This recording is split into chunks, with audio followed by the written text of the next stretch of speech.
And if you're listening on YouTube, make sure to subscribe to the show, like this episode, so I can keep putting these out directly on YouTube, because we're trying something new out. Please subscribe and like the show right now as you're right before you get ready to drift off. And that'll make it possible for us to keep putting the shows out in this new style we're trying. All right, everybody, welcome to our new series. It will be episodic, though this is a pilot episode. I don't know if I've done a pilot episode before, just a first episode. I mean, I guess it is a pilot episode. It is also a first episode. So it kind of is like I don't know, I don't know, is it a pilot or, now that I'm talking it out, I said, originally when I was like halfway through writing this episode, I said, oh, okay, this is a pilot episode. And I'm going to explain to the listeners that fact when I do the recording. And now I can't even remember what made it a pilot episode. So I'm not sure.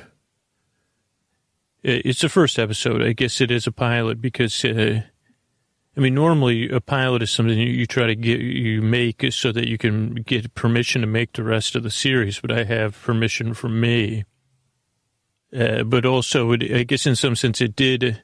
When I was formulating the first episode, I said, okay, what are the principles, like what's going to come up in this episode that will move the story forward through however many episodes we do, 10 or 12, ideally.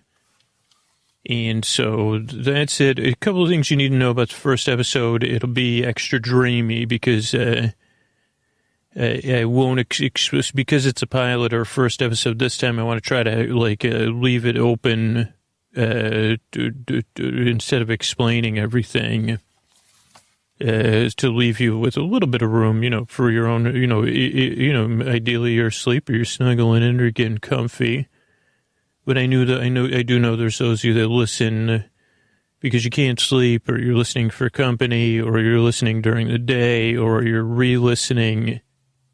And I also make the show for all of you too. And also, kind of what that type of listener does is, I don't know, it's very similar to me when I'm making, and I say, well, okay, so I don't want to give too much away right away, just give you a chance to have a relationship with it a little bit. So I don't know what I would need to explain.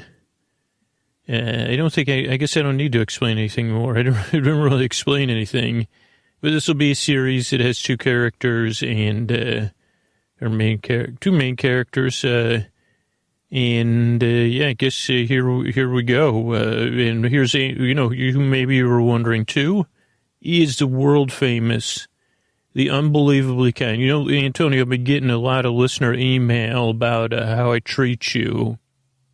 And, really, when you talk about how listeners feel, they definitely say, wow, Dan Antonio Banderas is talented, generous and kind. So your true personality really does come through.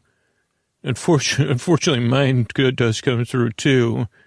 My perfectionism or impatience. So I know that's part of our playful nature of our relationship. So I'm so glad to have Mr. Antonio Banderas here to introduce our new series. Also, I wrote it out for you. Part of it. I know we talked about it. My friend, as the ladies and gentlemen, the boys and girls, the friends beyond the binary, it's time to enter somewhere. Oh, okay. My friend, do you mind if I read it here? Listeners, just come along. It's the first episode. Somewhere in a world without math, technically, it a greatly reduced math, having trouble reading Scooter's handwriting, some places where only specific math principles are missing. Okay, so I see why I just said okay. Okay, so, ladies and gentlemen, the boys, the girls, the friends beyond the binary, somewhere in a world without math. Well, Scooter, there's nothing after that, because I can't just go to, I guess I'll work on that that was perfect, by the way. and actually added some extra padding to my room divider, so you could actually, like, because of listener feedback, I said, let's let Antonio drink water and maybe move around occasionally, but not too much. Don't get carried away until we play Munchkin. Okay, so just do, I guess, maybe just do we join, okay? Okay, I'll pick it up from somewhere in a world without math. We join the adventures of Dr. Triangle and Isosceles. Yeah. Calculation. Okay. You just wanted to do something other. Yeah, I guess, my friend. I said, okay, Doctor, Scooter, take it over. You're a bit like Tom in there. Thanks, that's Mr. Antonio Banderas. Everybody, this is the Adventures of Dr. Triangle and Isosceles.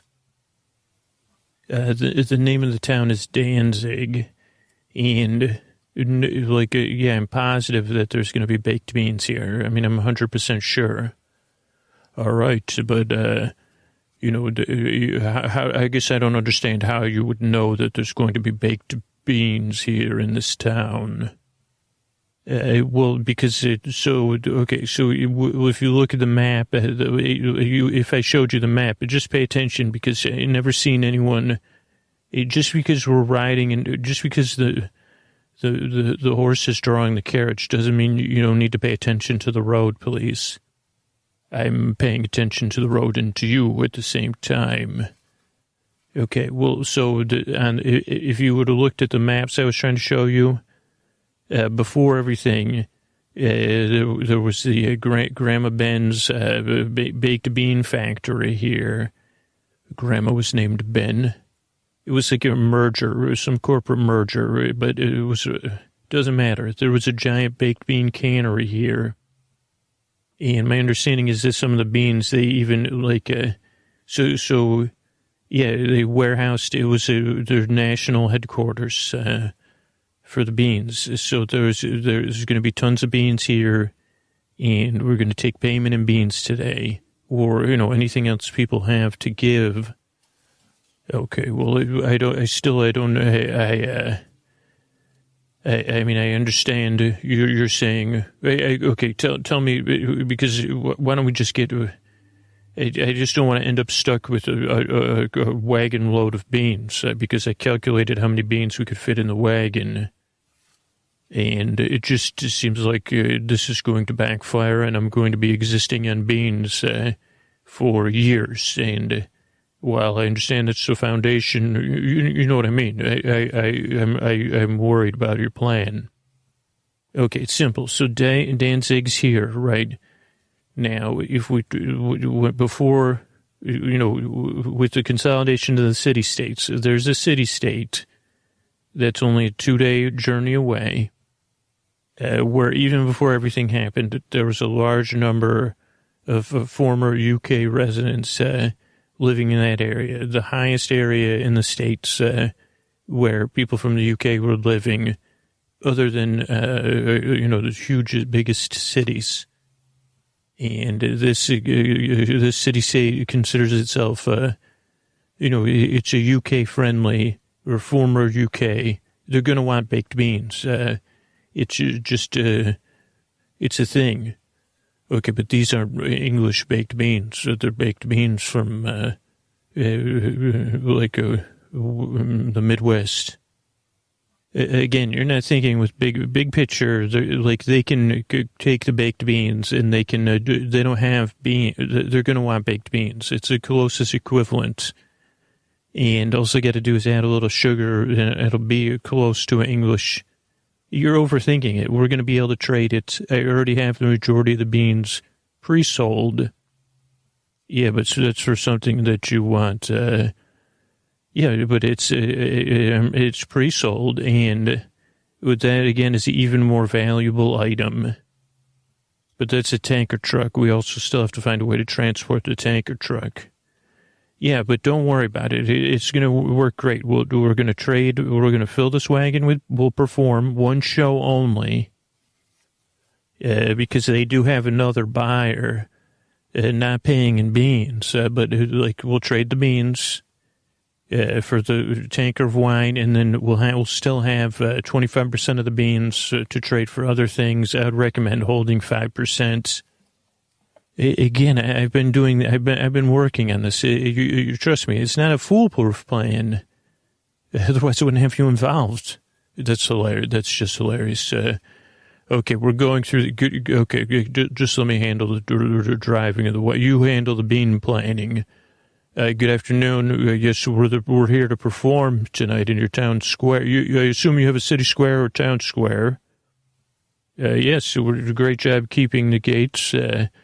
Yes, my partner and I will be performing here, and we have a spectacular show. You have heard of us. Yes, of course you have. We're you start spreading the word. Hello, children. Hello, everyone. Okay, thanks for letting us in. Thank you. Yes, hello. What a wonderful town you have here. Good afternoon. We'll be performing tonight at your town square. If you could reach your head city official, your mayor, or whoever runs the city, bring your canned goods. Is what our performance fee is, or check with your city official. I don't know how your canned goods work in this area.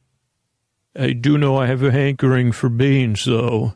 Oh, good. You do have a lot of beans. So we're going to be performing. We can only do one show because we're booked. We have a prior commitment. We stopped here because we heard how lovely the people were in Danzig. In Danzig.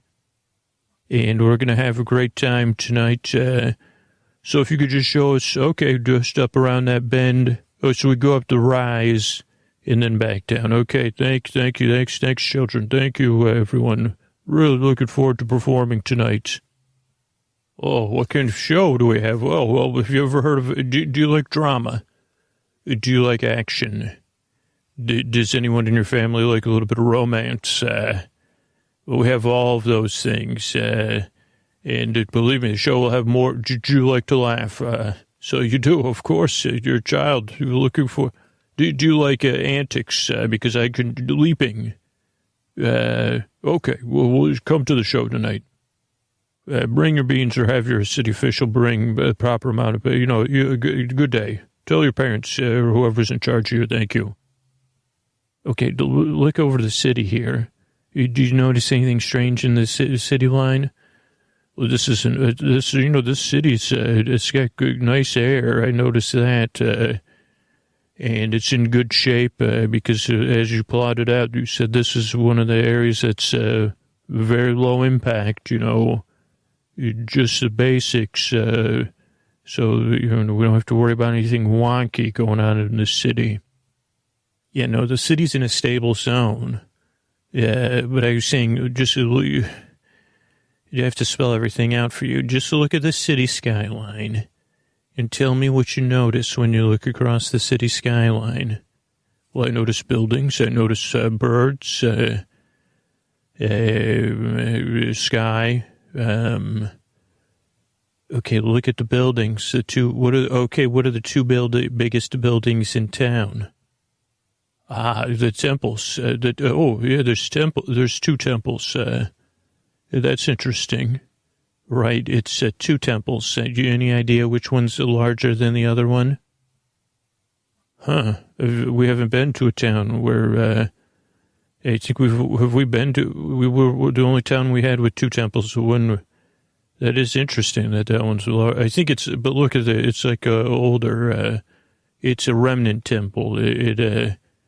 It's nothing to worry about. No, I think it is. I think we need to go through with the show no matter what to get the beans. But maybe we should dial down the comedy a little because I just don't like I just have a feeling that the people like did that. It's going to be maybe they like that. Okay, it's going to be fine. People that like they'll come to the show. The people that want to come to the show, they know who we are. They know that we're like the kind of story we tell. And if that's their goddess, they won't be coming to our show anyway, right? And again, I think more than likely, if you study the trends, people have stopped caring about, they want. Once they started looking for someone to blame, so that temple was probably built, and now it's probably empty. Okay, well, it's just weird that, okay, so I guess it's going to be fine. So here's the town square. That must be the mayor. She's there waiting for us. Hello. You just pull up, but pay attention to where the horse is going. I've got it. Thank you. Well, hello. We're here to do the show. Pleased to meet you. And it looks like you have a great populace. They seem very, very excited. And we're excited to put on a great show tonight. We sent word ahead. Did you? Okay. Yes. So does that sound like a reasonable payment? I mean, I don't know how you do things here. If you have a central repository, or if everybody has their own, how you distribute. Okay. So that is an order you could fill, because that is really a fair price for our show. It's very entertaining. And we do have a couple of giveaways we give the kids, and they like to do things, then it kind of carries on. Like, we find that when we return, we've never been here before, but we're excited to do a show for you. I mean, if it goes really well, we have, like I said, we have to be somewhere in a few days, but we could come back in a few months and do another show if all goes well. Yes, because I have a big hankering for beans. Well, pleased to meet you. I'm looking forward to... Okay, that's... Yeah. Can you start setting up the stage? I will be setting up the stage. We usually take a deposit. Oh, you have a horse coming with a deposit. Yeah, 25 to 10% of our agreed fee. And just because, we've been to these towns before, I mean, your town looks very, very well, like your streets are clean. It seems like you're a faith-based town, or you have different, I don't know, so we're really looking forward to it. But it's not anything personal against your town. It's just a matter of that, we got to take payment. We've been on the road for, since before we were performers, and now, ever since then. Okay, so thank you. So where should we go? Where should we get, how will we get the rest of our beans? I really can't believe you're going to pay us all in beans. Sometimes we get, some people might tip us non-canned beans. Well, that's great. Okay, well, I'm looking forward to, so we'll go, through this side of the square, and down the alley. Oh, because, we were wondering if that was a functioning facility. So you just use that to store the beans. That makes sense. So we'll meet you there after the show. Terrific. And if we could just make sure that everything's ready, because we really have to get back on the road. It's not, again, I'd love to spend a weekend here or whatever, a few days, but, okay, thank you. And we'll see, are you going to be at the show? Looking forward to seeing you, Mayor, your mayorship, at the show this evening. Thank you. Okay. How's the stage building going? The stage building is going excellent. Listen, I think, during the third act, I have a new speech I've been working on, and I think it would fit perfectly there. Okay, well, I'm just saying, maybe tone things down, because this town might be a little bit more, again, just tone it down a little bit.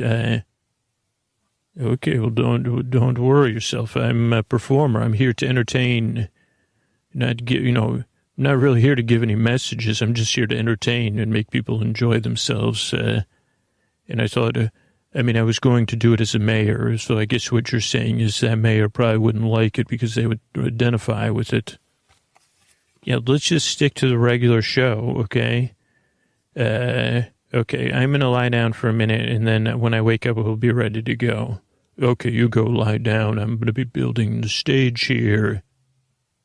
Getting ready for my role. And sitting here. Hello, yes, the show will be here in about a few hours. We're just getting things ready. Yes, this is my horse, and it's a horse, of course. Oh, well, we do have giveaways for the children. Have you heard of a paper plate? No. Yes, well, they used to. They're a craft item, very rare. We did a show in exchange for a cartload of paper plates. Excuse me, we were supposed to trade for something else, but we adjusted. I'm sorry, I'm telling you things I shouldn't necessarily be telling you, but you have an honest face. Oh, you're a fan of. You really like our show. Oh, you have a question about it. So you've heard about our performance, huh? Oh, is it? Do we believe in? No, it's a show. So it's those are characters. I'm not the same as my character, though we're pretty simple. I inhabit the role. I'm an actor, and I was telling you about the paper plates. So our opinion on things is. Have you heard of? It's a show. It'll be a great performance. You're gonna have a great time. I'll tell you what. I'll even give you one of these paper plates. Oh, so the paper plates, we teach the children how to make a mask out of them. And, you put tiles in it. People used to eat off of these back when in the days of plenty. Would you believe that? People threw their plates away. Yeah, to think it was not that long ago. Yes, but they're really crafts. We called it it's a masquerade kit that we'll be providing the children. Which consists of a piece of charcoal and the mask, and you kind of have to supply your own twine, or the children can hold it. We just teach them how to hold it up. It's great fun for children, for even me. Okay, well, it's been my pleasure. I'm going to actually take a break here, and I'm going to lie down. And we like to rest before our show. Thank you. I'll go see you this evening. Okay, well, okay, you're asleep too. Okay, it's time for the show. Okay, well, I think we should get to the show, and let's get to it. Well, hello, everyone. This is the narrator, and as our two characters went to sleep, some time passed, and then they woke up. They got out of bed, one sleeping on the side of the stage, and the other sleeping in the wagon. The horse is standing. I don't know if horses stand and sleep. But then it was showtime, and I have an active role in the show. For our two characters took the stage, and they quickly introduced themselves. Good evening, everyone. Welcome to the show. My name is, you could call me Isosceles, and I want you to introduce. Sorry, someone's walking on my stage. Excuse me. Whom are you walking on my stage? I'm Dr. Triangle, walking on your stage. Well, Dr. Triangle, you look familiar, like we know each other. But Dr. Triangle, that sounds very official. Are you a doctor of maths or something? Yes, I'm a doctor of math. What can I help you with? Well, there's not much math to be a doctor of anymore. Really, you and your math fans really got us. What are you booing for? Really got us in a pickle. Excuse me. Don't boo Dr. Triangle quite yet. Let us get to the show part. This is just the setup. Okay, don't interrupt. Don't interact the audience when I tell you. What was that, Dr. Triangle? I should use an equation to figure this out? I don't even know what equation means anymore. Well, Isosceles, you clearly are one of these anti-math people. Oh, no. And I'm here, I just wanted to tell you some of the, before you turn your back on math forever, I'd like to introduce you to some of the wonders of math. Oh, so the wonders of math, like numbers and equations and those things. Well, I don't have time for that. I'm a working person. I work for a living. Isosceles, I've been out winning bread and sweating on my brow. And I come home today and I read the news and it no longer even works. And then I hear from my neighbors that everything with the numbers and the credits and the paper money never made any sense in the first place. Okay, you're going off script. This isn't, and the audience is really booing. I'll deal with this. Excuse me, this is very rude to boo us. We do have paper, but we do have children. Hello, children, don't boo the show. We're just getting started. I was testing out a new routine. Oh, let me ask you a question. You are so grouchy, audience. Please no tossing of cans, because I will just keep them as payment. How many of you are you all math lovers here? Oh, dear. All of you. I've never been to a town of math lovers before. That most of the world out there doesn't believe in math anymore. Math has gone the way of, it's gone. You still practice. You can't even have math. You keep it in your heart. So that you're a very cute child. Oh, your father's yelling at me. Okay, the audience is turning quite, let's get on the horse and get out of here. Well, we can't leave without getting the beans. I thought we got to deposit. Yeah, but the deposit won't cover anything, and if we don't pay, I actually entered into a contract with the English hold fast, so we have to deliver the beans. Okay, let's go to the mayor. Let's just go. Where are we supposed to? Okay, thank you, everyone. That's the end of the show. There's paper plates for everybody over here at this table.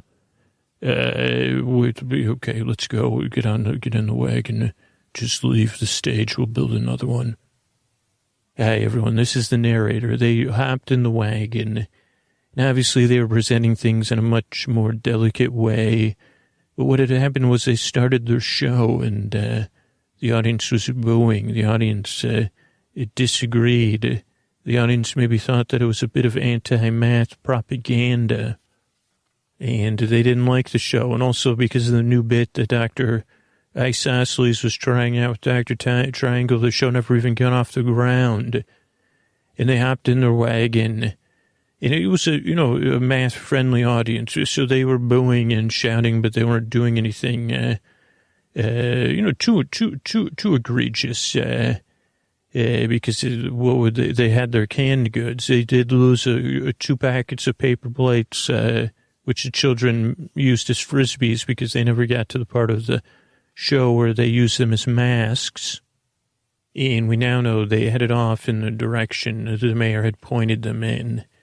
And we'll join them as they head towards that building.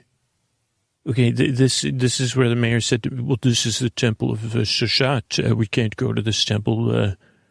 It's just, like you said, it's just a bean storage. It's not a... Are you kidding me? Those people were this is a math city. Well, it's just a math. It's people looking for something to believe in. They're believing in math, but math's gone. So let's just get hello, Mayor. Hello, we're here to get our beans. Oh, you're not. What do you mean you're not going to pay us? Excuse me. Excuse me, Your Mayorship. We demand payment. We were here. We tried to perform your show, and your town disagreed with our presentation, and they were unpleased with our performance. But that doesn't change the fact that we did perform, and because you seemed fit to be fair, we would like to be paid and paid our beans, please. Oh no. Mayor, please, just we did our show. We can't help that. We didn't expect you. We didn't realize you had such a that you were so engaged in mathematics and principle. And if we would have known that, I sent word ahead of time. Okay, we need to, no, what are we going to do? Okay, your mayorship, it seems like we need to leave. You're saying you won't pay us and we need to leave. And I see that as fair. What are you saying? I see that as fair, your mayorship. In the interest of fairness, I should say that as we were riding out of the town square, I noticed there were some things happening that probably needed the attention of the mayor and your staff, because I don't know if that was your water. Oh, yeah, because it seemed to be like, you better go check on that, mayor. We'll head out of town. But I just wanted to warn you because it seemed like... I think people got carried away, and they may have ruptured that water main. And I'm assuming that's your only water main in town. Yes, hurry off, Mayor. Thank you for we'll keep the 15%. Thank you. That's very fair. Thank you. Goodbye. Wait, what do you do? Why'd you? The mayor's gone. We'll just go in there and take our beans now. They have to have him in there. Oh, okay. Let's go. And so Isosceles and Dr. Triangle went into the temple of Sashata, the goddess of math, and they walked past they kind of ignored everything, but this temple, the lighting wasn't great. There was only a few torches lit, but there was murals honoring mathematical principles, and they headed into a room, a giant chamber, normally a kind of chamber you'd expect where people would congregate. These people might have congregated to celebrate the principles of math, or to look to the goddess, for guidance in math, or waiting for her. As the narrator, I think it's time to tell you that this is a time where math is gone, it's tough to explain, so maybe I won't try to explain it right now. But they started to load their wagon with beans, and then they started to look around at some of the other things they had stored there. And they started to load their wagon up with more than just beans. Just load it up. They're rude to us. It's fine that we take... this is... I agree with you fully. About time. We need to take our fair share. This is interest because they didn't pay us immediately. And, I don't... I guess that's... Look at me using math in a joking way. But... yeah, let's just take those bottles of, those are going to be valuable for you, of course, and we could trade those between the two of us later. Yeah, but I don't, let's see. I'm trying to just think of what has the most value other than the beans. Wait, someone's coming. Let's, maybe we should just get the wagon and the horse. If we go behind that wall there, and hide for now, because we can't. At this point, we'll just hide out here, and then we can sneak out in the morning or something, or wait until it's much later. Okay, let's go. And so they went behind a wall in the temple, but it wasn't a wall. It opened into a hallway. They just had enough space in the hallway to park their horse and carts.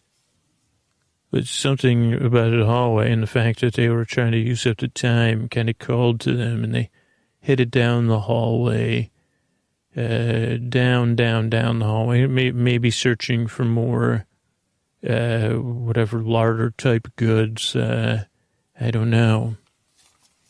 And they passed through another large room full of stocked goods, canned goods, dried goods, shelf-stable things, alcohol, water. They couldn't believe their eyes, and lots of baked beans.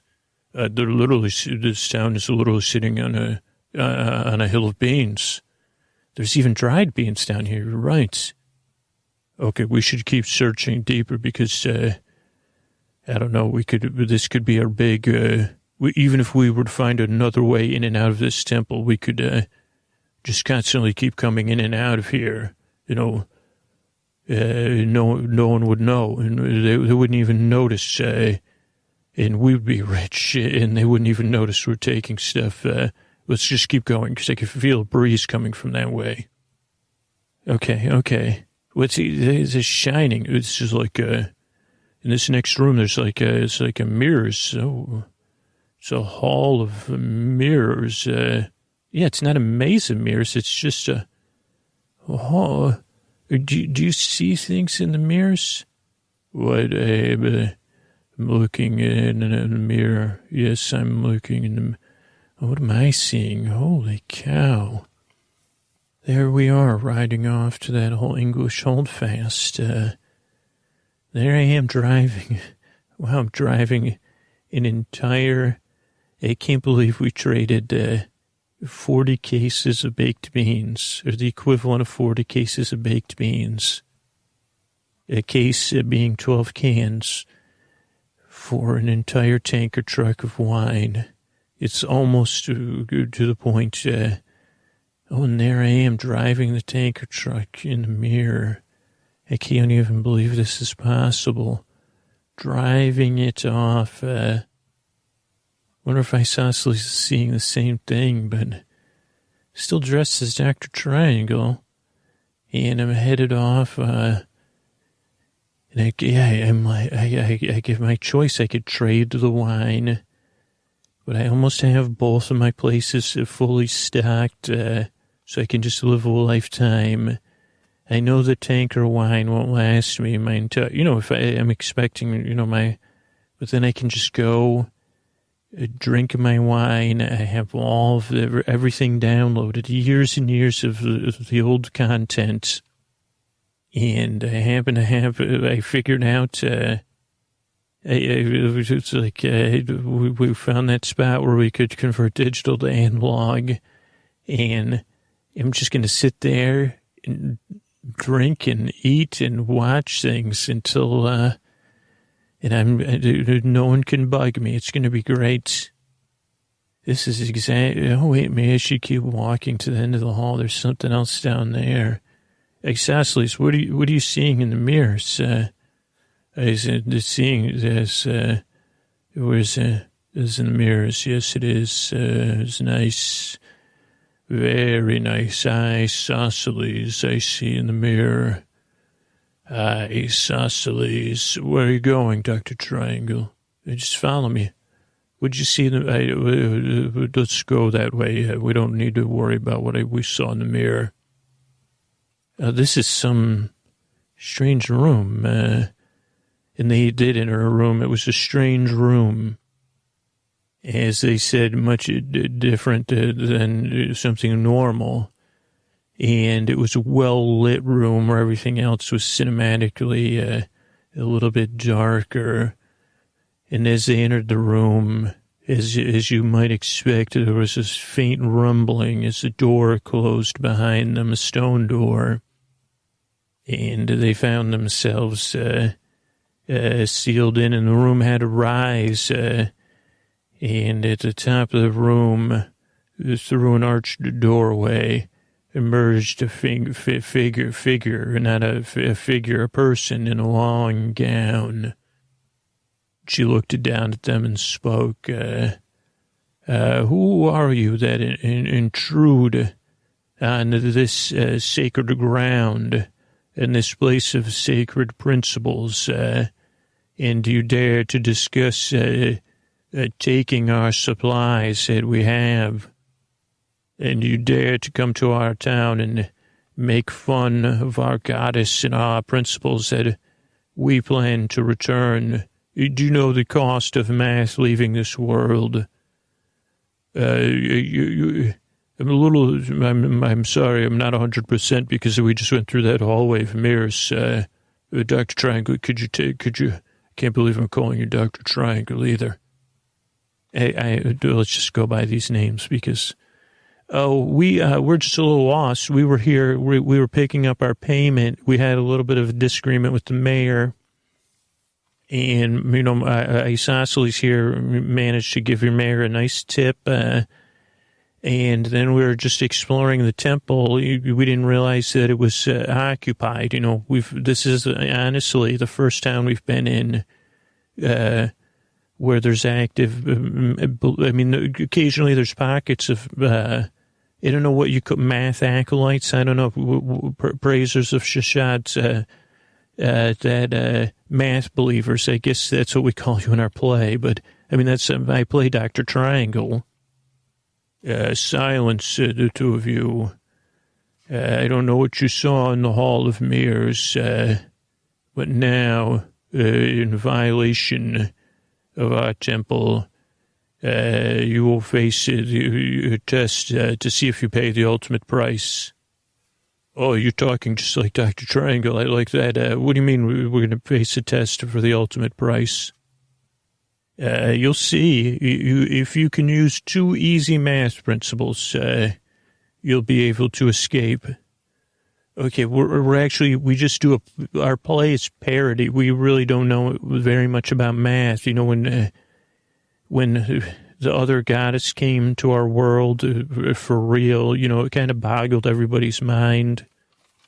I don't know if you've been in here just praising math, but out there, we were more worried about getting by. We were already actors. And, after the aftermath of no math or less math or whatever you want to call it, as Discordia came, we had seen all those Marvel movies, so it's just weird to see someone come and declare themselves that they were going to sweep math from the earth because we don't have actual superheroes, And, everybody's got to make a living and, be like a living to eat and drink and maybe plan for the future. So that's what we've been doing. It's just traveling. It's just parody. We don't really have an opinion on math. We're like most people. We're just trying to make do. I guess you're more thinking we're anti-math. It's just the reality is math's gone. I know there's pockets of people, but there is actually an anti-math goddess on Earth, Like Discordia is real, or some super being that's, calling themselves Discordia. I don't know. And, you're lucky to live in a stable area where just the basics of math don't function or whatever. I don't know. We're not, I only play a doctor. I'm not an actual doctor, so I don't understand the underlying things that are happening or even how some mystical power removes basic math. But we've been to some places that have, have you ever seen like a Dolly painting? Some cities are like that because the other math principles are not existent. You have a stable area. I don't know what math principle you would get rid of if you put it on baked beans, but your city would, you know what I mean? Right. So we're not against math. We're just doing a show. And again, we had worked something out with your mayor. We apologize we didn't actually take anything. We're just in the tent. I guess maybe you're sensitive. This is okay. You're raising your hand like you want me to. Okay. I'll begin the test now to see if the two of you can. Okay, cool. Excuse me. What kind of, is this a written test? Oh, those doors are raising. Those are those, who are are those your minions? They're going to push baked beans down this rolling hill. Interesting. They're going to roll baked beans down. Like those baked beans will get down here and we'll be in trouble.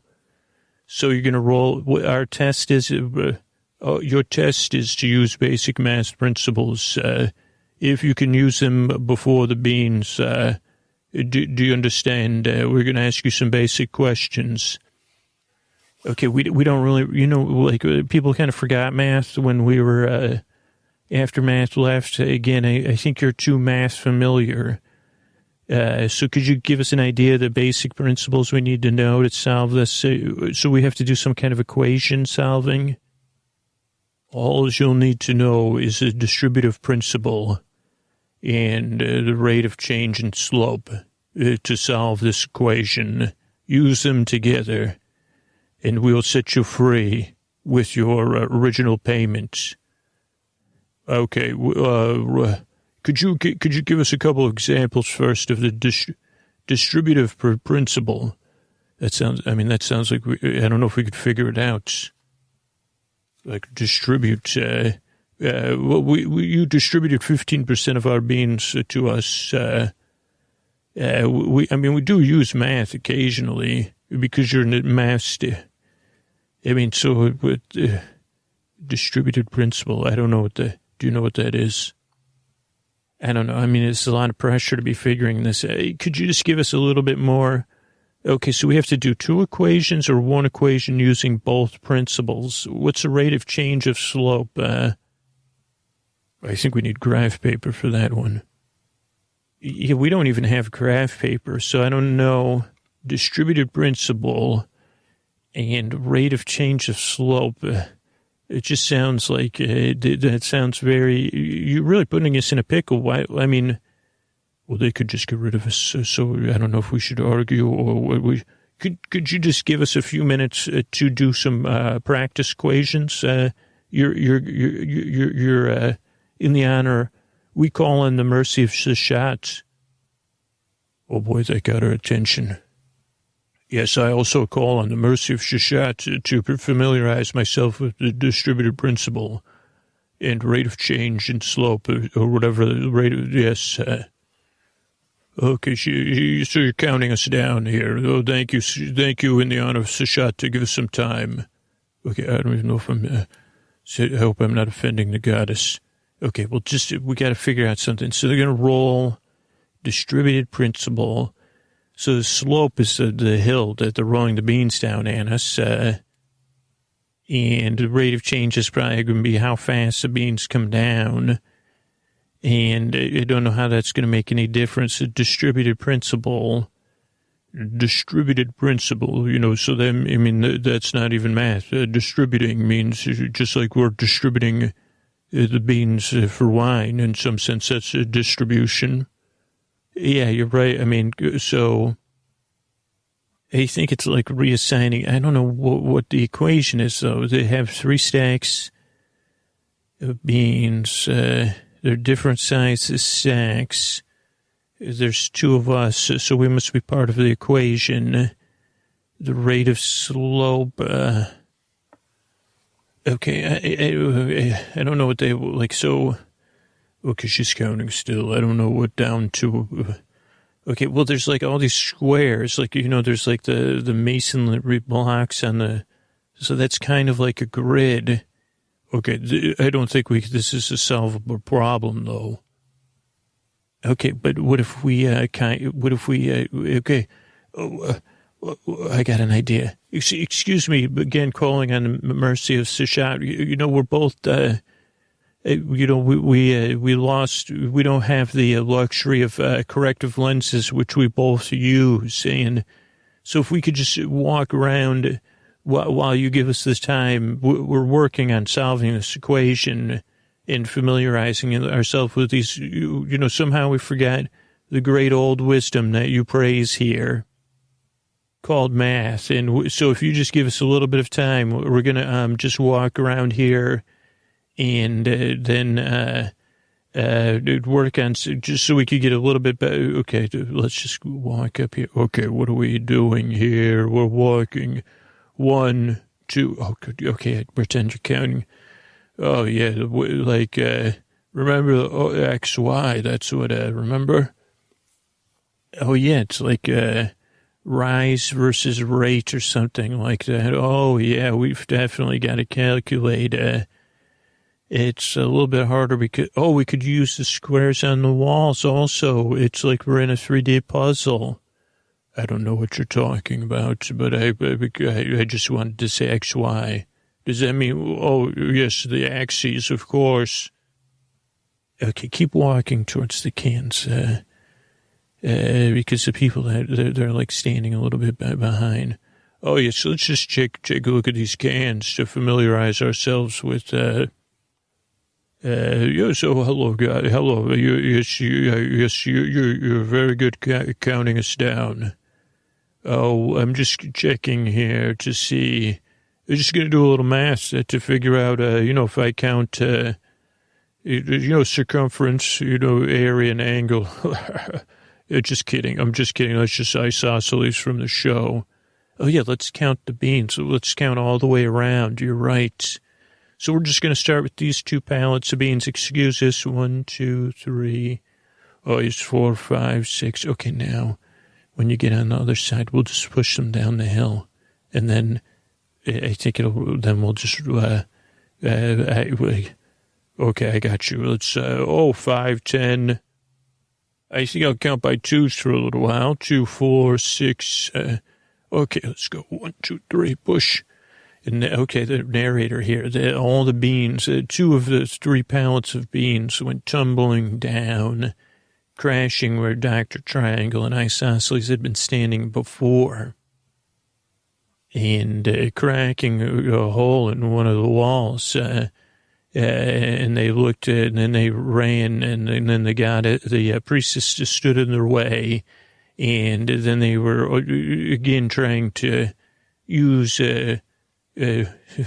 social technique. They were dancing, trying to get by to push the last thing of beans, and then other people were streaming into the room. And then, as if we didn't notice before, overlooking the room was a giant statue of Sashat, which suddenly became bathed in warm light in the face of the statue. It began to speak, stop, everyone. Stop. Is that statue? I think the statue just started talking. We may be hallucinating now. Everyone stop. This is your goddess here. Oh, boy. So the 2 of you are here. Here. We've been waiting for you for a long time. Oh, hello, your statue ship. We're just trying to solve your puzzle the only way we could. Yes, we've been waiting for 2 heroes to come, and you appear not to be the ones we expected. Oh, well, we play here. We don't play heroes. We play, in the play, we're kind of buffoons. Okay, let me handle it. Your statue ship, your god. Is this really the goddess? Okay, everyone else has fallen silent and they're prostrate. Your goddess, we would love to go prostrate in your honor. But yeah, we're just performers, just doing our best to get through things. Yes, I know. And I've seen what you both desire most in the hallways of the mirrors. I saw, and you saw, what you wish for most. But in a world without math, none of that is possible. You see, the math hasn't just stopped. It's slowly drifting away from the world as Discordia gains more and more power and lives in your world. More and more places will become like the places you talked about, until math leaves your world forever. And without math, I guess I will show you and look into my eyes. I think this is a real goddess because I'm seeing things and I'm seeing them in the inside of my head, but also in my eyes. I am too. I'm losing. Yes, you're seeing yourselves losing everything you desire. This isn't just someone else's problem. A world without math, with you anti-math or your math apathy, I cannot stand. So this is what Discordia truly desires, and she'll slowly gain her way. So I need the 2 of you to become our heroes, and that's why we have all these canned goods. We've been stocking them in anticipation. I mean, I was expecting, even as a goddess, I am not omnipotent. So I was expecting something much different, but we will make do with the two of you. You did manage. You were the only two so far that have not solved the equation. We're pretty good at that kind of stuff. I mean, we've been traveling for a long time, so we've been in some pickles. So you're saying you want to hire us in exchange for canned goods to do what? I need you to start saving math. With my help, you two will be my heroes on Earth, my heralds. Discordia has managed to keep me from directly interfering in her plans. And since you don't have any heroes like you have in those former movies you used to watch, I'll need to work through the two of you. And yes, you will receive proper payment to enable what you saw. If you save math, if you just start the journey back to standing up to Discordia and undoing the undoing of math, you can have all that you desire.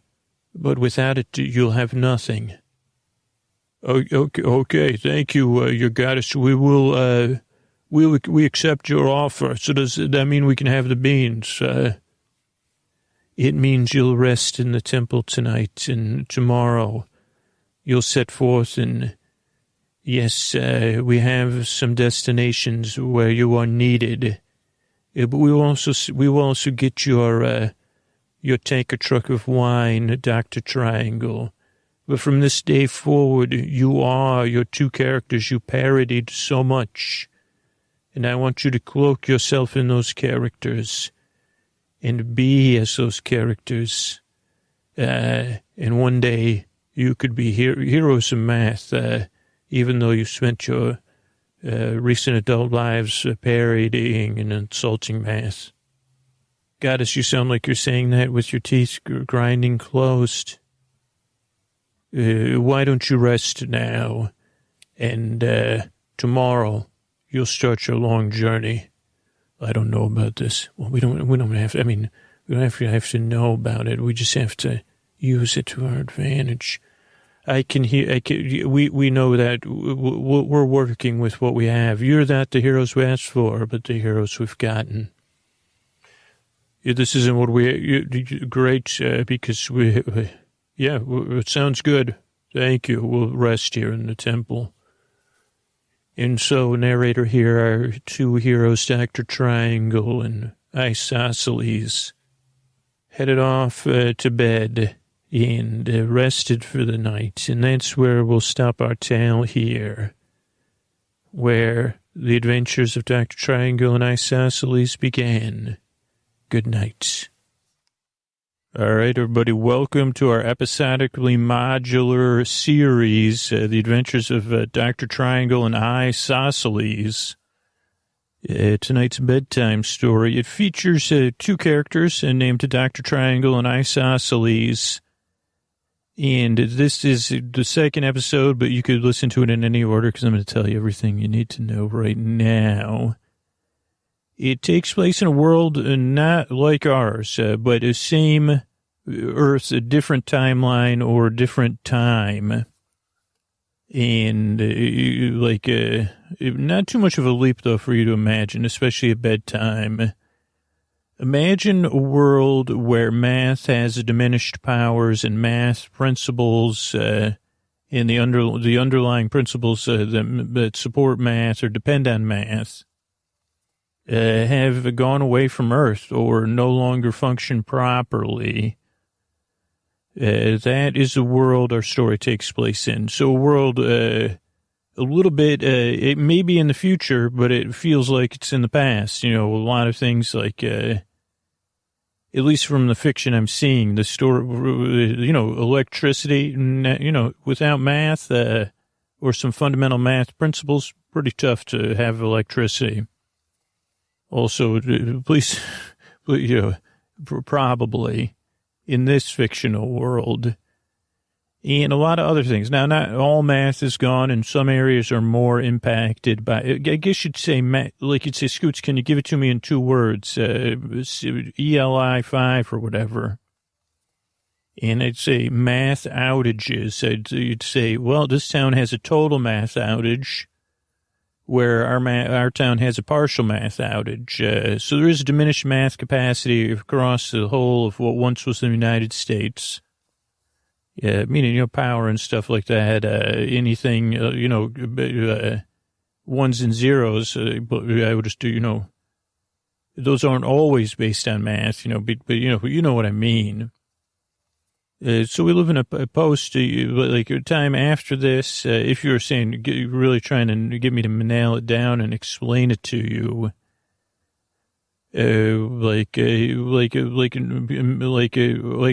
in the Middle Ages, but a post-modern Middle Age. Oh boy, does that capture it. In a sleepy bedtime way. And, a lot of things have been broken into smaller communities, like you'd say city-states, hold fasts. And that's basically it. Now, our heroes, Dr. Triangle and Isosceles, while they might not consider themselves heroes, math heroes, the great goddess of math, Sashat, has assigned them, tasked them with traveling the country and restoring math principles, or investigating what's missing. I guess that's it. And, she's a goddess, so she has goddess powers. But she's also up against another goddess, which got here first, which you've seen Marvel movies. It's not that big a stretch, you say. Like THANOS or whatever came to our planet and said, well, snappity do. I got those stones and stuff. This particular one said, well, like googly goo, 1 + 2, I bid you adieu. So that's the kind of summary if you're suspending your disbelief here. We have the heroes. We have the power of the goddess. She's given them talismans to conduct, to go to communities. You'll see in the story, but it's procedural, episodically modular, So they'll go to a town and try to restore the math principles. And I think that's it. Is new, this happens sometimes with these episodes, new narrators taking over from here on out for this series. So it's actually great news for me because I was narrating previously in a narrator voice. And they said, Scoots, we're subbing somebody in for you. So that's a series, Adventures of Dr. Triangle and Isosceles. And here's our good friend Antonio Banderas here to introduce the episode. Thank you. As the ladies, as the gentlemen, as the boys, the girls, the friends beyond the binary, it's time for the adventures of Dr. Triangle and Isosceles. Yeah. My friend, I don't have a math-like sound yet. Well, that's very, could you give just one other take that's not as quiet? Because you may have to cut that take out. Oh, yes, you give great direction, especially when you're directing me to be quiet. Okay, yeah, just give one more take and then you can go lie down and listen to me record the show. That's our new thing, right? With my shoes off, my friend. Yeah, also I put pillowcases on the pillows because your hair is so, voluminous. It's just a little bit jarring for me in my own bed to see Antonio Banderas' hairs in my bed, head hair. It's just. Oh, I understand. So, ladies and gentlemen, the boys, the girls, the friends beyond the binary, it's time for the adventures of Dr. Triangle and Isosceles. Do. Okay, you can't actually sing either. But that was for a mystery. The Adventures of Dr. Triangle and Isosceles. Perfect. That's Antonio Banderas. This is Adventures of Dr. Triangle and Isosceles. Thanks. Hello, everyone. I'm Ada. I'm going to be your new narrator from now on. And I know you say, Ada, what kind of narrator are you? And I'm actually Ada. If you met me in the world, I'm a mule. I'm the Dr. Triangle and Isosceles' mule. And I'm telling you everything that happened as it happened. And, this is a live written, record, this is me explaining it. And you may say, Ada. Ada's my name. Sorry, I'm a mule, so I don't remember everything. You could call me Ada. You could call me Ida. I'll feel all right. You might say I've never met a talking mule before. And I'd say, well, there is gods and goddesses in this world who may want to watch over the people serving her. Or I may just be a talking mule that doesn't talk except when I'm narrating stories. So I'm Ada, pleased to meet you. And this is our episode, here's the situation. We've been walking for a while, traveling. It's walking for me. They say trotting or whatever. To me, I'm just walking, working. And the mission given to us by Sashat, Winky Winky, there's this fertile river valley we've been traveling towards, windy hills, and like a really powerful river running through it. We're not that far down from some mountains. But this is the fertile river valley, and then the river travels further across what was the States. And this valley is known as one of the great bread baskets. It has been throughout history, though for a time there was other parts of the States that had, more popular bread baskets. This has always been a popular area for growing grains and other staples of staples, not staples though. For those of you from previous incarnations of Earth, and even at the beginning, after the end of math, as it's called, even though that's not totally accurate, as Scooter kind of presented, this valley, the power of the river, the fertileness of the valley, and the wind in the hills were an essential thing. And trade has gone on in this valley since, as rebuilding and things have gone on. This river began to be lined with old-fashioned, you'd say, river mills with water wheels and windmills up in the hills, which meant that, just down the valley where all the grains are grown, the grains could come up and they would actually be pulled by other mules at times, but a lot of times it was easier to bring them by land. It's not that far. And the grain and other things would be ground in the river mills and the windmills. People figured that out. But recently, the supplies of grains were slowing. And they came to a stop. And communication has not been good. As grain, as trade, the downriver shipments of grain stopped. And as the fields of grain, they say, well, we have a whole storehouse full of unprocessed grain. It's been a bit of a domino effect. As Sashat is trying to stake a foothold, and make sure people need, we want people getting their staples. And so Dr. Triangle and Isosceles have been sent to this town to find out where's the flour, where is the rest of the staples, and essentially, and I'll turn it over because I was just drinking. I was pretending to drink from a trough and talking to you. We've been sitting here in yet another town square. So many towns, so many squares. This is more of a town round. It's round to me, in my opinion.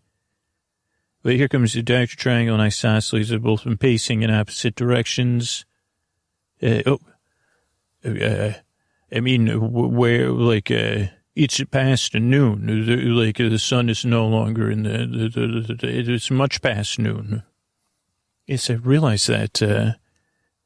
I don't know. I went and looked. I said, have you seen the person, what is it, the council planner or whatever? No one's seen them. They said, I went all the way to the office. They said they left to make a meeting at noon. And then they said, but oh, this is would be not on time, eh? So I'm still not sure, how this whole thing works with these. I don't know how these are talismans. These are charm bracelets and charm necklaces. Okay, it's simple. Like, we have to uncover it's a specificity, whatever the magic is, the anti-math magic that's being weaved and is growing in power. My understanding is we have to uncover the missing principle fairly exactly, because if it was a worded spell or something, I don't totally follow it. Well, how do we even discover what the exact math principle is? Like, we'll figure that out, but then we use the talismans that correspond to the principle, and we say the principle, we say the words that were spoken to us, and in the name of Sashat, and we have to we basically have to figure out why where's the flour and the other staples, why isn't it flowing? But we're not going to get anything done unless this bureaucrat gets here. Okay, so we basically have to figure this out. We should just, we could ask, I was going to say we could do a show, we could do a workshop show, like a series of shows, here so comes somebody. Hello, you're a contact, correct? I thought we'd said noon. This is like, whatever, it's much past noon. Oh, I know you're sorry, but, well, what we were thinking is, I'm sorry, I'm distracted because, I went to your office. They said, you're terribly sorry. It's just like, I didn't know. Did you have something better to do? Oh, you miscalculated how long it would take to get here. Because it only took me. Did you get lost? Okay, you just miscalculated. I don't know if that's such a funny word to use. But we're going to try to do a show. Could we do some shows at dusk over the next couple of nights, evenings? Okay, so we'll do some shows at dusk. That's what we're going to do. We're going to entertain. I realize, we're here to help and to have fun. So we're going to just do some shows. So if you could spread the word to your town through your townspeople, it would be here at dusk. It's a free show. Normally we charge, but we're workshopping a new show. So we'll see you at dusk. I hope you'll be here at dusk. When the sun touches the horizon, that's dusk. Or a little bit after, but not night or not even evening, dusk, okay? Like sunset, I guess. Like that would be when we're doing, the people will be getting sick. Okay, you understand. Great. Hello, everyone. This is Ada again, your friend. Dr. Triangle and Isosceles started to get ready for the show and started to discuss what basic workshop techniques they would use, pulling people out of the audience, quizzing them about their lives, doing a little improv, just to kind of get a feel for the town. They had planned that out. They had a small meal in anticipation of working, and then dusk came. And this evening, the town square circle was very empty. And they waited, and a few people walked by, and then it crept from dusk, sunset to dusk, to deep dusk, you may call it, which they said, okay, it's still deep dusk. Maybe this is, and then it led into evening and night. And we'd had quite a travel day, so to get there and get everything set up for noon. And so Dr. Triangle and Isosceles were both very tired. So they got in the wagon, and even I went to sleep. I was awoken as people started to gather in the square, but they were quite tired, so quickly they realized there was no show. There wasn't much of a hubbub because people were just kind of drizzling in, and then they would go. And the morning came, and both Dr. Triangle and Isosceles were quite frustrated. The city official returned. They said, geez, what is this? Is the town rude? You know, they had many theories of, I thought we had a show set for dusk. And big of a hubbub. So then they said, they said, okay, maybe they conferred as they made the city official wait, to kind of a little bit, you know, to make them wait. They use, you know, time-honored strategy for people that have trouble being on time. And they said, okay, we're going to do a show today between noon, halfway between noon and dusk. And then they went in and they set up, and that is where we are, almost at dusk. And the town square is nearly full, I think, because also word of mouth said, oh, we missed the show, you know. So there's many people here. Everyone here looks a little bit fuzzy, you know. They're obviously they're having, you know, we're here to get to the bottom of things.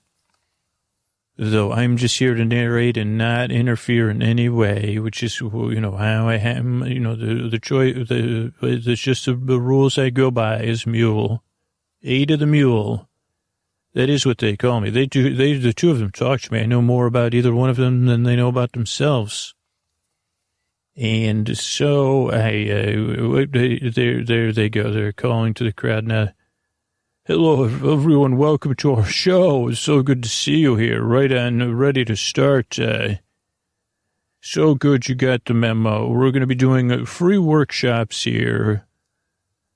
I think we're going to do another show tomorrow to figure out what our big show is. But I am Isosceles, and this is my partner in play, Dr. Triangle. Hello, everyone. And we're here to do a show, so could I have a volunteer from the audience? Okay. Yes, you. Would you join me here? Thank you. Good. Hello. And what is your name? Okay, Zay, have a seat here. We've got a chair for you. And you live in the nearby, Zay? Around, not far. Okay.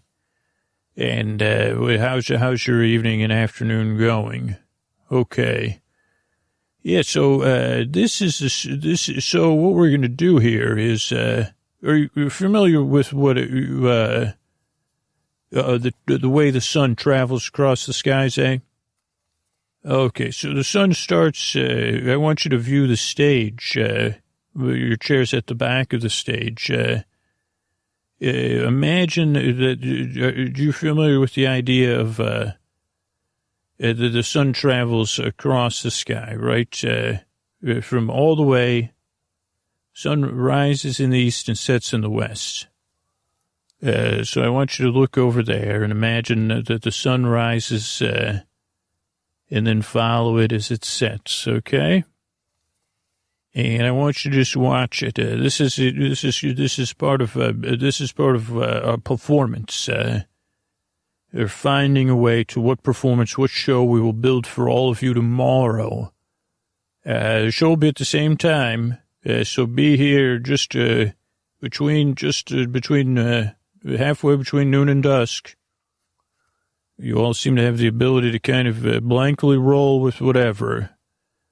Okay, Zay, so you're watching the sun traveling the sky, and I could see you making the motion from side to side, even though, you know, the sun only travels one way. Believe it or not, some say it circles the entire Earth. I know I'm just being funny. Okay, now, I want you to think in your mind about what is your favorite part of the day, Zay. That kind of rhymes, too. Okay, picture it in mind. Picture how it feels. Imagine you're somewhere. Where are you? Oh, behind your home. And where's the sun? Is it okay, right there. It's about it looks like about what would be called 2 p.m. Not quite halfway between noon and dusk, but almost for this time of year. Okay, and you're standing in your yard, the sun is shining on you. And what time of day well, I guess I already planted that idea in your mind, right? Excuse me, my partner, Dr. Triangle's called. You're leading them. You're leading them. We're not going to get any information. You're just leading them where you want them to go. I know what I'm doing. Well, it just feels like you've already reached a conclusion and you're using them to reach the conclusion. Okay, but it's a conclusion that you've already established too. Right, but that's not going to get us any answers if we're just... Okay, just keep going because I don't even know where to go with this. Okay, sorry about that. Say I'm back now and you're just enjoying that 2 p.m. sun. We're imagining that place in the sky would be called at 2 p.m. if we're in the age of clocks. And, yes, I want you to do, you're right, I don't know where I'm going with this. I want you to stand up and I want you to make a shape with your body and stand on that 2 p.m. slot. Oh, yes, that's, are you some sort of, you're to keep the birds out of your yard, that kind of thing. I like that thing. Okay, just stand there, Zay. Great job. Okay, now I need someone in from the audience to look at that time of day and to see if you could think about something you might be doing at that time of day. Start to picture it in your head. As you think, okay, it's past the high point of the sun, which we do still call noon. Some say it's the hottest part of the day, but most of us know it could still get warmer. But the sun has completed the pinnacle of its arc in the sky. Some of these terms I realize, they may be unfamiliar to your ears, or you may not even hear them. We're new to this form of performance. We used to do a show. Sorry to go off topic, everybody. We used to do a show that was made of, we just poked fun at math. Dr. Triangle was a math expert, and I was a person driven by the principles of math, pure ego, handsome, dashing, and, finance, I'd play different roles. Sounds like a better show. You're right. This is a workshop. Technically, it's free, not a show. So you're getting to see us crafting new material for free. Also, there was no one here at the show last night that we did. I don't know where any of you were. If you didn't get, if you were waiting for the reviews or what. But anyway, back to the practice here. Who has something that they do after noon, but before half afternoon or halfway to dusk, which is a principle you seem to have barely grasped, because we did say be here halfway. We didn't say half afternoon, because I thought that might be confusing. But we did tell all of you to come halfway between noon and dusk. Actually, could I just have a volunteer? Thank you. Could you come up here? Could you stand halfway? Okay, I'm going to put you here. Actually, you're noon. You're right in the center stage. And not that far away from you is Zay. Great job. You could relax. You don't have to stay in that character pose. Okay, so this is halfway through the day right here. Well, what is your name? Gertrude. Excellent, Gertrude. Now, Gertrude is noon. Zay is 2, we're saying, or that time of day when it is nicely warmed, out in the back of the house, enjoying the sun. Okay. So then could I have yet another volunteer? Okay. Yes, come on up. Okay. You'd prefer not. Okay, you don't have to talk at all. I like this kind of volunteer that knows what they want. Now, I would like you. Oh, no, Dr. Triangles, and you're saying, well, we're here to gather knowledge. This is a workshop. Okay, 1 second. I'll be right with you. Even though you're quiet anyway. You're doing a great job, though. Very, what is it? Okay, I think I'm following what you're doing. I think we need one more set thing, and then conduct your experiments. Well, I've just been buying time, and I'm just a little bit. I'm workshopping through my. I'm still thinking about that. I can't be on time, so it's just kind of trying to work through that. So I've just been making it up. Okay, we'll put them at dusk, at just exact sunset. Okay, great idea. So, yes, I'm going to bring you over here. And as we think about the traversing of the sun through the sky, all the way to this side of the stage, a bit away from Zay, but not too far, is when the sun has sunk right below the horizon, the beginning of dusk, which was the time the show was supposed to start last evening. We did hear some of you walking in and out of the square. But we knew, Ada, our mule, was very sharp, so we didn't, we didn't stir from our sleep except, anyway, so this is, dusk. This person represents the time the show started this evening and was scheduled for yesterday.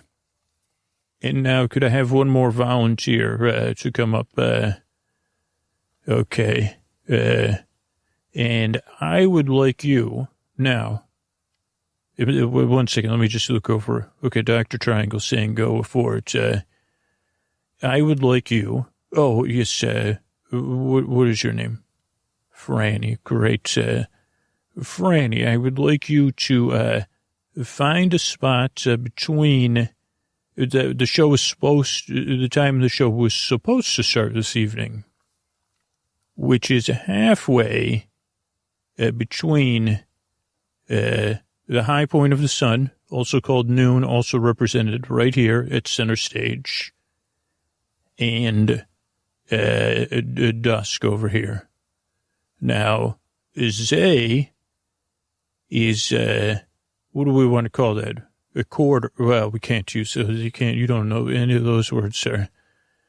These talismans really do work. They do give us clear. Sorry, I'm confusing you people, but it's a workshop. I'm just using theater terms. Nothing, that's why they're falling on your ears so strangely when I say quarter. You think that's what it is? No. Okay, so don't get mixed up by Zay, but see if you can find the halfway point of time of passing of the sun between dusk over here and noon right here. Halfway between those, which was when the show was scheduled to, but as a workshop, we kind of had a feeling none of you would be on time. Okay, you're going a little hard. Okay. Go ahead and see if you can find your way there, Franny. No. Oh, yes, I'm not supposed to interrupt. I'm not, no, I can't show you how to get there. Are you, directionally, no, one of these spots, okay, could you halfway between, this nice quiet volunteer here and this nice volunteer here. Okay, 1 second, friend, just stop moving around. You are could you, okay, Dr. Triangle, stick with me here. Franny, could you point me where you are going? Oh, right there. Yes, a bit to the side of Zay. Almost, would you say that's between? Okay. Well, why don't you go ahead and head over there right now? Okay, but no, just head directly there. Yes, just follow my lead. Never mind. Go to that spot now. Okay, so this is, I guess that is our workshop for the evening. The place is, okay, we still have to deliver something. Okay, I want everyone on stage to think about where they are in the relation to the sun, and to think about where they would be and what they would be doing. Those of you that identify with the dusk, just post sunsets. Picture where you are, whom you're with, what you're doing. Yes, nice. And those of you that are here halfway between, with Franny, what are you doing? It's, not quite time to sup. Oh, yes, picture, and those of you here with Zay. And those of you here at noon, at the high point of the day. Yes, you may be having your midday break. Okay, and think about those things, and think about those. And then be here tomorrow, same time, for one last, we'll do another show. Thank you all for being a part of our workshop. A very, very good, great. How about a round of applause for our volunteers? And a very good job, indeed. A great job, everybody. Thank you. Okay, yes, we'll see you all tomorrow. Thank you. Oh, yes, I'd love to share. Yes, I am. I'm Isosceles. Yes, very nice. Oh, yes, you oh, yes, I will take a hug from you. Thank you, Say. Thank you very much. Okay, yes, now, you'll have to excuse me. I know we have many fans that want to meet Isosceles. Or anyone for Dr. Triangle. Okay, good. Well, maybe tomorrow after the show, what do you say we, usually we like to sit down with the community and they host us for a meal. Does that sound appealing to all of you? And then you could chat, and, you could sit close to Isosceles, or Dr. Triangle. But right now, because this is a workshop, we have to confer of our artiste, and then maybe we'll do a little, tomorrow maybe we could do some humor based on, Okay, thank you, everyone. And we'll enjoy eating with you after our show, which is halfway between noon. Be here on time. Halfway between noon and dusk. Thank you. Good day. Okay, what do you think? I don't know. I'm more confused. You were studying it, though, so what do you think? I was trying to... maybe they're messing. Maybe they could be messing with us, I think. No, I don't think so. I mean, I think it was, or was it just time? No, because they understand the concepts you were... what was revealing to me was Franny knew where, so they can use sun time, and, some of them still have the remnants of, mathematical time isn't possible. Mechanical time, I'm just thinking they have all these windmills, and, they cycle on a variable basis, in that principle, all that's still possible here. Like, what is the diminished principle that's, they can't be on time, but they understand time. But it was something with that thing with Franny. Couldn't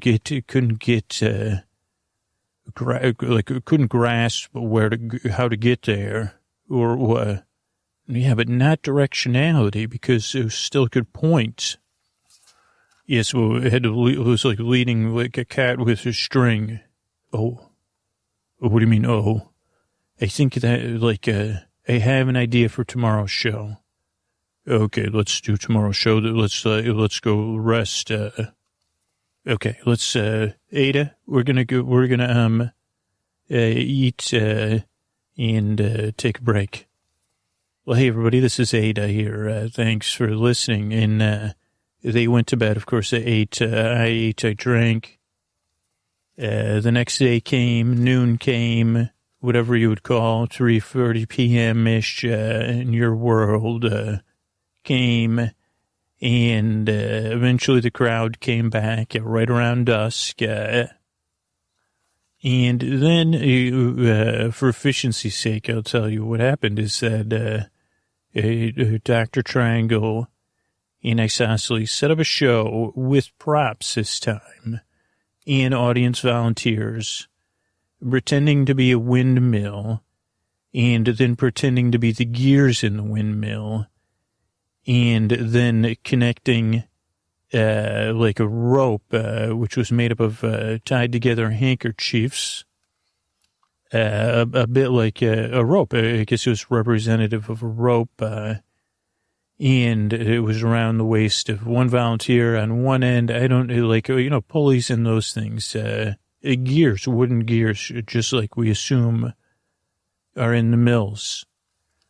And then Dr. Triangle had them hold on to the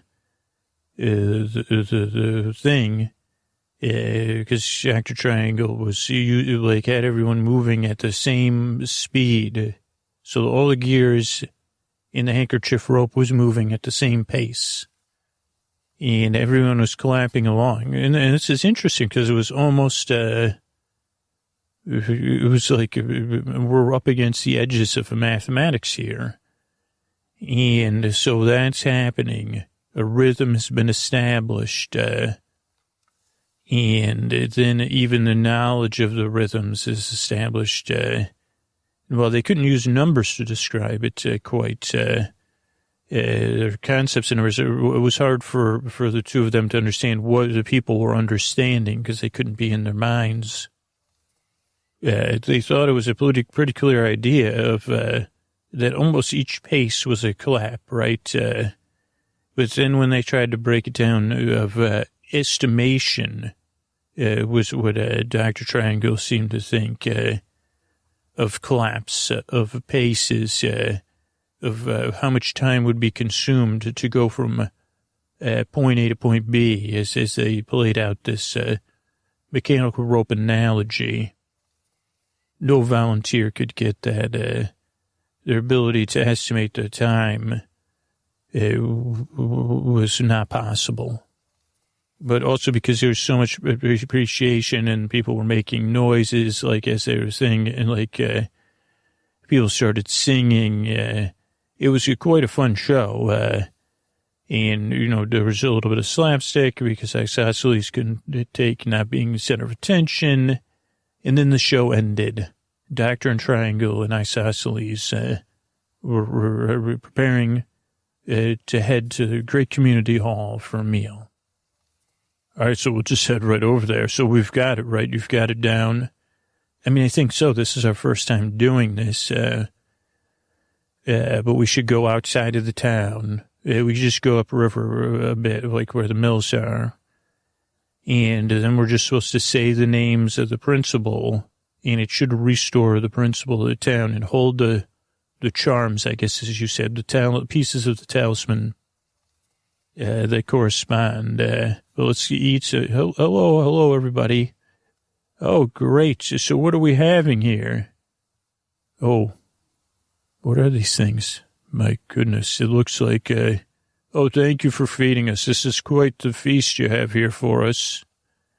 What do you call this? Supper. Oh, yes, it looks like, well, thank you. Isosceles will be, I have to unwind from my performance here with Dr. Triangle. So we'll join all of you in merriment in a bit. First, we like to sit in solitude. Thank you. Okay, let's sit down here. This is like it's a ball made from flour and water. Well, it looks like they're different though. Mine is very hard. It looked like it was in an oven. But mine is a bit undercooked. It wasn't maybe not cooked at all. It's like, here, let me hold yours. Like yours is almost, even though if it was cooked a little more, it would be spongy. Like maybe Well, yours is, I don't think you're going to eat that, are you? I mean, we have to be polite. I mean, maybe there's is this a principle of time estimation? I don't know. Maybe this is just what they eat. Maybe, yeah, the time, they're so, like, because they can't estimate time, they're just tired. So they're just throwing this together because, or maybe they're, I don't know. Maybe this is just what they traditionally eat and they don't care. I mean, they're all eating it. I mean, they don't look happy about it. It's like you could tell which balls of flour ball or dough ball were made with which batch. Yeah, it looks like a bit. Okay. Maybe we should just get this over with then, because I thought, yes, excuse me, everyone. Thank you for our meal. Dr. Triangle and I are going to enjoy our repast out in, we were going to tour your mills, and we'll be back to say goodnight to all of you soon. Okay, so it can't be, okay, we just hit up this river, the riverbank here. This is where they're supposed to pull the, like, see this path is for other horses to pull, those boats or whatever they're called. They pull them down the river to trade the flour for other communities. Okay, so we could just stay here. So, yeah, I think it's just estimation. So I guess we would take a clock, estimating time. Estimating time. Time and estimation, we'll say. Okay, because I have this little, these pincer things. I think that's good for, no, that's for precision. Okay, then what should I use? Maybe that measuring, maybe that cup, like your cup, your estimation cup. Okay. Yeah, this is the great mill. So this is their biggest mill. Let's go inside here. Okay, so we're supposed to, okay, so let's hold them. Look at this mill wheel's cracked right up the middle. Okay, so, yeah, it is. It's like, look at all the grains just piled up in that one spot.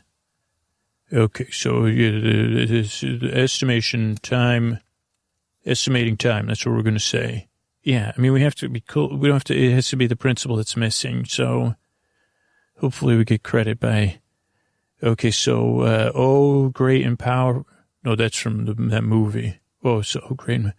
Oh, mother of mathematics, Shashat, we call on you to restore, maybe you should say it since you, to restore to this community the ability to estimate the time which has been taken from them in all honor of all math, keeper of principles, who we humbly serve.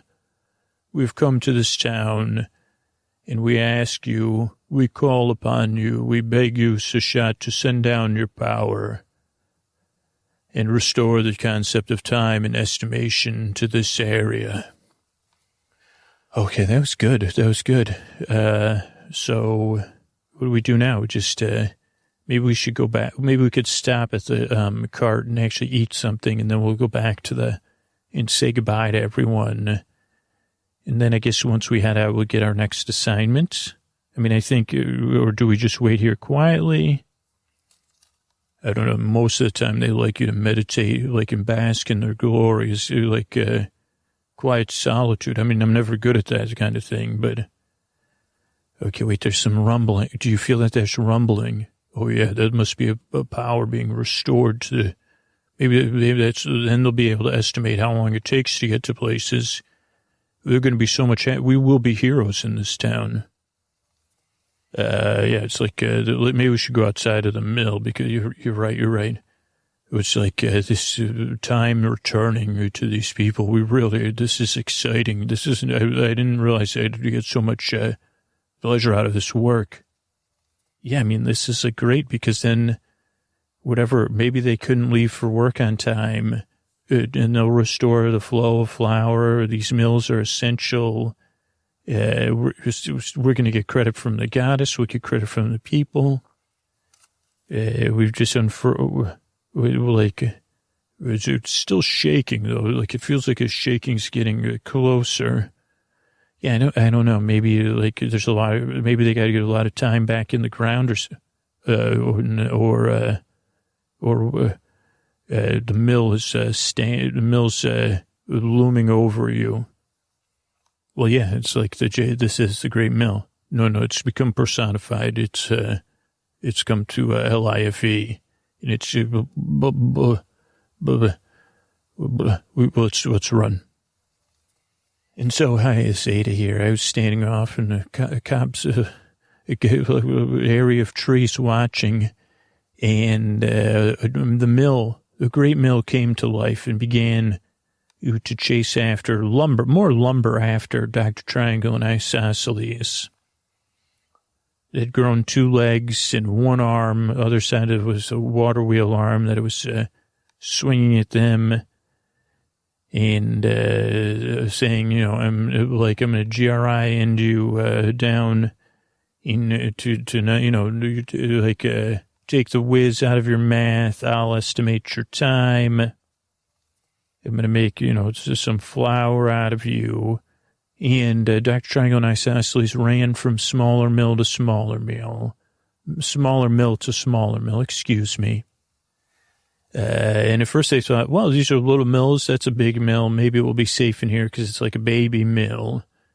But the great mill did not stop, using the voice of anti-math, laughing with glee. But also as they entered each mill, they noticed that each mill was broken. Each millstone was jammed, or a couple were just barren and abandoned. And they joked, Isosceles joked about putting the elbow to the grindstone. And then Dr. Triangle, well, let's catch it. I have an idea. All these grindstones, they're all damaged in a unique way. Like, most of them are overgrained. This one's almost empty, though. Yeah. It's not just time estimation. It's something else. I think we got the principle wrong. Well, yeah, I figured that out because the mill's chasing us. But I have a plan to buy us some time with the mill. Let's head up if we head up the riverbank, climb that hill towards the windmill. I have a plan. What's your plan? Was that the river mill can't run uphill? Okay, well it's still coming up. It's saying it's going to catch up with us soon. Okay, well, it's slowing it down. But, it's lopsided though.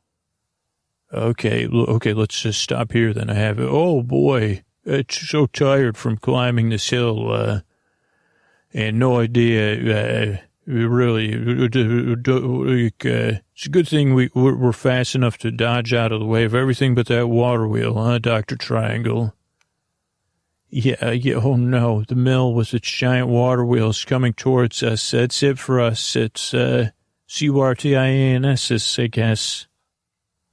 It's turning. What's going to happen? It'll be top. See it, Phil is falling backwards down the hill. Goodbye, mill. Oh, yeah, I can't believe you thought of that. Okay, let's head up to this. So, where are we now? What do you think? Is another mill going to come? Probably. This is a setback, I would say. But let's go to this windmill up here. I mean, maybe we could help the people, like, estimate time without returning the principal. Like the windmills that surround the town, we could run ropes into the town. Just because then it would be running at a consistent rate at the time. So then if everybody said, you know what I mean? Like you're talking about building a mechanical time estimation device. Right, let's go in here. I just want to see something. I'm just still thinking.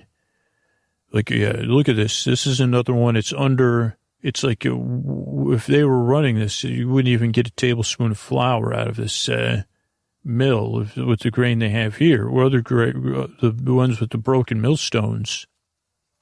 It was like too much. They were putting too much grain for the millstone to handle. Like, wait a second. What did you say? too much. No, you said tablespoon, right? Okay, bad news. I can feel this mill's shaking now and coming to life. Okay, I think I have it. It's not, okay. Do you still have that measuring cup? I do. What else do you have? Did you hold that scale? Okay. I'm going to hold this calculator and this abacus and just stay with me here. Okay, but the mill's coming to life with us in it. It'll see the grindstone starting to. Okay, so the balls of dough, right? They were just thrown together. It's not time estimation. It's conversion. They couldn't convert time to distance to be on time. And they having trouble converting water to flour, grain to flour, the proportions. It's conversion. Like proportions, the proportions are all wrong. Okay, well, we got to get out of this other mill before. Okay, no. It's just shot. We call on you to restore the principles of conversion to this town. Please help them convert measurements and differing equations, like using even things, please help restore the ability to convert and run conversion to this area. We call on you. You're missing some. Ratio rates and conversions is the principle. That's it. Time, ratio rates and conversions, great shots. Without these great principles of yours, hold your charms and picture everything being restored. Okay, maybe, okay, let me hold up this abacus. Oh, Shashada, please, in all of your wisdom, return the glory of math, especially rates, ratios, and conversions to these people. We call upon you in your honor of great. Please return to earth these great principles. Okay, the mills stopped shaking. Okay. And anything else? No, but my stomach's, I'm rumbling because of that dough ball is the only thing we had to eat. Okay, well, let's head back. I mean, I guess if the principle's restored, it should be just nothing should happen now. Like, that'll be another warning sign for us. If we get it wrong, it must call in its opposition to permanently. Yeah, let's head back and see Ada and see how it's going. But I think we did it. But no one will notice until they are able to exact those principles. Well, we could go and, well, I guess, yeah, they kind of have to relearn them. And I think our workshop will help teach them that. Maybe we could stay another day and, well, I know you want to get your your attention. So we'll do another show tonight, but not as important, tomorrow night. See if they're on time, and then finish explaining to them. We'll do a play about measurements. The baker play. Remember that baker show we did? We'll just reverse the whole thing. Yes, the baker who couldn't bake. Yeah. Okay. Hey, Ada. Hey, we're gonna rest and we're gonna fix up something. Okay. Great job. Well, everyone, this is Ada, and it looks like they restored the principles of ratio, rate, and conversion to this village, this town, this city-state, and they'll explain some of the underlying principles via play. But that is an adventure, a principle restored, and an evening ended. Good night. All right, hey everybody, it's Scoots here, and it's time for another episode of our ongoing working titled series, The Adventures of Dr. Triangle and Isosceles. And I'll just catch up on this series really quick. You can listen to it in any order. It's a tale of two traveling performers, Dr. Triangle and Isosceles, in a world not like ours, but like not that far in a possible future.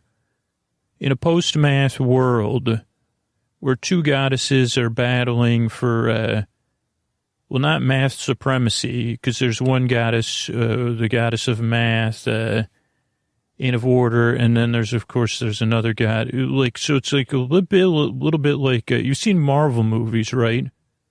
And I guess you could say, well, is Thanos like a demigod or a god or just some superpowered, or you say, well, it's a gemstone, Scoots. And I say, okay, well, then that's probably the wrong analogy.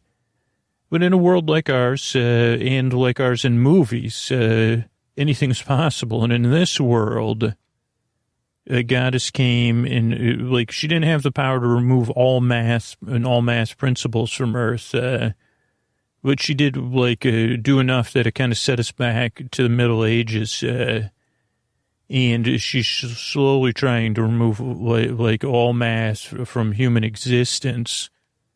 And if you're really swift on the uptake, you'd say, well, that's paradoxical. Could we exist in a world without math? And I'd say, don't worry, that's what our heroes are for. And Sashat, the goddess, she's not just a goddess of math, but for simplicity's sake, she is. All praise your name, and all math principles, of course. But Sashat has found that Dr. Triangle and Isosceles, and you might say, well, aren't they the perfect? Well, actually, they were characters. They were doing a traveling math parody show, like a in the post-math world, kind of at the expense of Sashat and math principles to make people feel good about living in a world without math. But who could be more perfect than two traveling performers that are, I wouldn't say they're math skeptics, because we don't really know. We're learning these characters, getting to know them. And I guess that's about it. They're traveling the former United States, I believe, in finding ways to restore math where they can. And you'd say, is this a belief in math or the actual underlying principles of math? And I'd say both, of course. Yeah, it's a sleepy story. Holy cow. You see, we'll take math and make it more interesting, but in a way that still puts me asleep. And I'd say, good job done. That's what I'm doing here. And the narrator is Ada, a mule. And I think that's it. It's episodically modular, meaning like it's a procedural, like in a greater world. And when I say that, they go to a town, they try to figure out what the math principle is that's missing and restore it. So, we come out pretty straightforward, right? Also, we have our world famous, beloved, holy cow, I've never seen, you know how popular you are on the Reddit for Sleep With Me? It's the beloved, the handsome, the charismatic, the talented, and the person that just makes me feel warm and smiley, Antonio Banderas. Thank you. I like how my friend, we rolled thank yous into one another. Thank you. There's the ladies, there's the gentlemen, there's the boys, the girls, the friends beyond the binary. It's time for another episode. My friend, I want to say nuns in space. I think it's just, it's time for another episode of The Adventures of. I think I need to set that up in a different way. Are you ready? Are you principled? I'll work on it next week, my friend. The Adventures of Dr. Triangle and Isosceles. Yeah. Calculation. Yeah. Thanks, Antonio. You can go ahead. Now we have our thing where we lie in bed and, you listen to the podcast with your, shoes off on top of the comforter and with a hairnet on. That's the new thing because I said, like, just it's confusing for me to find it.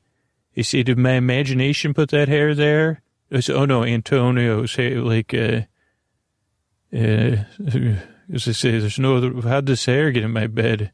Was it stuck to my head from earlier today? Because it's certainly not mine. And your hair, it's long and luxurious. Yeah, so that's why we're using a hairnet, to keep my hopes in the world of reality. But I mean, a lot of people would say, you got Antonio Banderas in your bed, Scoots. What could you be hoping for more? And I say, well, it's great on a business side. And then we have, thanks to our good friend, one of the great podcast producers out there, Julie Shapiro, recommended color Sudoku. So Antonio and I are going to be, we're sitting down to a game of color Sudoku soon. Oh, my friend, I'm a huge Ear Hustle fan, my friend. I know you are, Antonio. We talk about those things off the mic, because we do have to have like a person, but we do like listening to that. And I think it's the game and podcast listening may go together. So we'll be trying that later. Thank you. Okay, why don't you get in my bed? Why don't you go get in my bed then? It's time for Adventures of Dr. Triangle and Isosceles. Hello, everyone. This is Ada the Mule. You may or may not know me. I am a mule, or, but you could put, you could figure it out. And I'm the mule that pulls the wagon, that holds the stage, and that, personal property and the professional property of Isosceles and Dr. Triangle. And I also took over narration role on this story because I'm there. I'm observing it all. I'm Ada the Mule. And this one, we're actually traveling. We've just left the suburbs of a town. And actually, I've been listening into them. It feels like Dr. Triangle and Isosceles are just about to talk about something somewhat interesting. Because I think their conversation, I won't even have to set it up. But if I do feel the need, I will do it later. Here you go. So was that strange for you at all? I wonder. It's just a look on your face. You mean when the cat ran by? No. We saw the high school you went to, and then we were in your childhood home. We slept in your childhood home for a few days, because we thought that storm was going to pass. Well, no, it's not my childhood home, no. It's just my high school home. It's a little different. I just lived there when I was in high school, not my childhood home. It was it was only for 3 years of high school, not my freshman year. Okay, but I just mean, or is everything okay? I guess that's what I'm saying. What do you mean? Well, this is the first time we've spoken in 5 days. I think it's 5 days. I guess that means I'm on the upswing. Yeah, I just needed to rest. Right, you slept for 3 days. Or you were lying in that bed for 3 days. That was I was childhood bed, your high school hood bed. Yeah. It was yeah. I was there, and the past is behind me now. So I guess I was there to put the past behind me. And I didn't think we didn't come across, I know we have whatever you want to call it, a professional friendship, and we're partners, but in a professional but right. We all keep things to ourselves. I understand. No, I just wanted to check in just because your face, it's like your eyes are burrowing into something that's like millions of miles away. I don't know. Well, thanks for indulging me. I'm just, it's memories. So what memories were you leaving behind? Look, that's kind of more my own business, I feel like.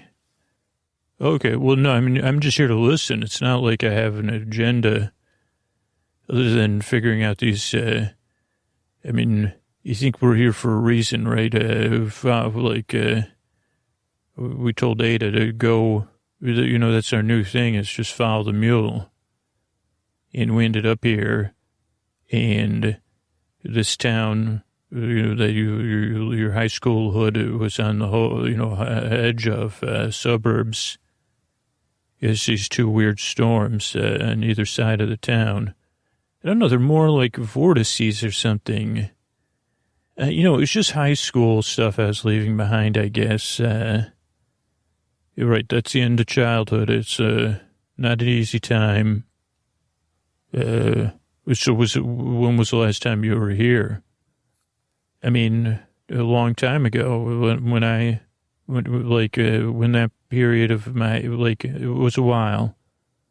I mean, it's strange, too, because it's strange how time passes, and it was, right heading towards the decline, but it was still, the digital golden age or whatever they're going to call it. I don't know if it was the pre-decline, I prefer. That's, so, yeah, I mean, I guess, we left a lot behind anyway, so it's an extra thing, it's like the regular pre-decline people's high school stuff, and then, you know what I mean? I guess I do, but, I guess I'm even saying, leaving behind the idea that is, does this have to do with, why you kind of seem so... What's that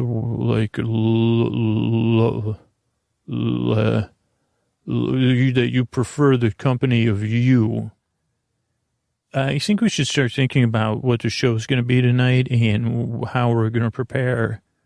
Then you like talking about that. Okay, we're just going to ask a couple more questions. I just just helps me understand. Is this is that preferring the company of yourself just about, is it in general, or was it a romantic part that you were leaving behind? Or was it something else, because you're closed, you're closed off, we don't have to debate that. Why does it matter? It's gone, we've moved away from the suburbs, we're headed into the city, and we have work to do. And part of that period where I was there at the house was, I put it was part of me leaving that behind, yeah.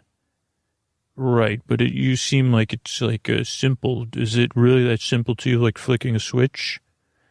That could be analog or digital, I guess. I guess it is that simple for me.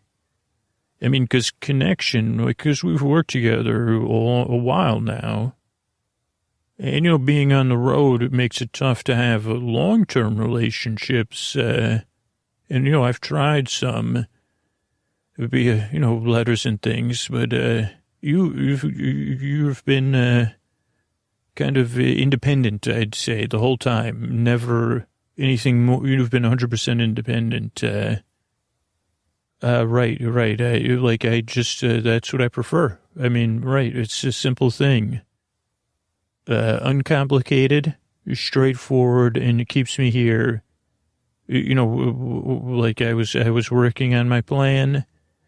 Now we've gotten roped into this, which will help me get to my plan. And so, yeah, it's pretty sure it's simple and straightforward.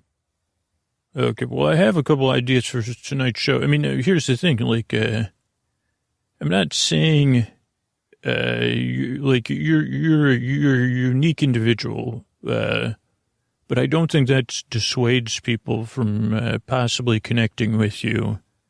You think you're almost interesting, you're designed in an interesting way. Okay, well... thanks. I don't know if that was an attempt to be a compliment, but I do know what you're talking about. And,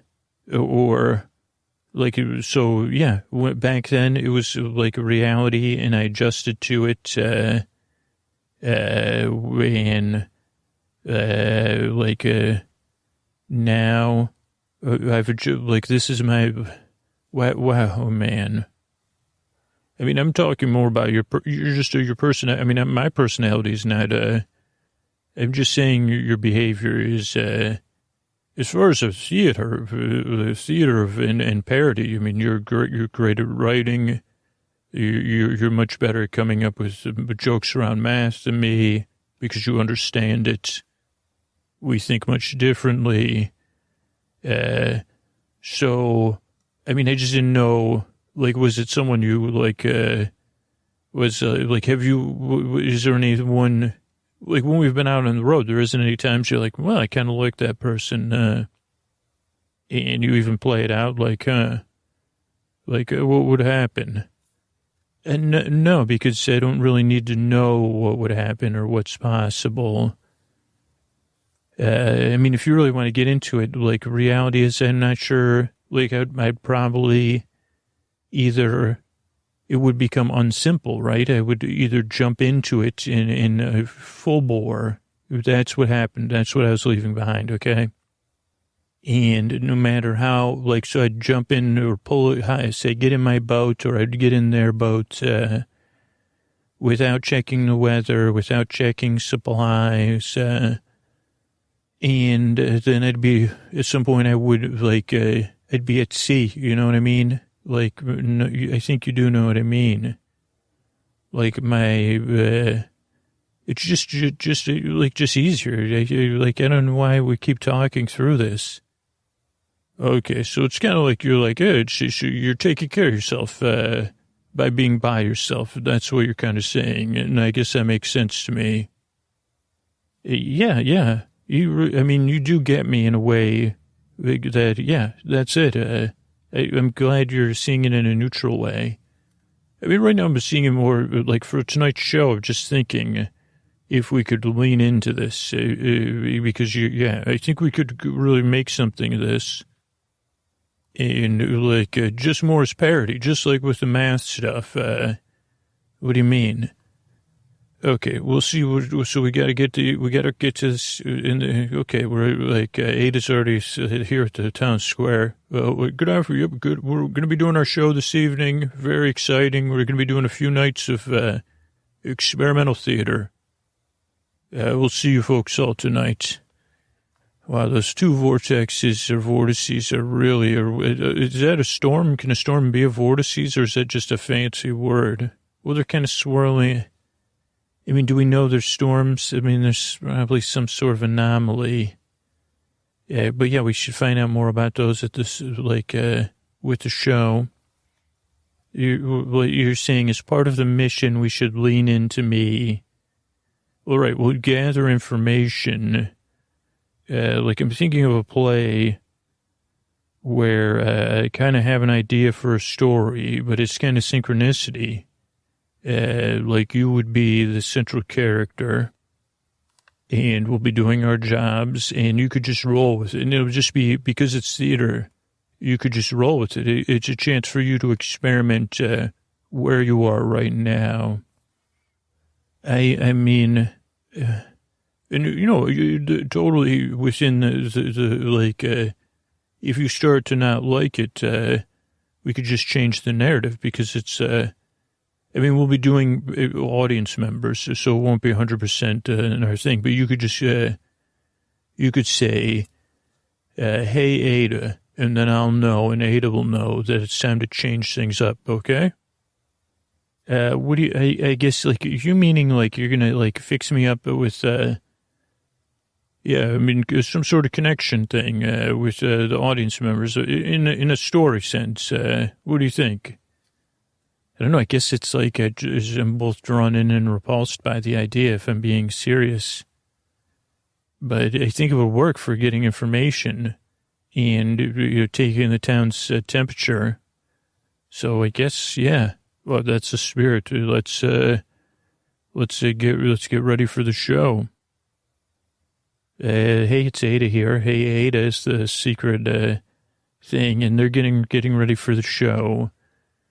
And I just wanted to kind of be here in depth a little bit more is that, there's these two swirling gray clouds and not super where you'd be on hackles and all the people who kind of seem to not care, but really dominating in the sky like that. If you were in the pre-decline world, when you had full math, and you saw something like that, you'd say, is that portent, is there a big storm coming? And out on the suburbs, there was a bit of a storm, rain and showers and wind.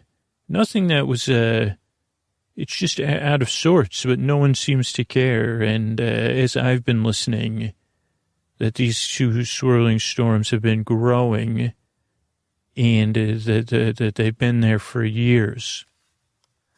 And so, I guess we will see how it goes. Oh, and the reason this town is a big crossroads for travel on what is left of the easy passable roads in the United States, north, south, and east and west. It sits not in the exact middle, but in the crossroads and near some passes where you'd stop. So the idea that these swirling things could be a major inconvenience as we try to give math a foothold here so that it can spread. Oh, Dr. Triangle is on stage, kind of just sitting there, and Isosceles is going out and introducing the show, which, they say, hello, everyone, that kind of thing. And the show's getting ready to start, so I'll turn you over there. And thank you. So thank you again, everyone. And tonight we're telling the tale of a new tale, a very new story we're doing here. The tale of the lonely magnet.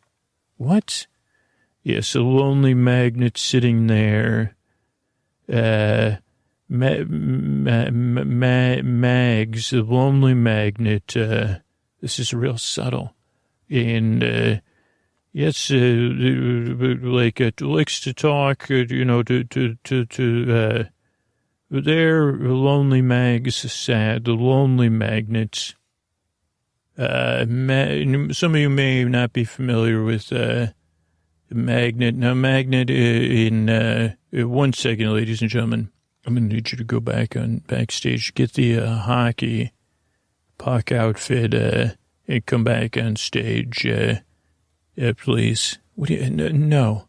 Yeah, that's a lot of magnet. We need to show, how about a round of applause for our performer tonight, Dr. Triangle, who will return to the stage as the lonely magnet in just a second.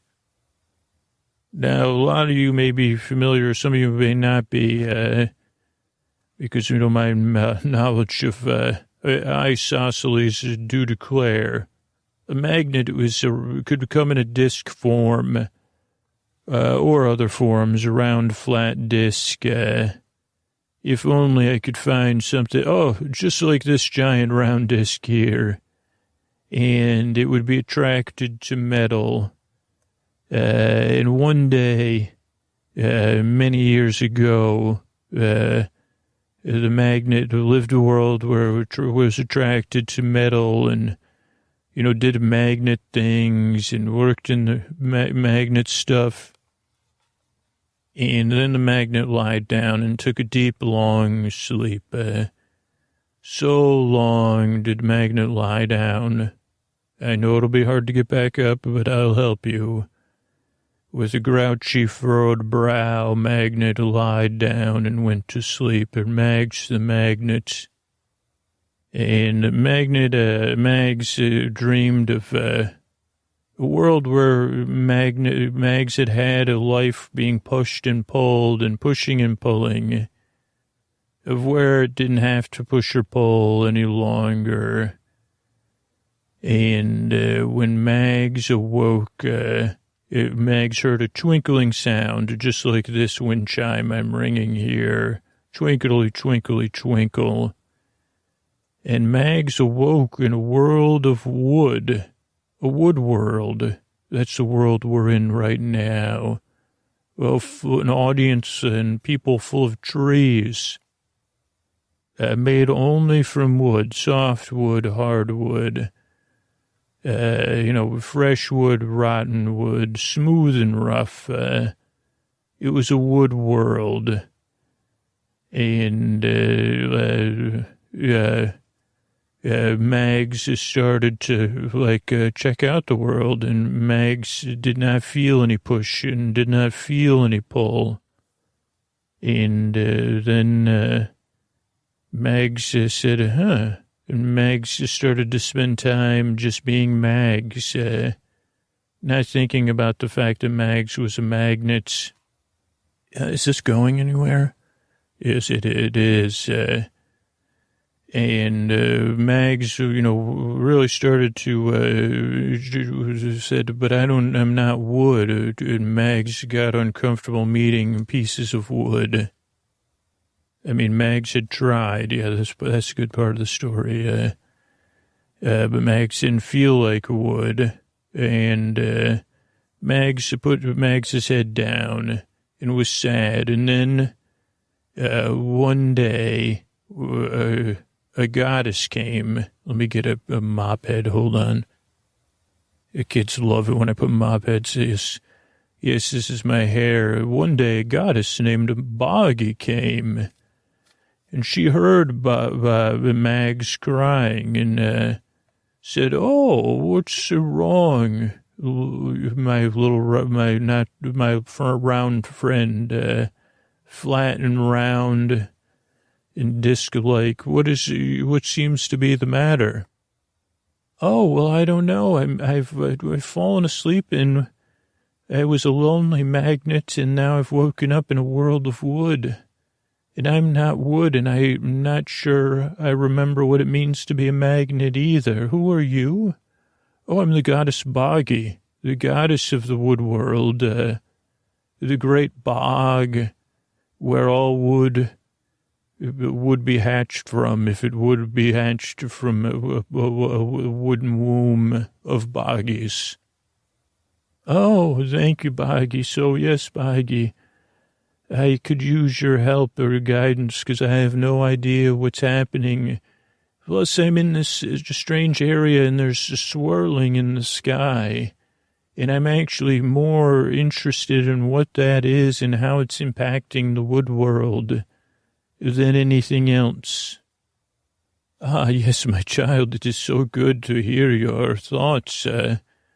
Yes, I'm Boggy. Did I get your name and forgot it?" "Yeah, I'm Mags, at the Magnets." "Oh, yes. Well, Boggy's seen many things, and Boggy knows that the journey to solutions runs through your heart. We just need to find yours, little Mags. So have a seat, and I will call upon." I look out at this audience of trees, and I know I can see myself in many of you because of the beauty I see shining from within. And I wonder if there's any trees, that have wondered, that maybe feel a draw, that are in a growth situation where they're ready to meet a magnet and see if they're drawn in. And if you need Boggy to explain it to you more clearly, would you date a magnet, and are you available to date a magnet? Would you raise your hand as a volunteer? Okay, so, yes, hello. Hey, it's Ada here. I just wanted to interrupt a little because this part of the play went on for about 2 more hours that evening. And it was basically like I could just give you a shorter version and much more interesting, because Isosceles was experimenting with the story and would bring people on stage. Eventually they set up a table like it was a pretend restaurant, and Boggy pretended to be the waitress as well as the narrator of the story and the matchmaker. And it was a series of first dates with Mags and people, but Boggy kept kind of making it just be yourselves. in like in a quiet thing off to not the audience can hear. Just get to know each other just like this is a real date. I want you to imagine that. And it was a bit of I mean, this is a post, so this wasn't totally uninteresting because Isosceles was pretty good at kind of spurring it on. And it did start to feel like, for the audience at least, that they were watching these dates, not always particularly interesting, but with Boggy's slapstick when needed. But it did also feel like first dates, which... I think we'll get a bit broader message soon, but, they were, especially for Dr. Triangle, who hadn't been on any dates in a while. And it was just, a lot of awkward conversation having to be spurred on by Boggy and a little bit of overthinking on both sides. Now, the audience, for the most part, was into it. And even got the idea that it's like, oh, this is kind of like a matchmaking for real. Yeah, but it was, again, the vibe that Dr. Triangle was putting off was a little bit neutral to not comfortable. So it wasn't like any matches were made. And now they're kind of, now it's the next day. They're going to do another show, I guess. So I'll just I see why you're not pleased, but could you, just let me explain a little something about this? Well, it's just, no, I don't think there's a need to go on. I mean, we can go on for the theater portion, but I think it was clear that if that was for me as a person, that didn't really go well.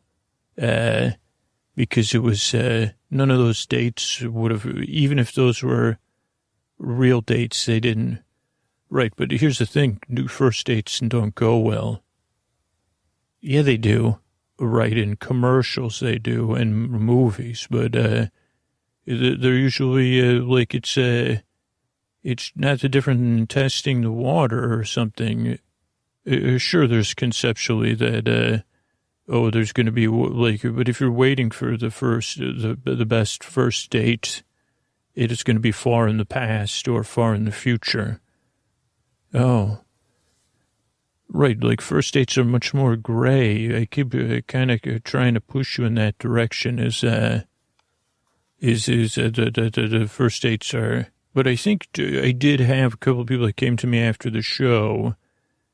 And so I'm going to have you have pre-show dinners with these two guests. I guess we refer to them as.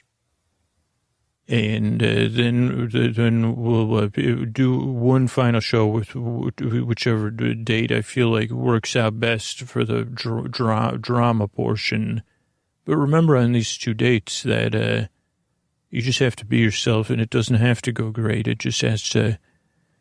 Like, I don't want to say how you're seeing things, but it's like, I realize that we're in this, we're trying to, right, also, can we figure out the swirling stuff? No, we'll get to that.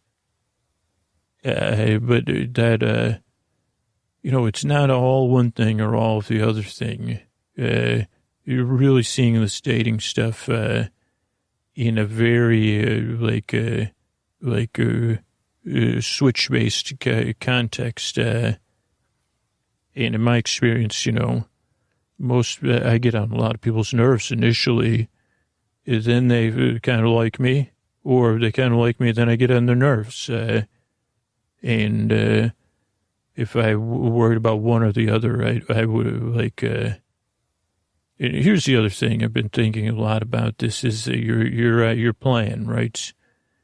You want to be, you want it to just be Dr. Triangle and Dr. Triangle only, right? And you've been building towards that. And, you have everything set up. You have a place to go that you won't tell me where it is. You have a secondary backup place to go.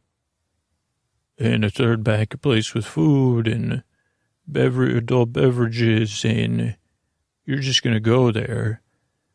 And I think about What if that's not what you want? I am your friend. Wouldn't you want a family, like a friend there, or family there, or a friend, and someone for you, like a companion? Well, which one would it be?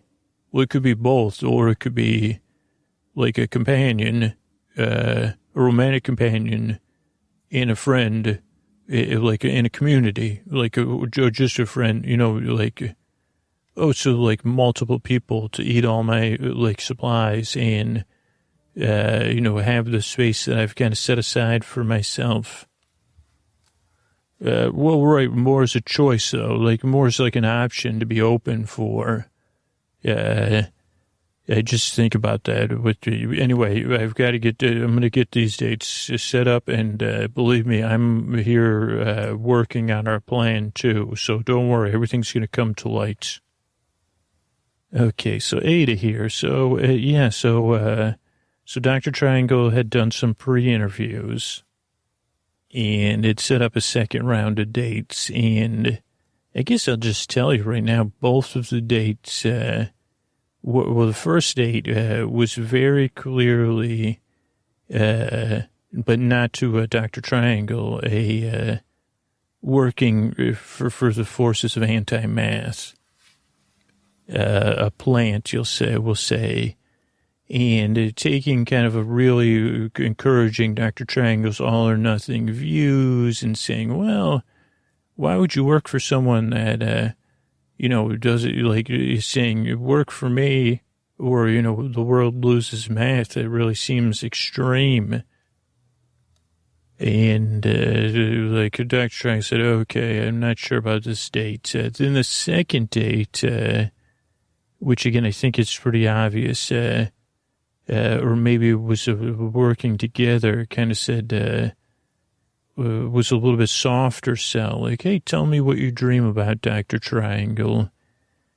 And Dr. Triangle started to kind of let their guard down and talked about dreams that Isosceles was talking about, of being on their own, having a place set aside. And again, the state said, well, what if we spent time together? But you didn't have to worry about that. Like, if you go on your journey, maybe we could keep in touch.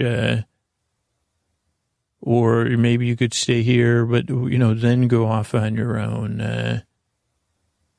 And Dr. Triangle was kind of taken aback. And then the date kind of said, well, what if you, why do you have to choose? So your goddess that you work for, or your boss, is making you choose between doing all this work or going to do what you want to do. What would you do if you didn't have to choose one of those choices, or if there was another choice? And Dr. Triangle said, interesting, I don't know. And then the date said, well, what if, would you trust a person that said, well, why, I don't care what you choose, I'd support you either way. And Dr. Triangle said, yeah, I mean, that's, and I said, well, what if you could get what you wanted? What if someone was there to help you get what you wanted instead of what they wanted? The whoever the other people with the agendas are, Isosceles, Sachat, and now Isosceles was watching this whole thing now with audio and saw, okay, this is it. So then they moved into the stage show. After some more talk about it, this all seems like great common sense. And Isosceles made a big, to-do for the audience of, this is this is a game we're going to play. And it's a really exciting thing. And it's called a newly date feud. And Isosceles went through for everyone there, because some people were from the pre-decline and some people were from the post-decline. So some people were familiar with the shows, game shows, the Family Feud or the dating game, newlywed game type shows. And this is a combination of both of those. And set up the rules, which is basically, but it was Dr. Triangle versus Dr. Triangle State, who is just from the tree world. I guess, also Isosceles is dressed as Boggy. So really deep into a convoluted story here. So then, I'll just turn. Okay, so it's the two of you, whoever buzzes in first, answer this question on the big board. We surveyed 100 residents of this town with this question. The best things in life are, yes. What's your answer? Paid in full. Nope, sorry, paid in full is not on the board. Dr. Triangle, do you have an answer? Yes, best things in life are... Yes, best things in life are free. Number one answer on the board. Dr. Triangle, you're going to play or pass? I'll play.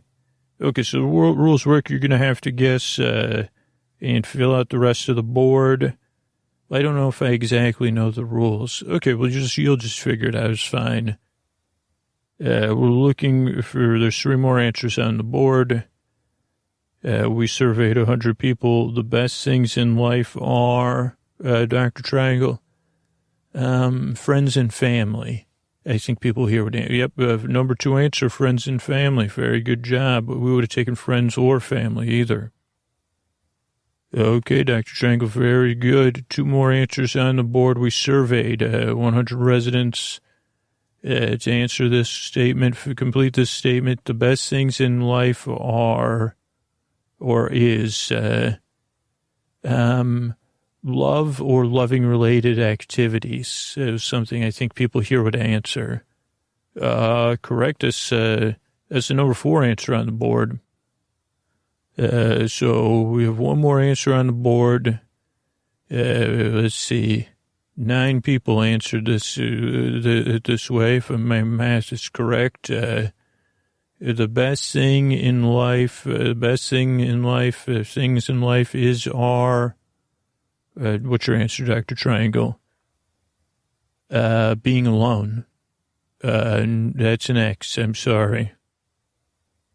Okay, what happens next? Okay, it's pretty easy now. Your competitor over here, we are from the world of trees. Hello. Trees, multiforms.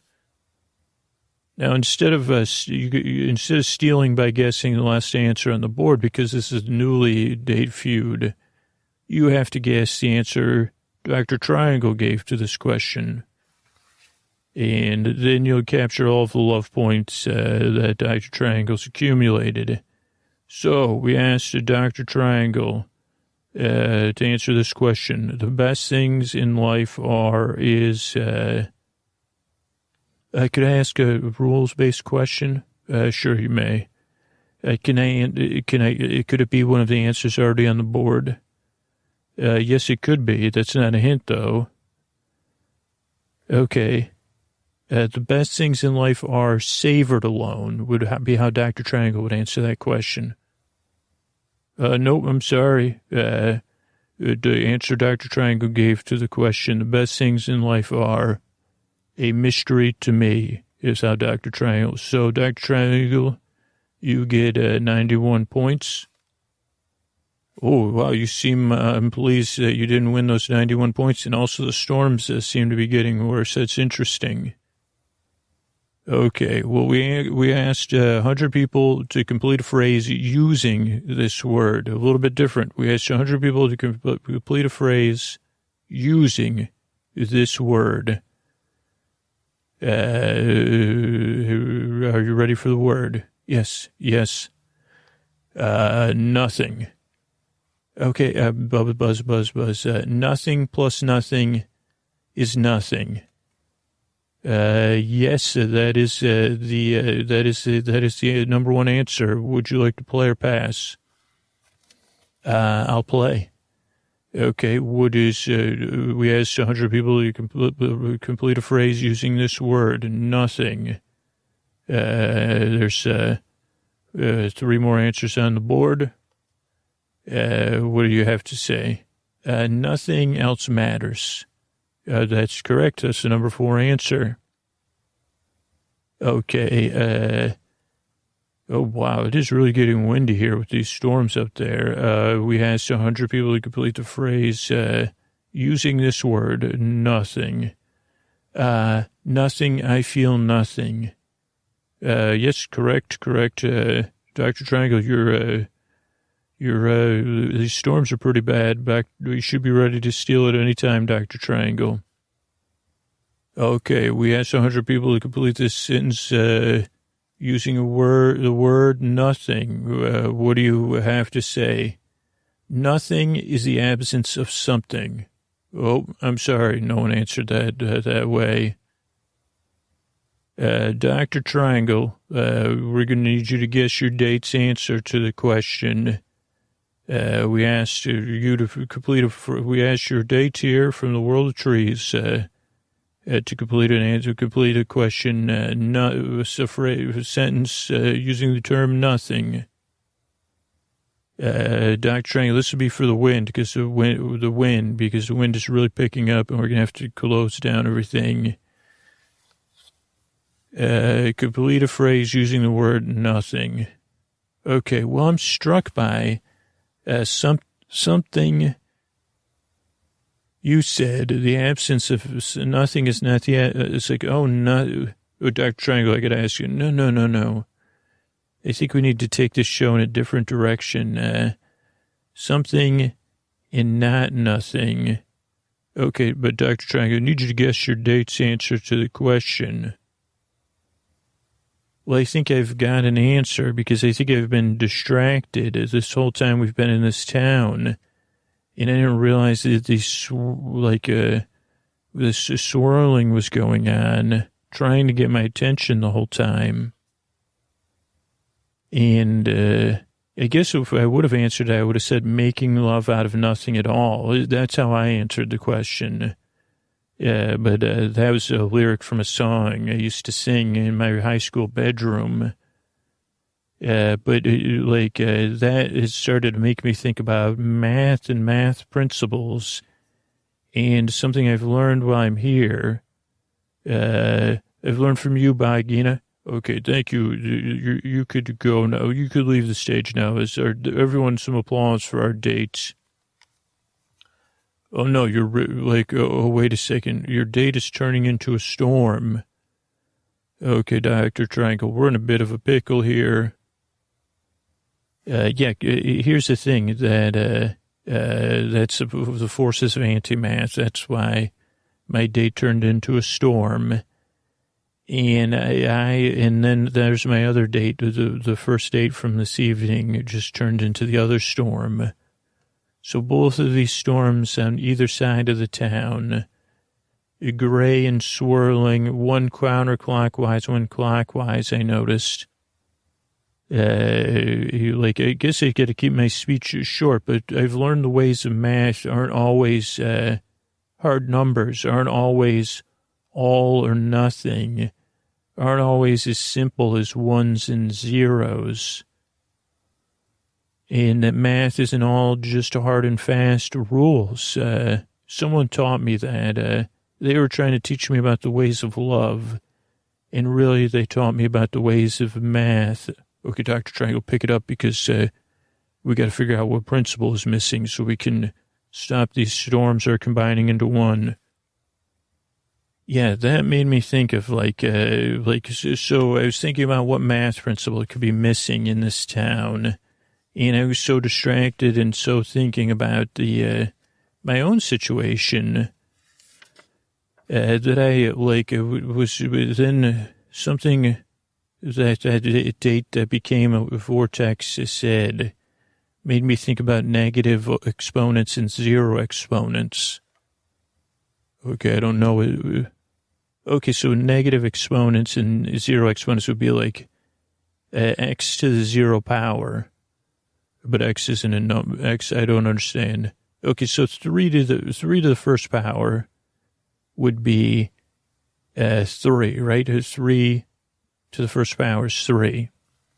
Okay. And 3 to the second power is 6. And 3 to the third power is 9. Correct. But and 3 to the negative 1 is 1/3. Okay, 3 to the negative first power is 1/3. Okay, I understand those concepts. But 3 to the 0 power is 1. Okay, that makes sense because minus 3. Okay, I think I understand. 3 to the first power is 3, but 3 to the 0 power is 1. Okay, I kind of understand, but I don't. I understand the pattern. Exactly. The pattern relies on the fact that 0 to the 0 power is defined to be 1. Okay, I don't understand. Is this going to get us out of this situation? Well, okay, so 0 to the 0 power, when it equals 1, it makes all of those negative and positive exponents work. And we're talking about monomials, we could get into reciprocals, like flipping fractions to solve, and that's one of the, rules for a negative exponent. I don't get anything you're saying. Okay, so a to the negative n is like a reciprocal of a to the negative nth power is a reciprocal of a to the nth power. But any number except for 0 to the 0 power is equal to 1. Yeah, but the 0 power, it's a 0 power rule. So 0 to the 0 power is actually a gray area. It's a simple gray area in math. Like some say it's undefined, some say it's 1, and some say it's 0. And in the case we say it's 1, it's there's arguments to be made in its favor, but it's also a rule when you define it that way. That just makes the other formulas and numbers work. But it's still a gray area. Like it makes sense and doesn't make sense at the same time. Okay, I trust you. Do you have a charm on your charm bracelet that you could stop these storms that are about to... I think your childhood, your high school home just got... oh, yeah, that's great. Okay, yeah, I do have this one. It's a heart charm. And I know that part of this journey today, these past few days, has been me learning more about attraction and how little I understand about how it's not hard or fast and how first dates don't always go good. They're like big gray areas, and relating to other people is like that too. And 0 to the 0 power, the 0 power rule. It also is a shot, if you can hear me, restore the gray areas of math to this crossroads, to this area. Take away the power that would make it an all or nothing place, and help us in your name to restore math to this world. It's a shot we call upon you as I hold this heart charm in my hand, to restore the fact that someone would disagree with me that 0 to the 0 power equals 1, and they would say it equals 0. Or they would say it's undefined, and it would just give me a boggling look. Oh, the storms are gone. Great job, Triangle. Thank you. I'm exhausted. I'm going to, you don't want to try to, no. Thank the audience on my behalf. I'm going to go lie down. And I'm going to spend some time alone because I want to lie down and spend some time alone because that's what I want right now. It totally makes sense. Actually, could I be alone near you? Because I'm as soon as I excuse the audience, I'm going to lie down. I'm just going to sleep anyway. Yeah, you could be, if you respect my space, I can respect yours. Thank you. Okay, ladies and gentlemen, thank you for attending tonight's show. Great news, both those storms are gone. That's the power of math slowly being restored. I know not all of you are math believers, but we're here. It was an interesting experiment in theater, too. Thanks. The audience already left during that part. Okay, well, those of you that are still listening, good night. All right, everybody. Welcome to another episode of our serial, is it serial? Oh, no, episodically modular series, with, that you could listen to in any order and still get the seriality of it if you need to. But I'm not kidding. You could listen to this in any order because, maybe I'll even take out episode numbers. I don't think so, because some people are completists. So I try to strike a balance. So whether you're a completist or a one-timer or a first-timer, welcome to the adventures of Dr. Triangle and Isosceles. It's a tale, and I'll give you all the details you need to know. It's two traveling performers, Dr. Triangle and Isosceles, who live in a world not like ours. Once may have been like ours, but then if you've seen any blockbuster movies, you know that or if you've read any mythology, you know the idea of gods and demigods, or superheroes and VILLs, IANSs, or Nemesi. So sometimes that's kind of like, that's in the movies, right? In this world, it was just like ours, and then a Nemesi came who was anti-math, and this, or goddess, or demigod, or whatever, and it's slowly, taken math away from our world. Still not totally removed it from our world, or the world, but really taking a lot of math kind of sets us back to the Middle Ages, or the Dark Ages or something. And even then it's like, okay, well, we still need some math principles to operate. But this goddess is pursuing eliminating all math principles, memories, ability to use them from existence. Which is, even for a goddess or a demigoddess or a Nemesi or whatever, not easy because, say, well, it's pretty interwoven, and you might say, well, can you have, I say, well, it's a good question. Without the underlying principles of mathematics, we're finding out. That's why it's an adventure. So that's one side, is a world where where math is a forgotten thing and not always accessible to everybody. Or some people say, that's actually what Dr. Triangle and Isosceles' career was up until this point. They were parroting the world that once was, where people used math on a daily basis and had, oh boy, such a healthy and respect and love of math, and the foundational principles of math. But now we live in a post-math world. I mean, again, when I say post-math, I don't mean 100% yet. Just like there's one side of the scales, there's the other side, and that's the goddess Shashat, I believe, or someone with her power, a goddess or a demigoddess, or a heroine, with a superpowered heroine, of course. You'd say anything like Captain Marvel? I'd say possibly, but with more math-related powers. Actually, but no, because she prefers to have human proxies operating for her. And she and her followers tasked Dr. Triangle and Isosceles with traveling what once was, as far as I could tell, the Midwest of the United States thus far, or the middle part of the United States, just to give you a little geography in a generalized way thus far, or whatever you consider where you are. You say, well, it's kind of like these regions. You got some mountains over here, some valleys there, some flatlands.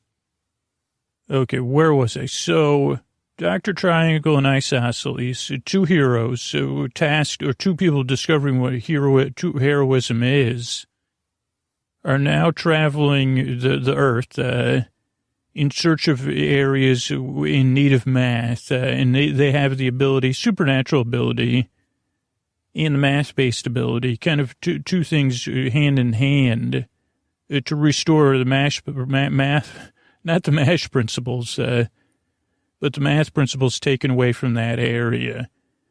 And you'd say, well, this really sounds like something I could fall asleep to. I say, yeah, it's like you say, take math and then sandwich that with the bread of convolution, slather on some barely understanding math to begin with, put in some exposition, some backstory, monologues, performances, because they're performers. We got all of that in here.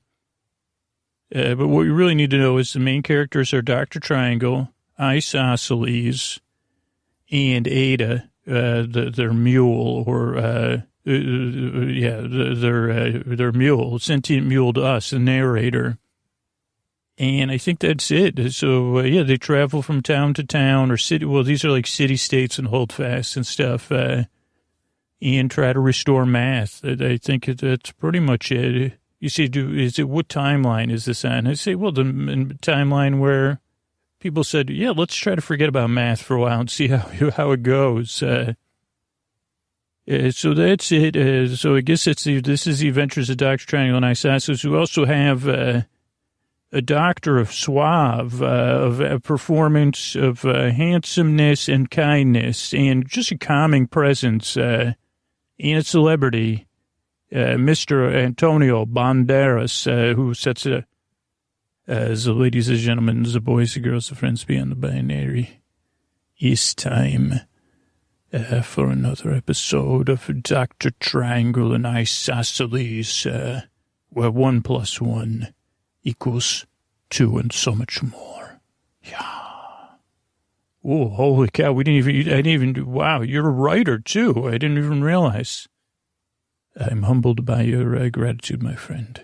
Yeah, thank you. I didn't say thank you, but you could tell it in my tone. So why don't you lie in bed and listen to podcasts? That's our new thing. People really love you on Reddit. Did I mention that? Thank you, my friend. Thank you, everyone on Reddit. Yeah, and so just lie down, kick back, of course, take your shoes off, and on top of the comforter, and we'll play a little. We got the new game, thanks to our friend Julie over at Radiotopia. So we'll be playing Color Q, which is that how you say it? It's Color Q, K-U, my friend. Oh, yeah, so it's like Sudoku, but with colors, which is easier for me as a dyslexic to play. And it's a community game, my friend, collaborative. It brings so much more than competing with you. I get to work with you. Yeah, twice in one day. You get to work with me. You have a new tagline for the podcast, the episodes. And you get to sleep to the podcast. Then we get to play Color Coup. Then you can have 1 glass of water. And then you get to drive all the way back to L.A. Yes, I'm living a dream, truly. That's Antonio Banderas. This is Adventures of Dr. Triangle and Isosceles.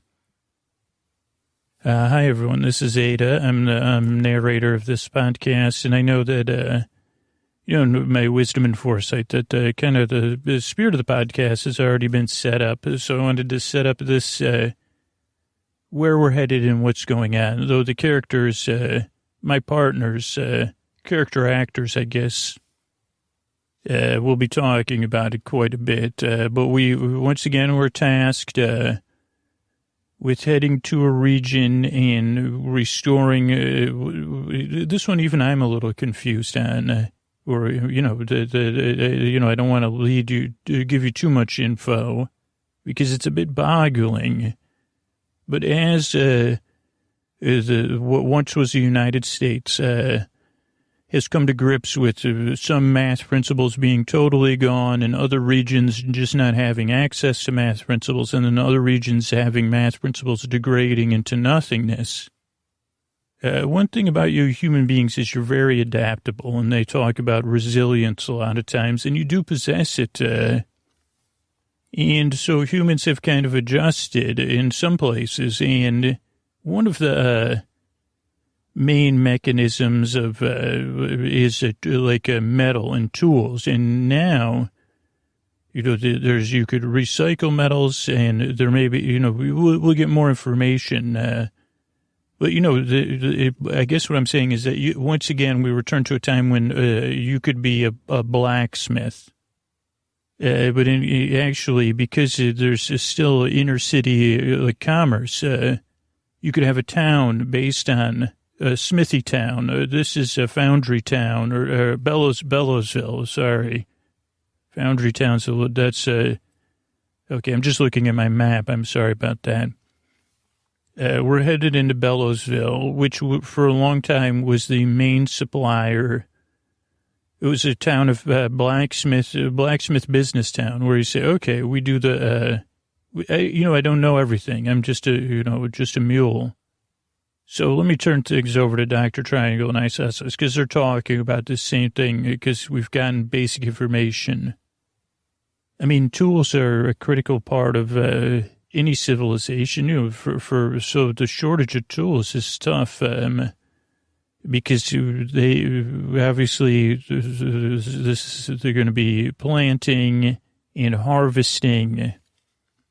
But even more so than that, this is a region that is a large region area deals with the winter. And tools are an important part of the winter and preparing for that to stay warm, right? Tools and heat you understand all that. Yes, I understand that you need tools.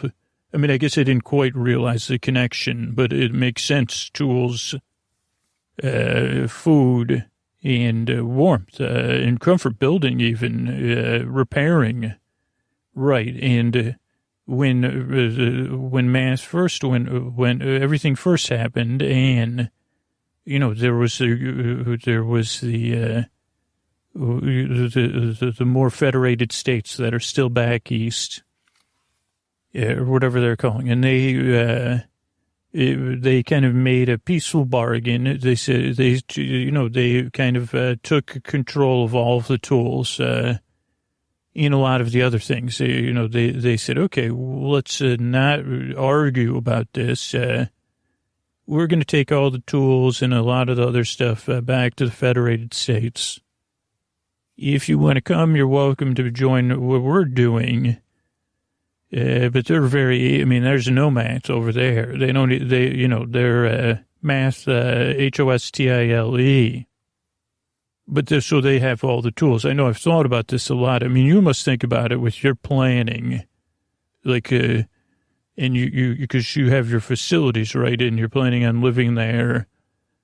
And now maybe but maybe living there with other people, right? Well, I haven't decided that, but what are you getting at? Well, I was just thinking, ongoing maintenance of a place like that. You'd probably have to do some repairs, electrical work, that kind of stuff. You must have a great set of tools there. I thought about food, drinks, because that's my plan, is to just kick back. I have a little bit of digital media. I got a lot of digital media. And, I picked a region that all that stuff, I could still make it work. What about no, I have analog backups, yeah. Board games, books. But, that's interesting. I said, I thought these places were supposed to last for 100 years. Right, but they're built by humans, right? So what if you say, I have some utensils. Those are tools.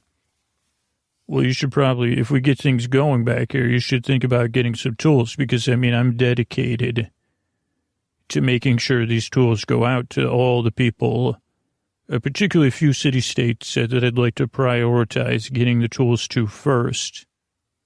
So you're going to play favorite. No, not favorite. I just say, those are the places that need the most, based on winterization. You're playing favorite. You're going to make sure you get your tools, or tools to trade, I'm sure. Yeah, so let's see. Let's just try to review then. So this town, I'm still having trouble understanding everything about it. Well, it's called Bellowsville, and it's where they, I don't know the terms, but basically that's where they cast the tools.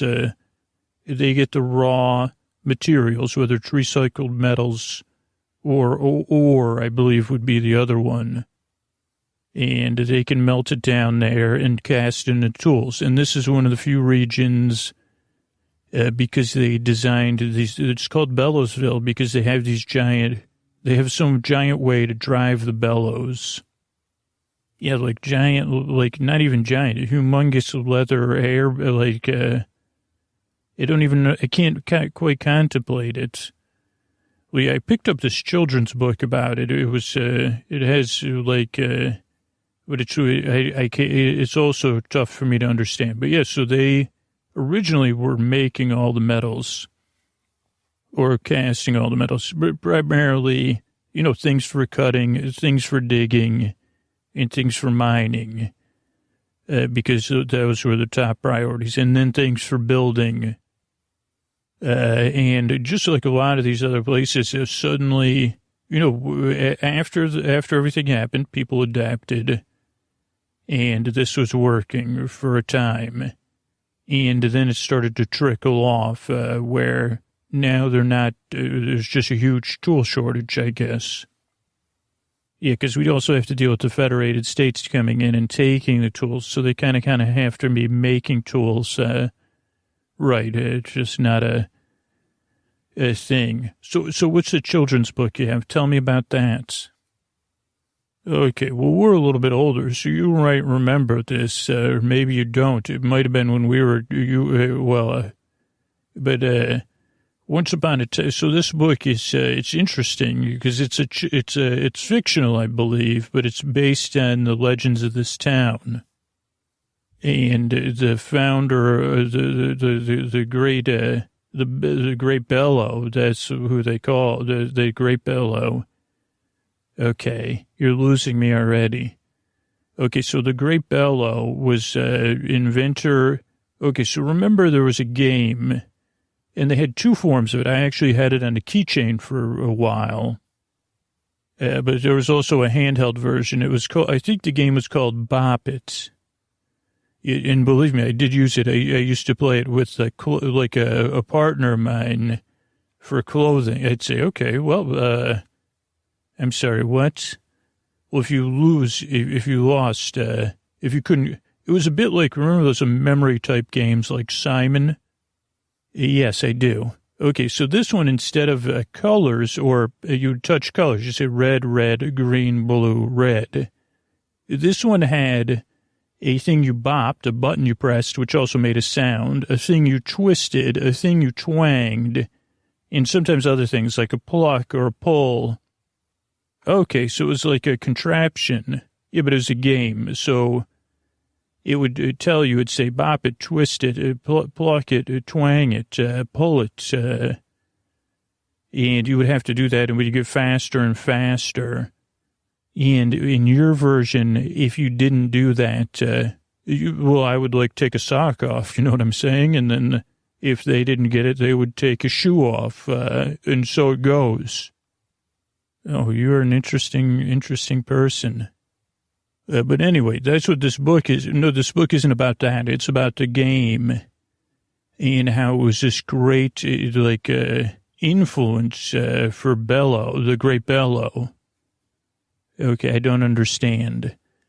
Okay, supposedly, where this town is, it also happened to be, it was a matter of circumstance or just worked out, or it could be one of these goddesses or gods operating outside of the two that we know about or combined with them, which is what this book hints at, because it has an undercurrent of a belief system.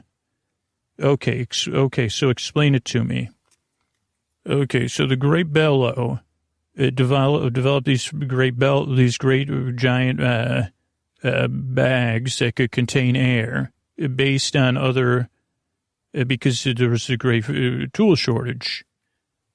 And this was already this valley was big on steel. Okay, I got you. So they already had a lot of the stuff, but they didn't have any way, there was no way to drive the bellows, other than or whatever it's called, where you pump your foot and it makes it what you see in the movie, you used to see in the movies.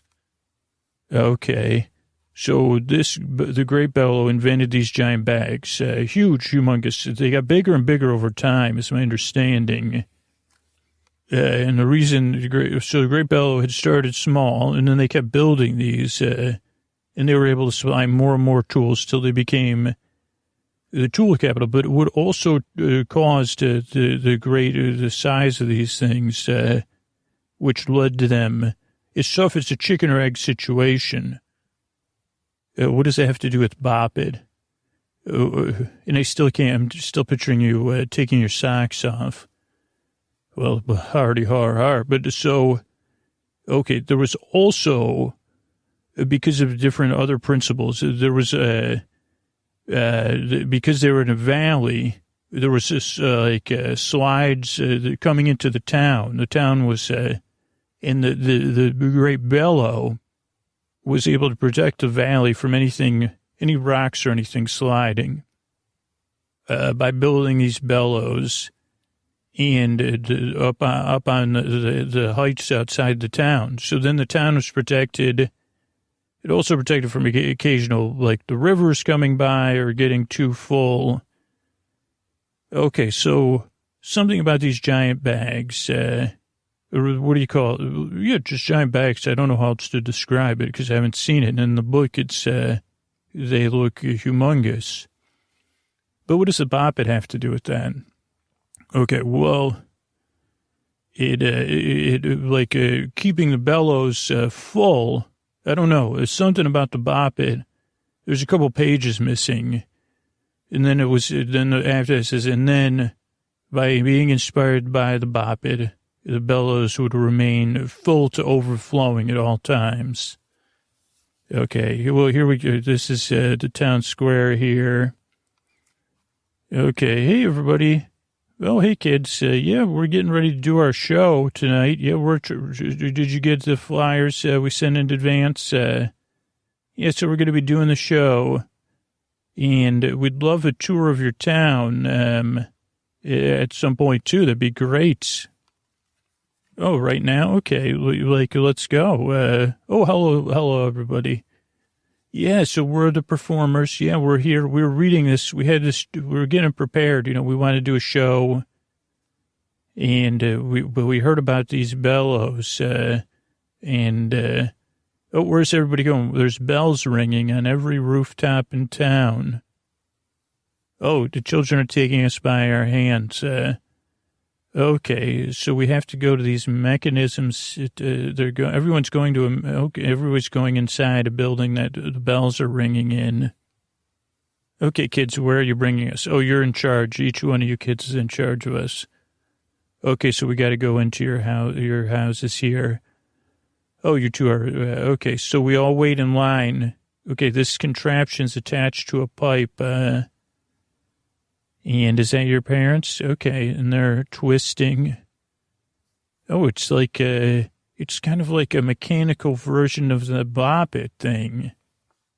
Oh, but a lot of it's pumping. Isosceles, are you seeing this? Yeah, why are they doing it? Like, it just can't do, every house has a bell ringing on it. And they have to, almost every action of the mechanical bop it is pumping air into those tubes, which go out of the roof. They somehow are related to the bell. Okay, it looks like they're almost done. Oh, and then it sprayed them in the face, and they have like an ecstatic look on their face. Okay, are we supposed to do that? Oh, no, we don't. We can. Okay. So, okay, crank that. Okay, then bop. Okay, then push, pump. Oh, it's like a pump. Instead of a bop it, it's a push it, a pump it. Okay, twist it. Okay, I got that. Okay. I don't understand what the bell stopped ringing. I still hear a few ringing. Oh, the bell stops ringing when you've done it. Now, how often do you have to do this? Crank it. We'll call it crank it. No, I don't know if we should call it. How often do you do this? You don't know. It's different every day. Okay. And when it's, now how come you kids don't do it? Oh, when you're an adult, every adult has to do it. You looked like it felt pretty good when it sprayed you in the face. Oh, even kids dream. Oh, so you can practice. You kids have your place where you practice. Huh, there's a bell still ringing out there. So what happens if you don't do it? Everybody's face just turned blank because there's one bell, and now I hear the sounds of, is that a rumbling of a large group of unhappy people? Oh, and yeah, I'm hearing them. Oh, that must be your neighbor. It seems like they're telling your neighbor, why is the bell still ringing? Oh, it looks like your neighbors were in the middle of something similar to what Dr. Triangle does with his own bop it after, I guess, Okay, so if your bell's ringing on your house, you get in a lot. Oh boy, it sounds like more than a lot of trouble those people just got in. Oh, they were new. They were new to your town, somewhat new. They didn't believe that, okay, so whenever the bell rings, so for every adult, so if we stay, we're just going to sleep in the town square in our wagon. Oh, so we're just guests, so we don't have to worry about it. Oh, if we stay for a longer period, we would get assigned something. Okay, we're going to go get ready for our show, and I'm going to try to explain things to Isosceles, because, yeah, thank you. Okay, what in the heck's going on? Okay, so here's what we didn't even get a tour of the bellows. Let's just walk out to the edge of town. You could see them up there. See how all of these pipes and tubes, like lead up there. Oh wow, the hill, there's cliffs outside of town. Yeah. Yeah, they're massive. There's so many of them. And they have air pressure. They're all filled by air pressure, which is fed by people's cranking and bopping. Oh, and they have, they're building more of these over there. It looks like a lot of the townspeople are working. That's why it's mostly just kids around town right now. Okay, maybe we should use a play to figure this out. What do you think's happening? Well, I don't know. I mean, I think they have a great system. They have inflatable, a way to keep these inflated, which keeps the air pressure, and that would drive the bellows, right? So no wonder this is a lot of air pressure. They could now use on demand, depending on how much the pressure's building up. It seems like, why would you expand it, though, if they were already at capacity and working? And then I guess I'm a little confused with the spraying in people's faces. That seems like it just adds a tactile pleasure on the end. Okay, but then what is the bells on the top of the houses ringing for? It's a requirement. So when there must be low pressure or something, the bells start ringing, which must happen whenever there's low pressure. So it could happen multiple times a day, or it might not happen at all. But it seems like at your home, I don't know if you're away from home what the rule would be, but if you're at your home or near your home, the bell on top of your home will start ringing, and it won't stop ringing until each adult must have their own mechanical bop it. And if they don't do it, then the bell will keep ringing. If they do, something about the air pressure or lack of air pressure in the cranking stops the bell from ringing. So what were the people next door doing? They were enjoying each other's company, saying, they were enjoying one another's company, and they chose to continue that versus doing they probably were like, oh, we'll just do it later. Oh, they were in the middle of that, middle of just hanging out. Okay, and then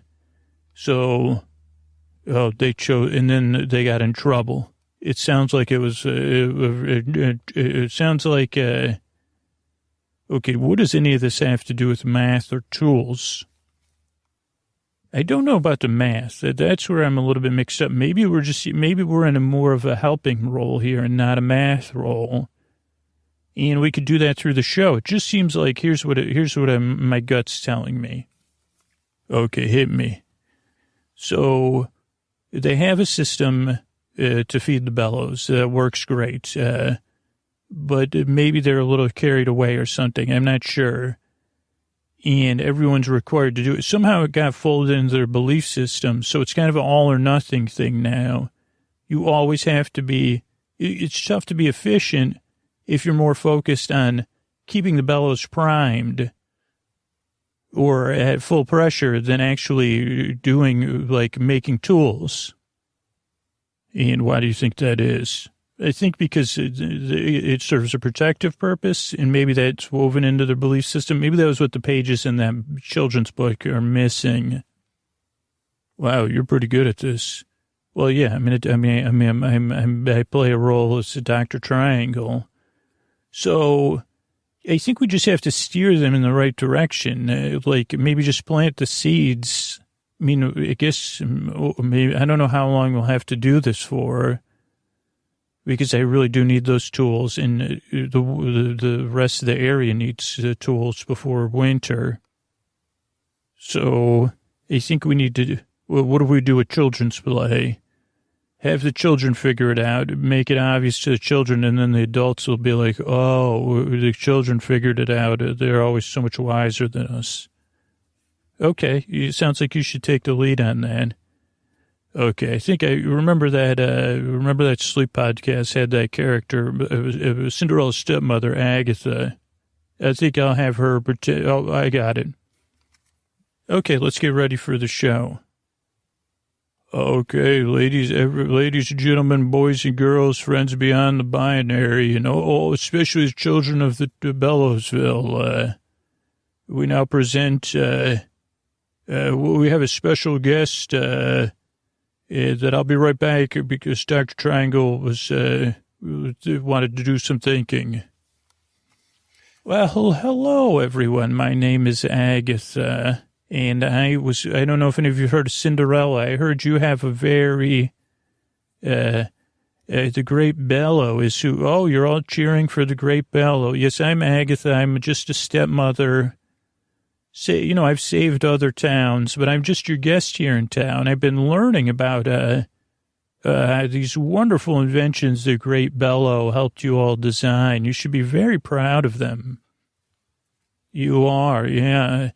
And I know that a lot of people have been coming to your town and saying, where are the tools? And, Agatha has people on her case all the time, children.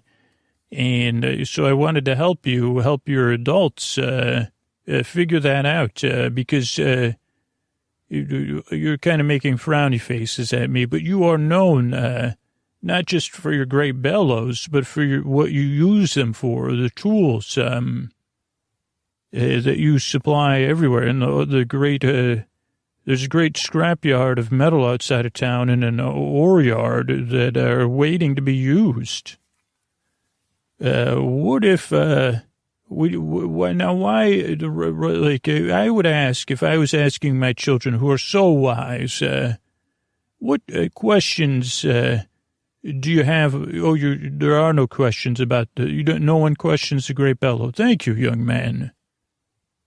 Okay, well, Agatha's dealt with this before. What if you lived in a world where you didn't not question anything that the parents and the authority, the great bellow told you? What if you came from my world where children are much more foolish? Now, you are all smart children who listen to your great bellow.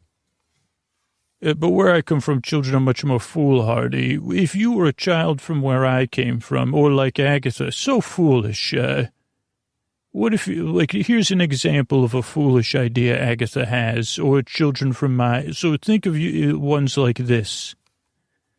I would propose, that when you use your parents use those machines to help, keep the bellows full and to feel good with the spraying in their face, that they would do it on a schedule, once a day or twice a day, in the morning or the night, and then the rest of the day they could work making tools.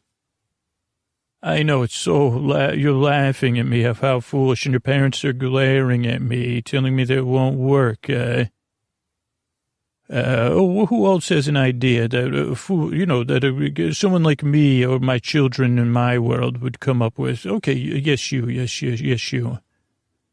Oh, what if you were paid in gold or tools or food or sprays of air in the face? Everybody loves being sprayed in the air with the face. I get it. It's very, people once upon a time there was a world where people did that by pressing buttons on their phone, and it gave them a little squirt of dopamine or something. This seems like it does the same thing.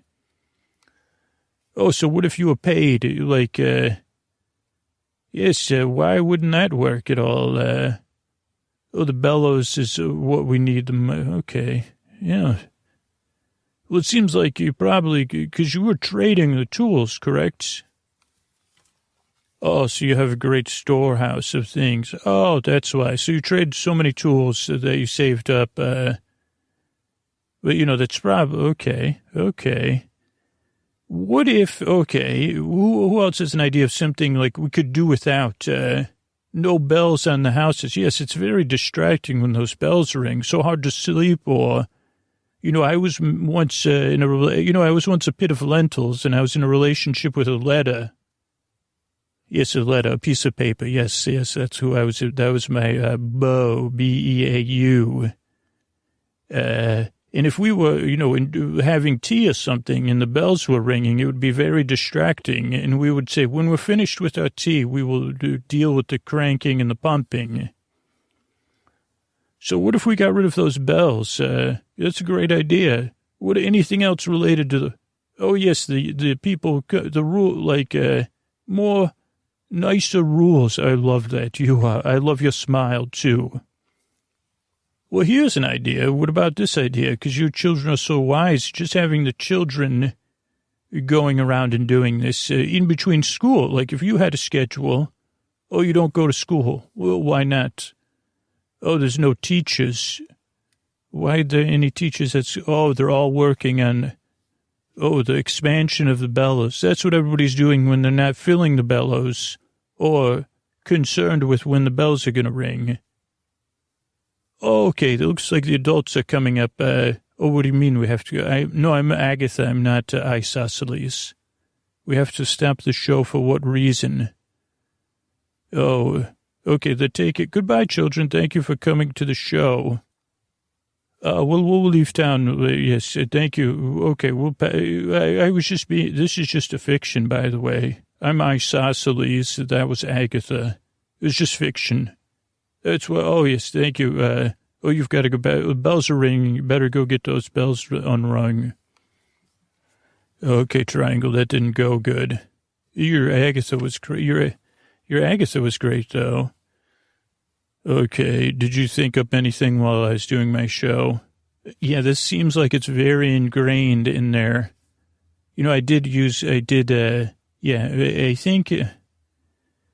I think the thing is, like, they need smaller bellows. They keep expanding it because they're associating their thing. But I was looking at I got into what was left of their library and looked at the geological records, and it looks like that they really don't have cause for concern except in a small area. So what are you thinking? I mean, I think for the... Here's the thing.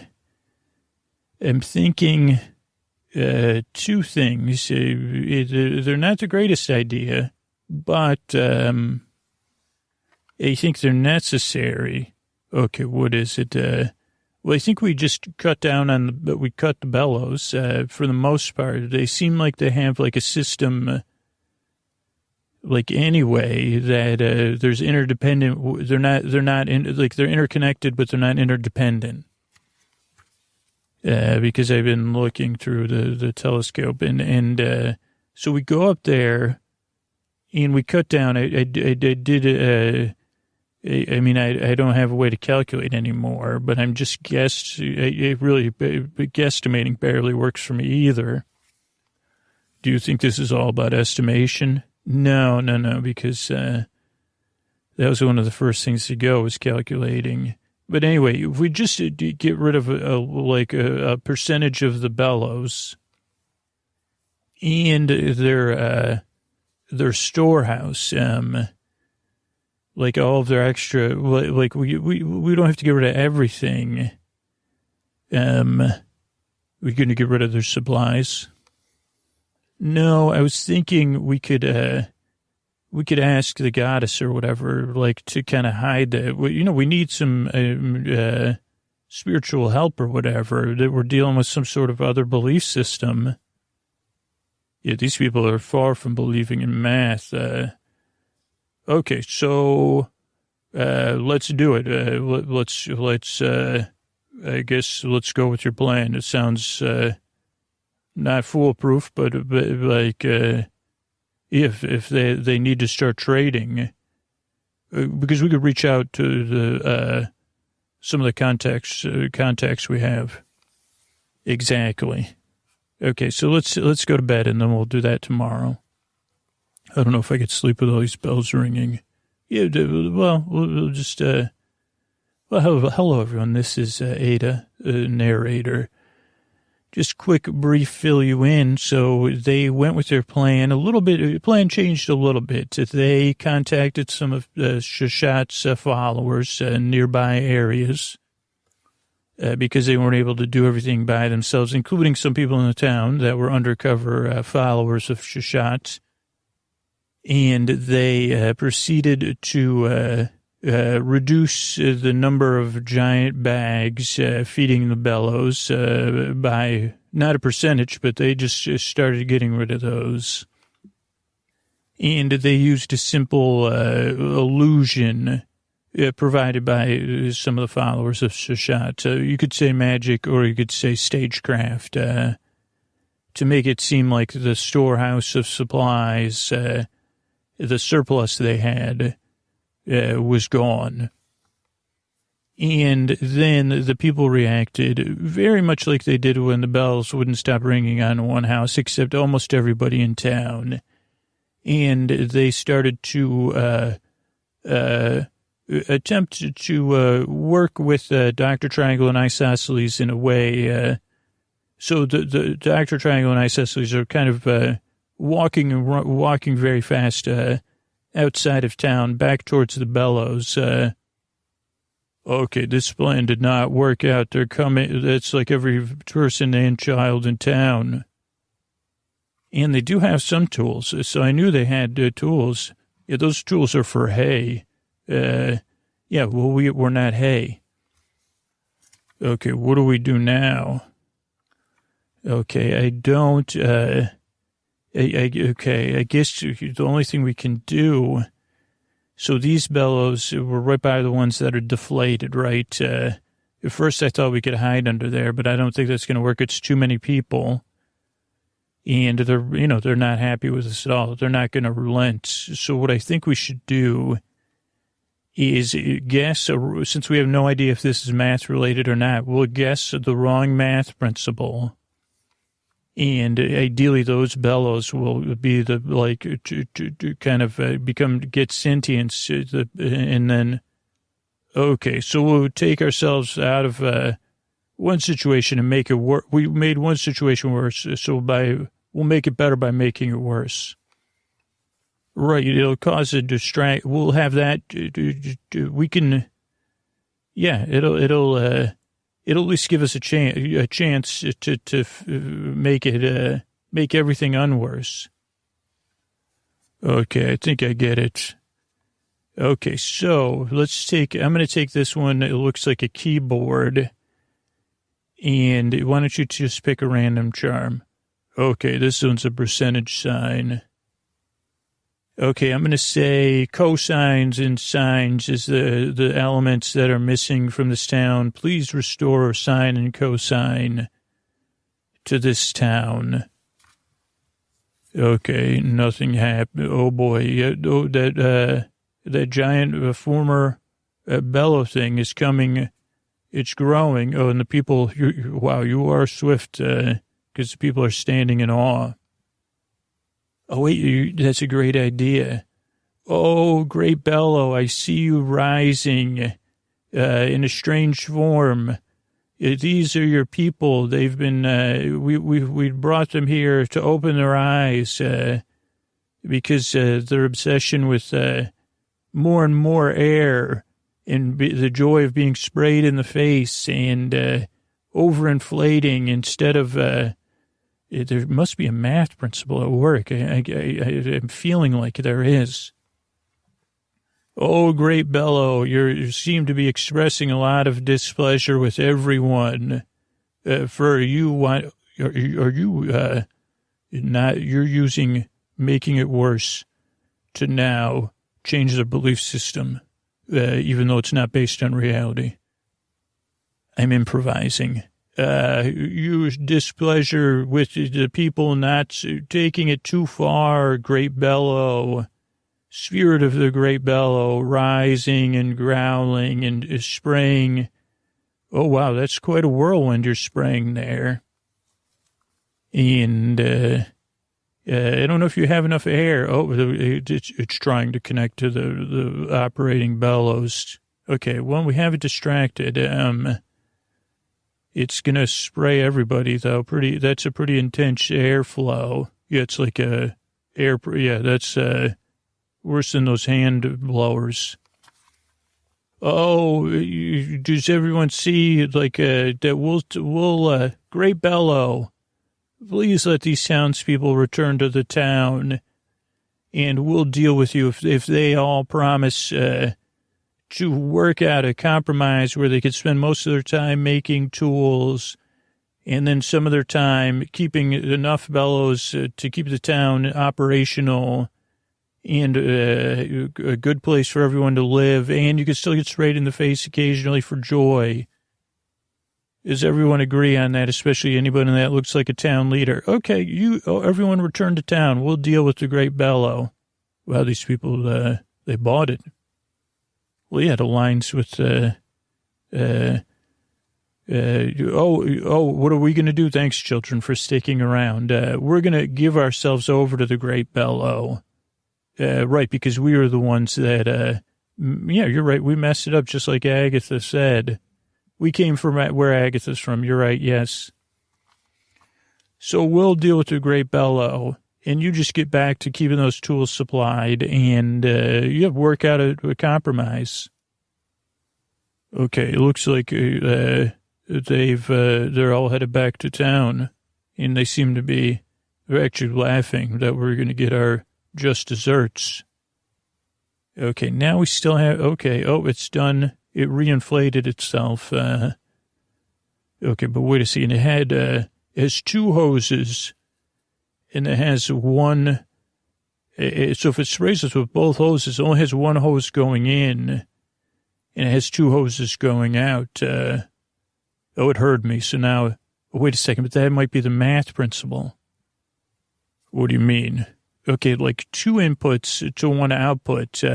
Like if this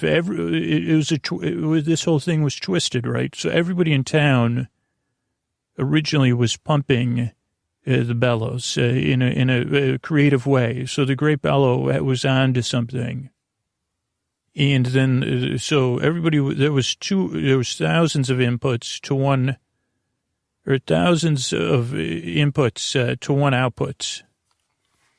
Okay, because everyone was filling up the airbags, basically. Right.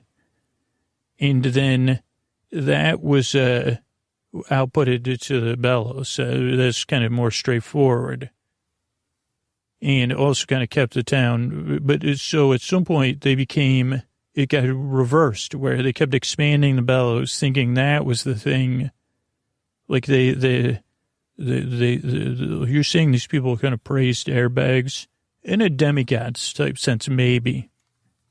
And then they started doing, I guess instead of, they were all doing, they're supposed to be doing two outputs, right? Keeping the bellows filled and making tools, which isn't, you know what I mean? They were unfocused, and then their energy was just, Okay, how is that a math principle? I don't, because it's not fun, because not, okay, it's a stretch, but I think I'm right. So domains and range, right? I don't know. The range of mountains? Okay, so there's domains and ranges, but only a function if a domain maps to one output, one range. A range can two domains could go to one range. Two inputs can go to one output. It's like everybody here pumping the bellows. Or everybody here, or majority of people working on the tools. But one input can't go to two outputs successfully. Okay, sounds, because we're in trouble. Here comes that giant, great bellows coming at us. Okay, I think, look at, because even the mule 8 is nodding.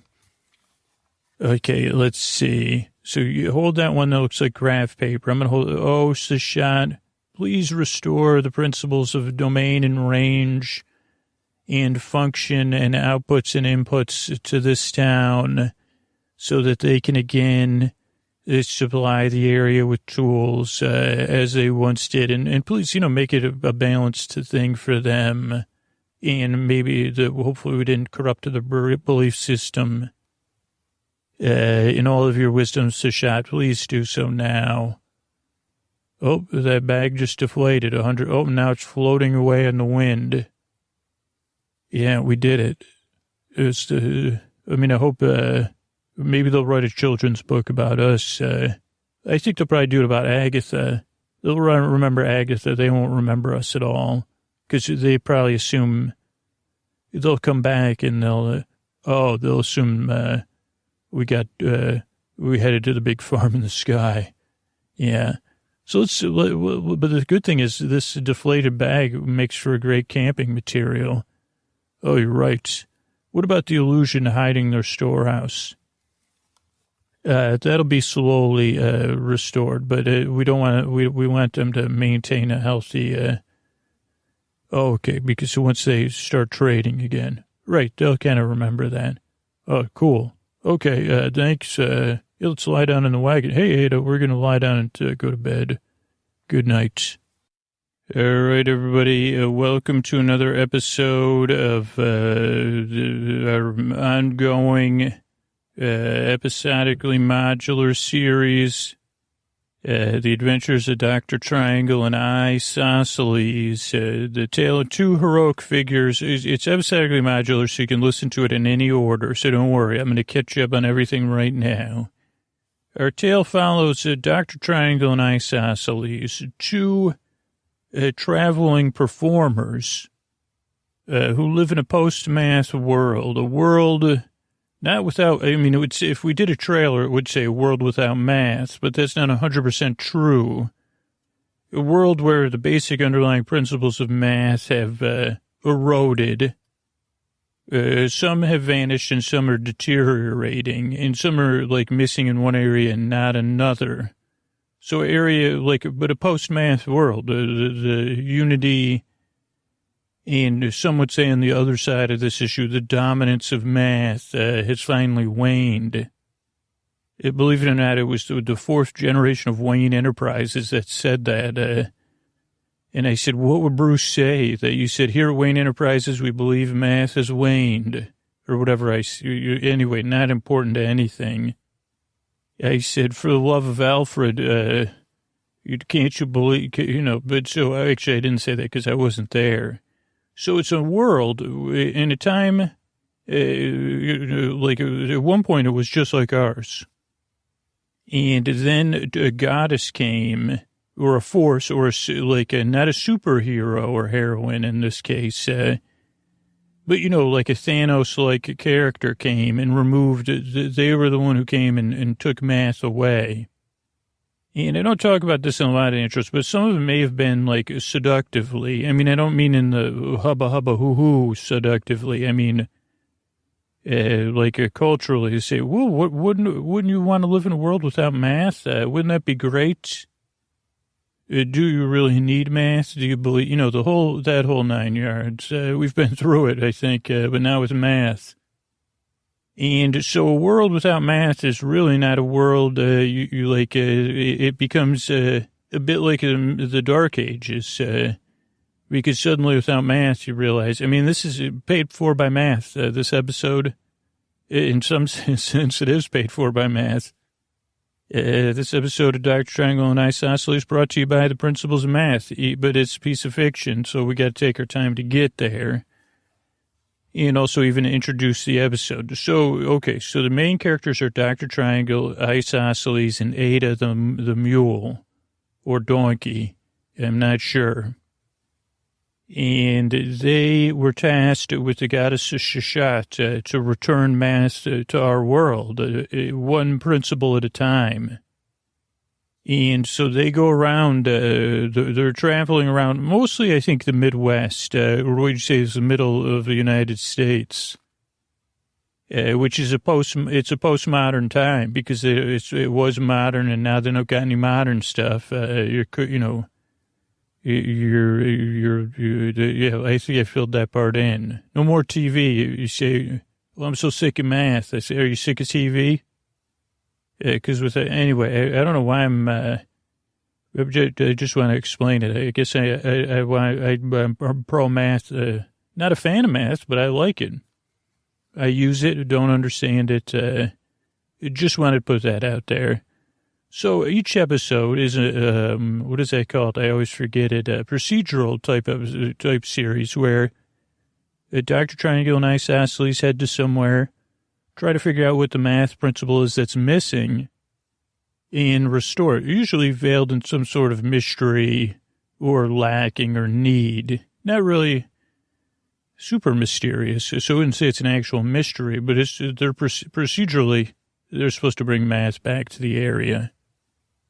And as traveling performers, I don't know what else has come. You know, Dr. Triangle is not necessarily a doctor, but plays a doctor or a variety of doctors. Isosceles is more of the gravitas type actor.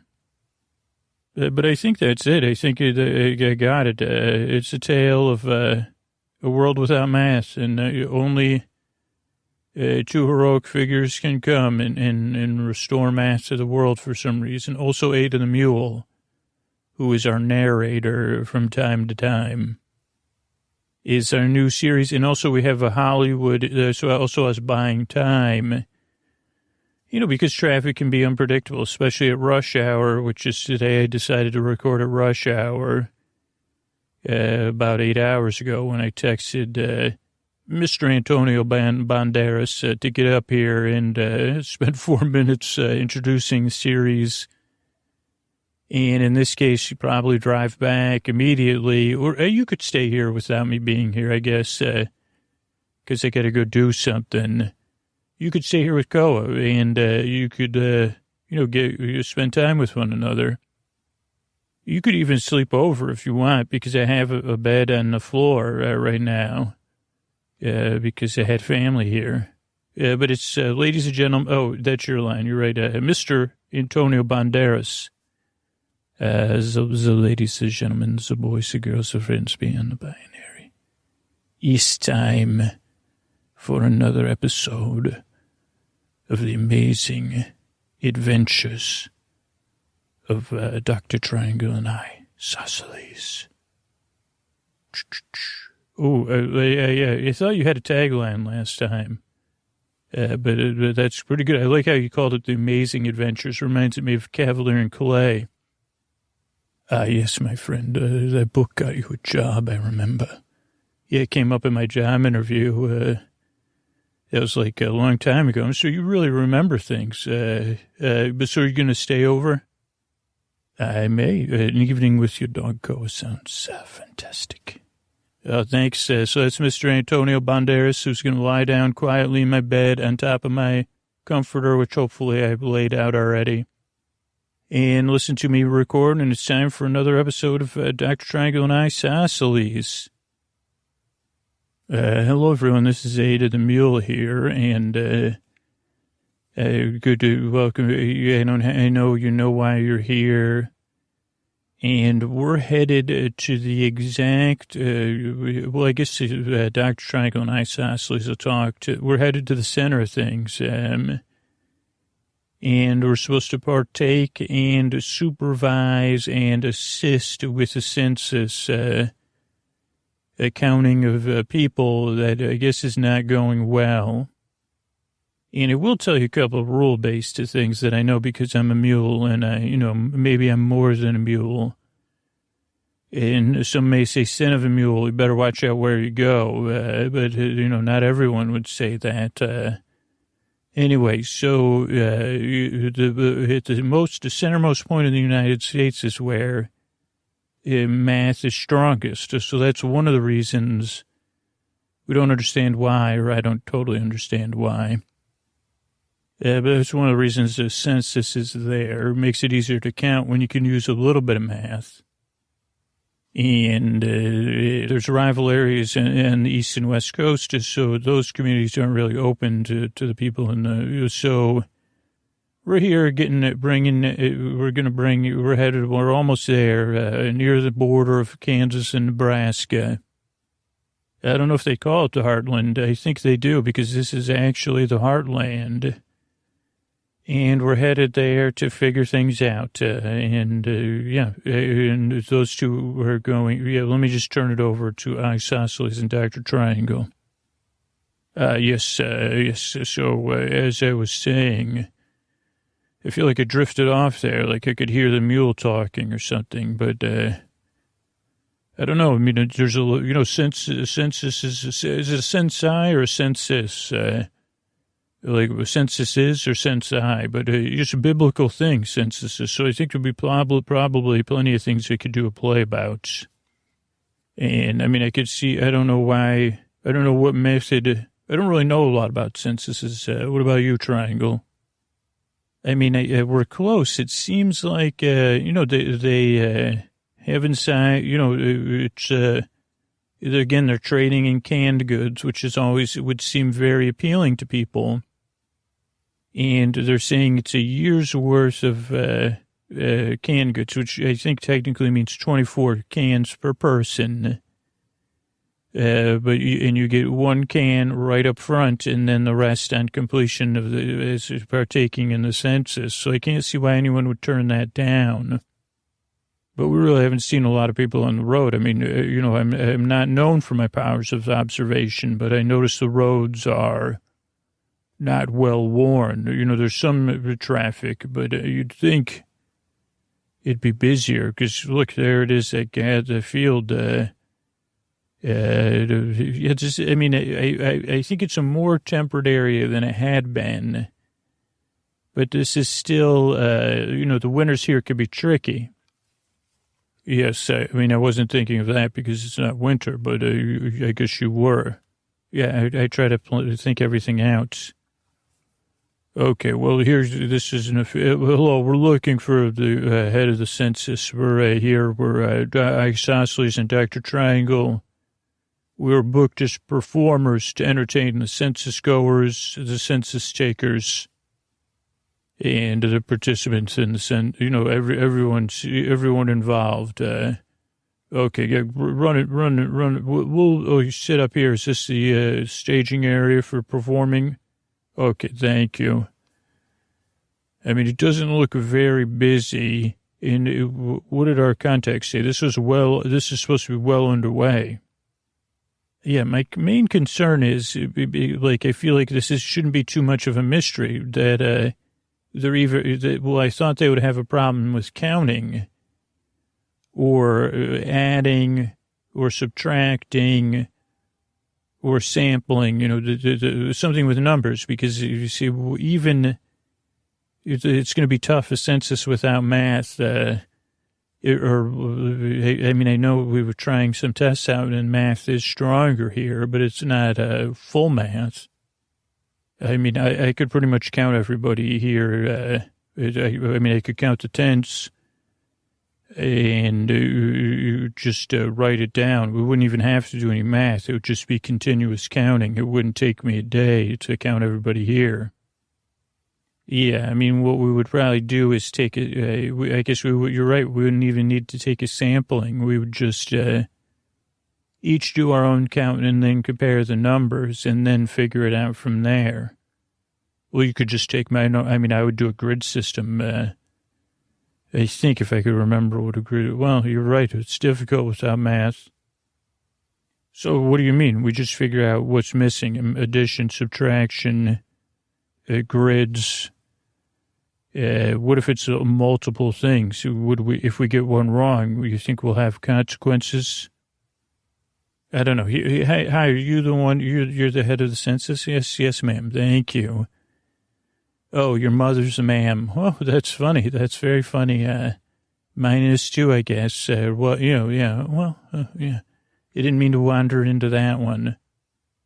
So is this, I thought you had been getting the census going for a while, and you have that great offer of canned goods. Where is everybody? No one's coming? That seems like an all or nothing statement. There are people here. Oh, so, okay, let's have a seat here. So this is Isosceles. I'm Dr. Triangle. Well, those are our working names. We're performing, we're working, and we're here to help. Okay, so tell me about the census. Okay, so you've got the word out. People are aware of it. Okay, so you have been spreading the word wide and far. Okay, followers of Shashat were here, and they helped.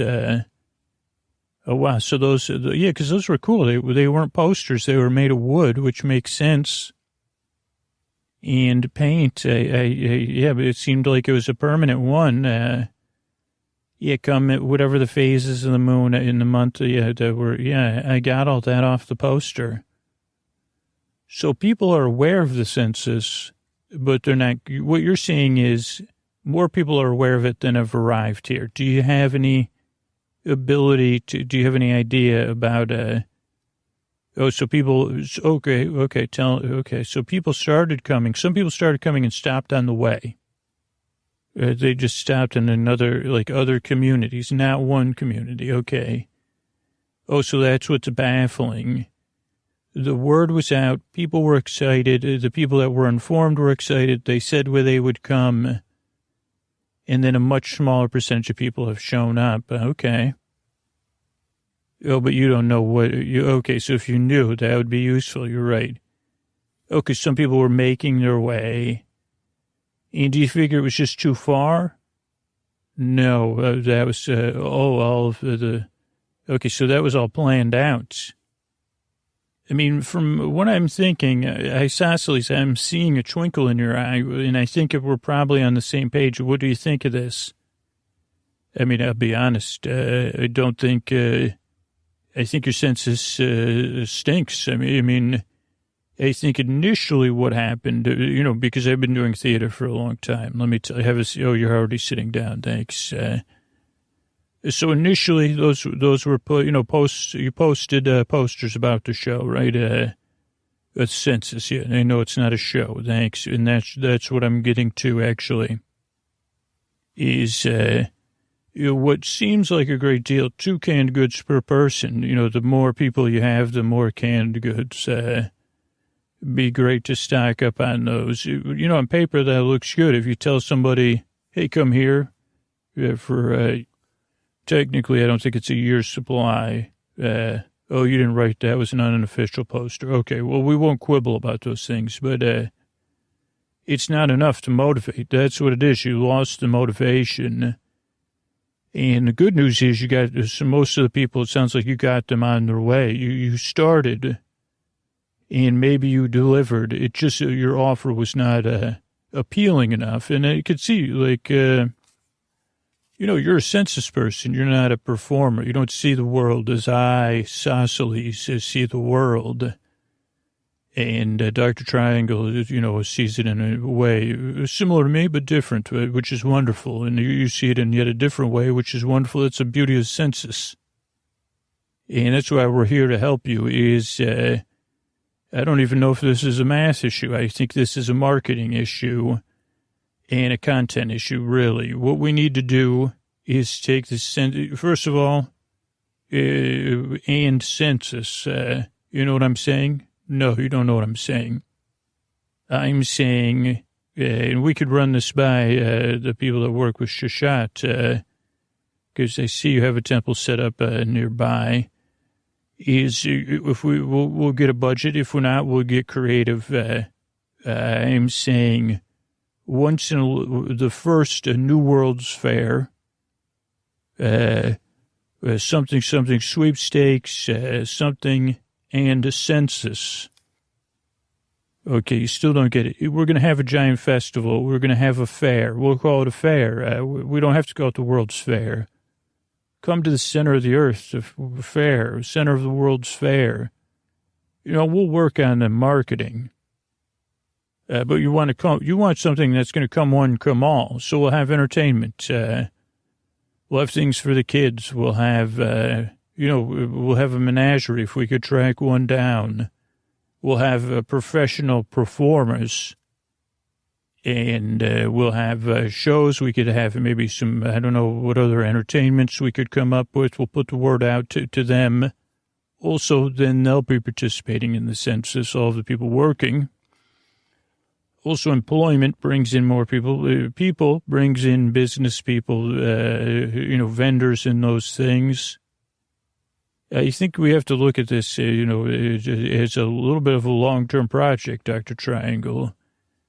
And I think we could get this thing off the ground without even using, we don't even need to use math. We need to make this spectacular. Dr. Triangle, what do you think about all this? I think you're right on, Isosceles. And so I think we'll have some meetings. Let's get this moving forward. I think we're going to have to think in 3-month chunks. This may take 6 to 9 to 12 months. Or we might figure it out quicker. But I think, if we talk to the stakeholders involved, I think we could, with the people involved, we'll get this census going. But we're gonna take a little break here. We'll get a little, so why don't you go back and talk to the rest of your census team and start to think good news. We're just here to help you. We don't want to get in the way of your census. We're not judging your ideas. I mean, Isosceles was, but we're really going to plus this census. I guess that's what we're going to take your census. We're going to take it up to 11. Well, they used to say that in a movie. You did see that movie. So yeah, it's a funny movie. To 11, right? This one goes to 11. Okay, well, yeah, I'm not an expert. I'm not Dr. Movie. Well, I don't know Dr. Movie. I don't know if there is one because there are ways to watch movies. I've learned it's very difficult. Okay, it's great. We'll see you. We're going to lie down and take a nap.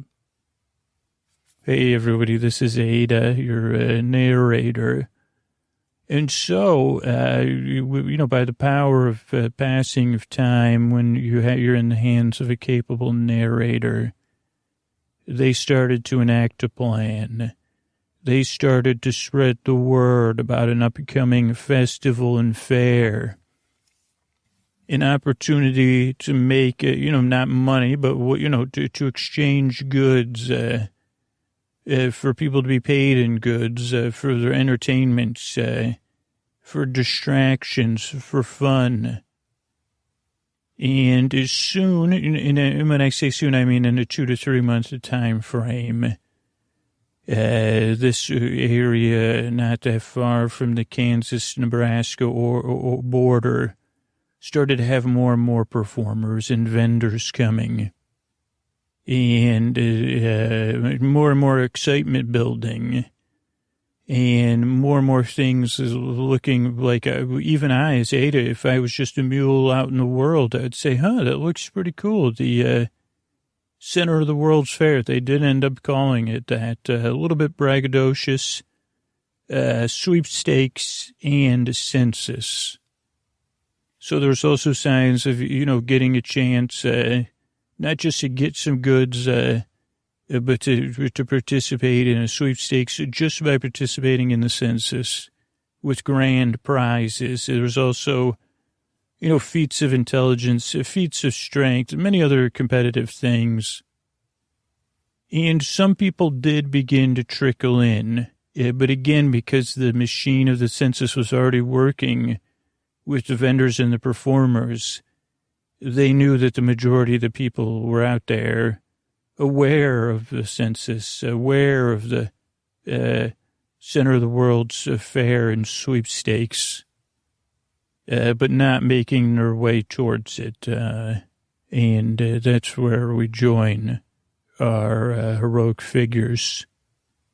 Okay, so everybody I talked to said all along the way people are just stopping or talking. I don't get it, because it's like the behavior's not exactly the same. Some people are just not coming. Some people are coming halfway and then saying, well, I think I'm going to stay in this town here. And some people are just saying, no, I'm not interested in sweepstakes. And it sounds too flashy. Sounds like, is that what you're getting? Yeah, it's confusing. It's almost like there's someone, we've got no reports of any activity running counter to us. But it's almost like there's a disinformation or something out there that we're not aware of, but no one's talking about it. So I can't, even though I can believe and imagine it exists, we would have some sort of, we would have heard some sort of report about it. Oh, like people telling them not to go, or it's not worth it.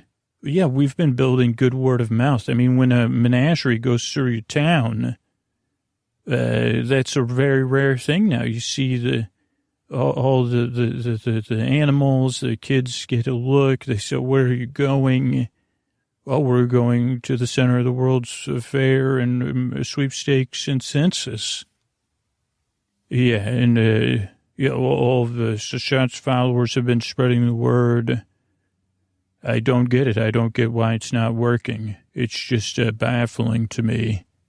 Yeah, what I think we need to do, and again, sometimes, this is the one time I really feel like we're in sync, the two of us.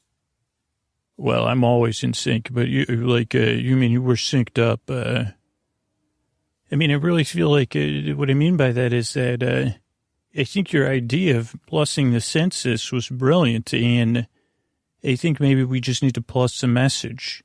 Okay, so you're saying the two of us go on a tour and just spread the word. I like how you're thinking in the long term. You're saying, okay, let's just keep at this. Now we have, in some sense, with all of the commerce going on here, it's a sustaining thing. It is like one of those long-term World's Fairs they used to have.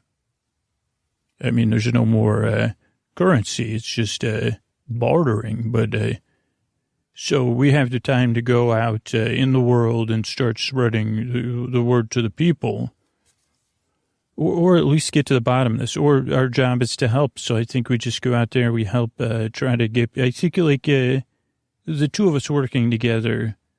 Maybe it's just that they don't know how to get people excited.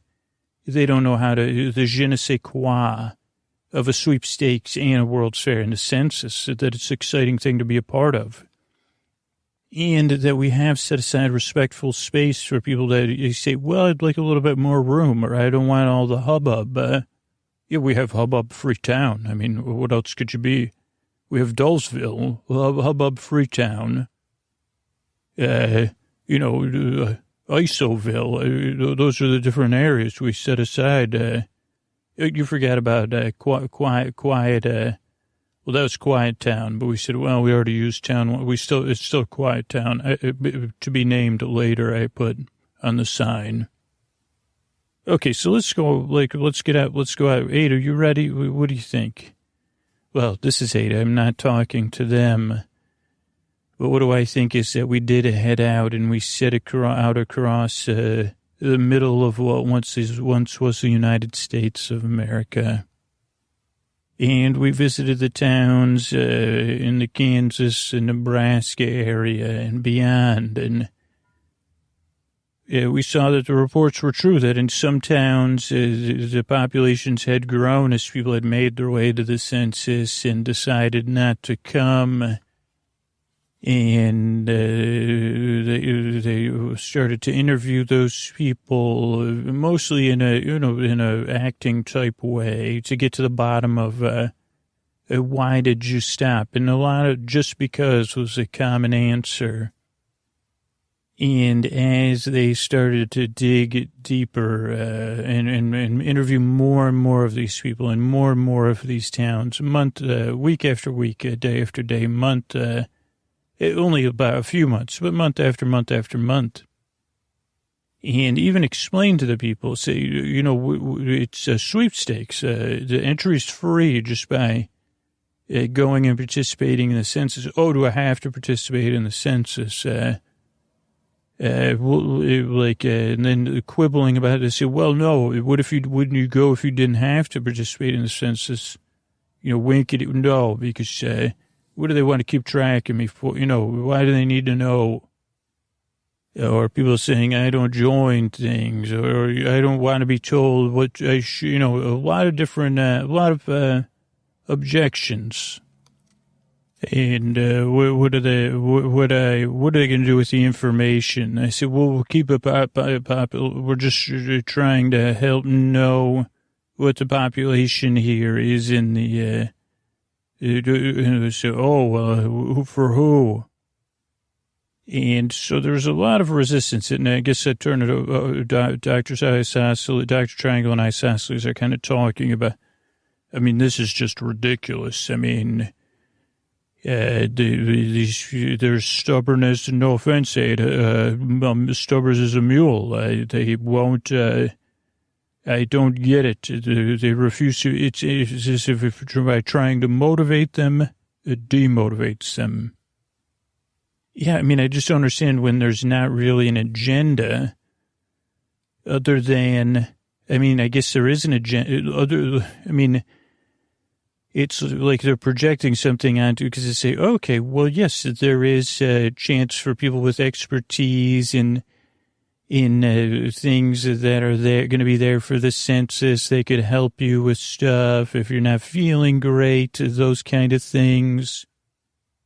There is the distribution of food. There was all those pamphlets that the temple, Shushat's temple is working on about cultivating your own food.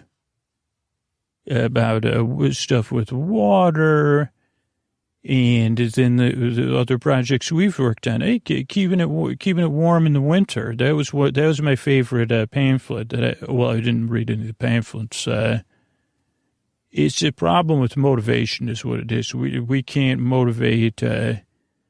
It is this. I think this is when with the math what happened a little bit. So maybe we're reliving it, or maybe this problem is coming up again in a different way. But they seem to be saying, "Don't tell me what to do," even though you're asking and offering some great stuff. That makes me I guess I still don't get it. Right, in saying this is going to be tons of fun. Look at your kids, they can't wait to see juggling. You've lived in a world where juggling was rare. Well, I juggle at home. You remember that guy? Yeah, I do. I forgot about that. I juggle at home for my kids. They don't need to see anyone else juggle. Yeah, I mean, I'm trying to empathize with it, but it's like empathizing with walls, but it's a majority of people. And maybe it's just that some of them were part of the transition and some of them have grown up past in the post-math world. I mean, here's the thing. We just have to motivate everybody. And I think this particular town, the population's sizable and stubborn. I mean, that's why we're both... And I think we need to lean into what we do best, the two of us, and perform. And what we could do is just use them as a test audience to see which performance will motivate them. We can't give up now. I think that's one thing we've learned. And there doesn't seem to be a math solution to this. We don't seem to have a math problem. Except 0 plus 0 equals 0.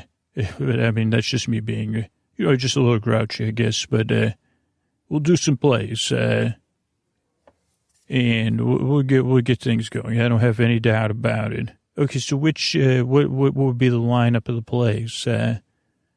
Well, I think maybe we'll take turns picking subjects. Why don't you go first? I was thinking of, remember the green goddess? They had, what was her name? The green goddess. Oh, the moss-based woman that they named the salad dressing after. I forgot her name, but we could do a play about that. What's the subject of the play? I think goodness in maybe seeing nature on your way, but appealing to their good nature, community. Okay, I think community would be something different, but their goodness. It's for the good of everyone, for the good of. Okay, I got it. So I'll play the green goddess. Yeah, the moss-based woman. And it was, so what would you do next? Well, I think if we're going to do that, maybe we work a theme. If that one doesn't work, I think we do Mother Nature. Maybe you could play Mother Nature. Do you think you could pull this off, though? Mother Nature's going to be stern in this play. She's going to be unhappy. And she's going to do a lot of tisking. Plant the seed. Oh, the SHA to the M to the E. Yeah, plant that seed. So when they get home and they say, what is so plant a little seed to motivate them that way, to say, why am I waiting? I knew, I can tisk with the best of them. Okay, what do you think? Which one's going to work? I don't know. My faith in this. I'm really still baffled. I don't understand why everyone's just not going. The roads are clear. There's water stations now. There's free food on the way. And we did those tests to say, was it too good to be true? And they said that, you couldn't have it either way. Okay, let's get to the plays. Here on Ada here. So there was a lot of plays they went through over the next, this was one of the larger towns, not that far out of the states of Kansas and Nebraska, crossroads, where a lot of people had stopped, but still a ways away from where the census was in the heart of the country. Or the former country. So they did a play about the goddess of goodness, the green goddess of goodness, and her appealing and setting the example of how good it is, how good it feels, how goodness causes things to grow, and that you could even get green goddess dressing at there was multiple vendors hired and paid by the worshippers of Shushat to have the dressing there for free as a metaphorical confirmation of how good it is to be good and just to do good by participating in something good for everyone. And that play was actually, they started booing the green goddess, the moss-based woman. And then they did the play with Mother Nature, stern Mother Nature, not happy with the people of the Midwest and speaking her mind. And, did she forbid a little bit of time from the stage, to the metaphorical people on stage. It was supposed to be a place where they could identify. And Isosceles played a standard, traveler that said, no, I'm not in Mother Nature. And then they said, well, what do you care, Mother Nature? And Mother Nature said, well, you're a part of nature. I just want you to flourish and go there where to be a part of this new society. I'm not here for society. And so that play, and again, the people who started to express their displeasure with the Mother Nature play. So then there was they did go to the next one, was a community play. And it was actually kind of set up like a fake historical play with both Dr. Triangle and Isosceles going through the great communities of the world. But for some reason, Malibu was the first one. And Dr. Isosceles said, well, I thought it was a great community to live in if you could. But then they talked about many other great communities and societies, that were all for, but that were, self-supporting and caring. And again, how good it felt to not be just a member, but a participant in those communities. And mostly the audience fell asleep to that one because it was more of a seminar style, historical reenactment. And then they did a play that Isosceles starred in, where Isosceles represented the Eastern Federated States, I think they're called. And Isosceles started to go across and, say, oh, you're all just what I want, all of you spread out from the center. Kind of taking to plant the seed of like, oh, go where there's other people, where you could be with numbers of other people, secure, trying to get them to want to attain more security. And that didn't really appeal to anybody. So then they did a great love play. And it was just not just a love. It was like a talk show. It was a good one. It was really like a really good play. It was like Dr. Triangle was playing a Dr. Triangle, but it was a Dr. Ruth or Emily or, like one of these characters that kind of like was saying, okay, well, here's it was answering questions, and even the questions, they took questions from the audience. The audience all seemed to be experts, though, or thought themselves experts. So then Isosceles again took over, and they made it fictional again about reports of saying, hey, so what's going on? Here it's like love is in the air there. That's census and sweepstakes. And it was, well, what could be more romantic than talking about all the romantic things for couples, all of the wonderful places to spend time together. And then an appeal to those people that aren't coupled, and saying, well, there's also like, and then kind of Isosceles playing different characters. Oh, well, is there anyone for me there? And Dr. Triangle kind of going through, well, oh, that's what appeals to you. Oh, so you're into biceps. Okay, well, let me tell you, we actually have we're planning oh, you're into eyelashes. Okay, well, when you say you're into them, what do you mean? Okay, well, that's a great, and just checking the audience. And of course, people in the audience were like, identifying with, the different characters I saw. So what appealed to those characters. They were good at their jobs. And a few people actually did get up and leave, and Isosceles and Dr. Triangle were like, well, they leaving, or they going all the way. So they kind of barely worked, like maybe like a 0.1%, where the other ones just totally flopped. And then they did kind of compare notes. They said, geez, when you were doing the leader of the Eastern Federated States, there was a couple of people that headed back. And so then they said, okay, I'll turn it over to them. They're talking now. Okay, so here's the thing. So, I mean, those two almost did, worked better than anything else. Yeah, I think those appeal to people's, they're looking for, those are some natural drives.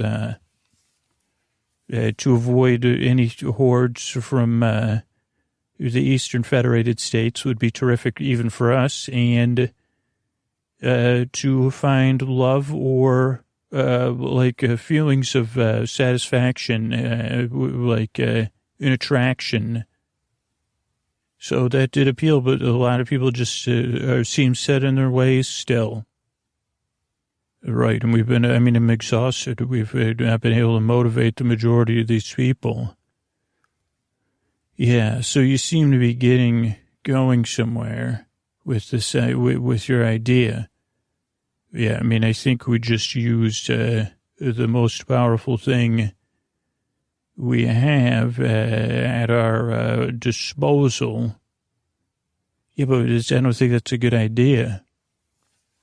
It is, because they say we do one more play with a Dr. Triangle, love letter, whatever thing, and then we do it because we'll probably get more people motivated, maybe more people will go because of that. But if we stick with that play, we really get it, people in this loving, stirred up feeling mood, and then we go and get a big boss. We make a mistake. We see what big boss anti-math throws at us. When people see that, they'll head to the place. I can't see, and then the word will spread. Yeah, but we don't have a math principle to get rid of it. I have no idea what math principle we could possibly be working with. No, what we'll do is, Ada's in really good shape, right, Ada? So we'll just stay one step ahead of it. We'll just run. We'll stay on the road, having it chase us down the road through town. Okay, so like a reverse pie, I wish we would have gone with like a Pied Piper thing, but that's what they said. You two are like the Pied Piper, trying to lead us to the census and sweepstakes. I say, that's all we could do is we have to use the things in hand. Yeah, but if we don't have a way to undo it, yeah, but by the time we get to if we could take it all the way to the sweepstakes, we'll have enough people that we could, I guess you're right about that, though. Here's an idea, though. We could plant that seed in a play, because a lot of people already know about the experiences they've heard from the people passing through that have dealt with us and seen us stop some of those, and they think it's probably not true. So we do a play saying we're going to do what my idea is, but then we don't do it. Yeah, I guess so. I don't know. I just don't know what else to do. I'm stumped. I'm as stumped as I ever have been. But I just have a feeling if we actually do a big boss battle without knowing how we're going to win, so let's do the play. Because I'm just starting to get close to thinking that there is a math principle. It's like almost something about your idea, put it at the tip of my tongue. So let's do the play, and then we'll see if it motivates anybody. And Ada here. So they did a play. They did a couple more. They did 5 more nights of Dr. Triangle as a Dr. Ruth, a dating and loving expert, and answering questions. And a few more people trickled out to go to the World's Fair and sweepstakes. But most people remained steadfast in their not moving and not going thing. They had settled kind of, they were empowered by their powerlessness, I think is a way to say it, as a mule, because they say they're not stubborn like us. They're stubborn in a different way. And then what Dr. Triangle and Isosceles did, which, most brilliant performers may or may not do at times, is they pretended to break character, and they had on stage a disagreement about things and said they were fed up. Well, it's happening now. I mean, I'm so tired of your performances, Dr. Triangle is a different Dr. Triangle. For nobody's listening anyway. And I'm tired of performing, and I just want to go back and enjoy the sweepstakes before it happens in 60 more days, and have myself counted in the census and relax. But our job is to motivate these people to go, and they don't seem interested. So we can't go until we convince them that it's a good idea to go and that there's really no loss in going and only things to gain. And I'm baffled at what to do, and I can see why you're fed up, but we can't leave until we find a solution. Well, we're not going to find a solution. Well, we have to. We have to work something out. Well, I guess my solution would be, that, what if we just could do, maybe the people of here have heard about us, and how we've had to one-up different strange beings, giant strange beings running through towns, windmills and big, wind bags. And, hopefully we don't, maybe we just need to, maybe what if one of those came running through here? What would people do? Somebody just said, I dare you. Oh, really? You dare me, huh? Okay, well, no, I don't know if that's the solution. I don't think it would motivate anyone, would it? Okay, they're booing you. Let's just, I guess this is, I don't know if that's a good idea. I think it's a great idea, and as a matter of fact, I'm going to do it. No, don't do it. Are you kidding, or are you really going to do it? I'm going to do it because I think it'll get you to figure out the math principle, and then we'll fix it too, and it'll motivate. And if you don't, then everybody should just start heading to the. What we'll do is just not go to the sweepstakes. We'll run through every town, except for the sweepstakes and World's Fair. So if you're here, you're going to have to deal with us trying to outrun a giant. I don't know, whatever is popular in this area. They grow a lot of wheat here, so it'd be the things that make crows not land. Oh, anti-crow buddies. Okay, I know what you're saying, but I don't. Okay, well, I think the principle. No, don't really. You're not really going to do it, are you? I think the math principle missing here is common sense. Well, that's not a math principle. Oh boy. Now, Ada here, they Isosceles did trigger, what was a giant anti-crow buddy, made of straw, that you might see at the Halloween time, or if you're at a cornfield or a wheat field, keeping the crows away, rumble into town. And instead of running, the people just went home and closed their doors and gruffed at Dr. Triangle and Isosceles, who hopped in their wagon, and luckily, because it was made of straw and poles, it wasn't super agile, and they did start to let this thing chase it, but it didn't motivate anyone to leave, so they had it chase them around town quite a few times, but then instead of heading to other towns, they realized that the plan wasn't going to work.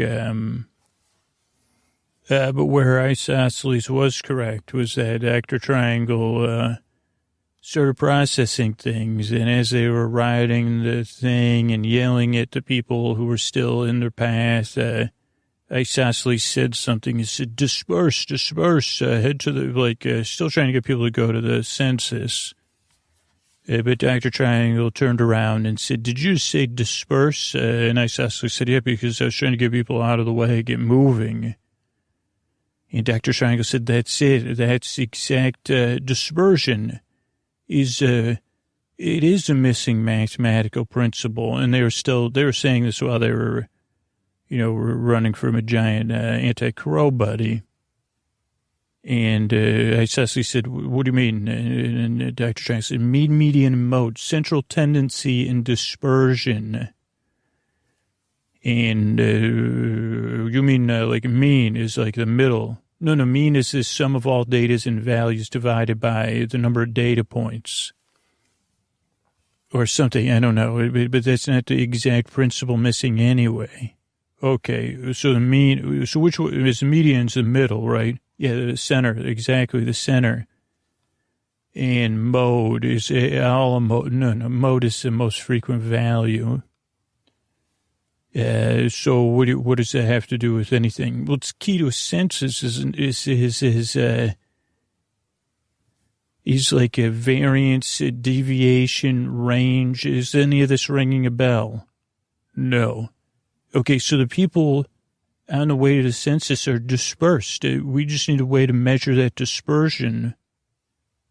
And the central tendency would be the starting point. So the center of the census is the starting point, but we could do the census. I don't know. I guess that was the missing principle all along. We were just blind to it. We couldn't understand it because it wasn't there.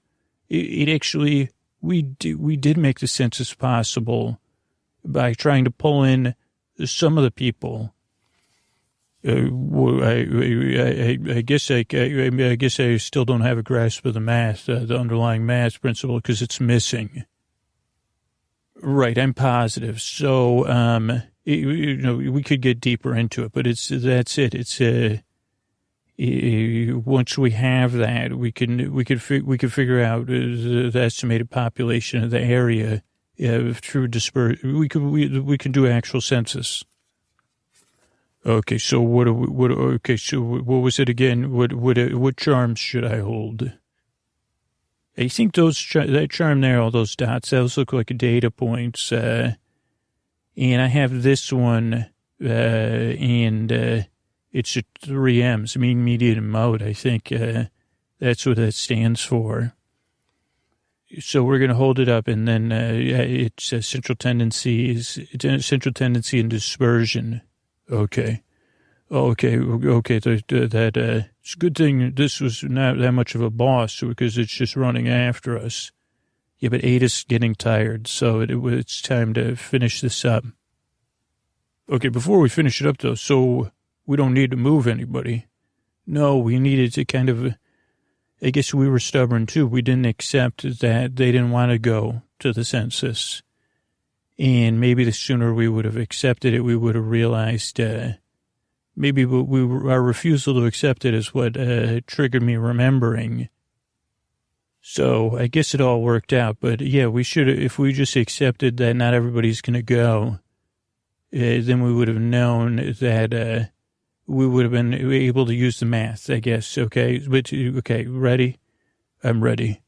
Oh, Sashat, the missing, please restore the principle. Oh, knower of the balance of mathematics, keeper of the math, please return to us the principle missing from this area. An essential principle we need right now, here, today. Oh, Sashat, please return central tendency and dispersion so that we might use your principles, the principles of mathematics for good today. Yeah, on your honor, Sashat, I agree. It worked, so there, wow.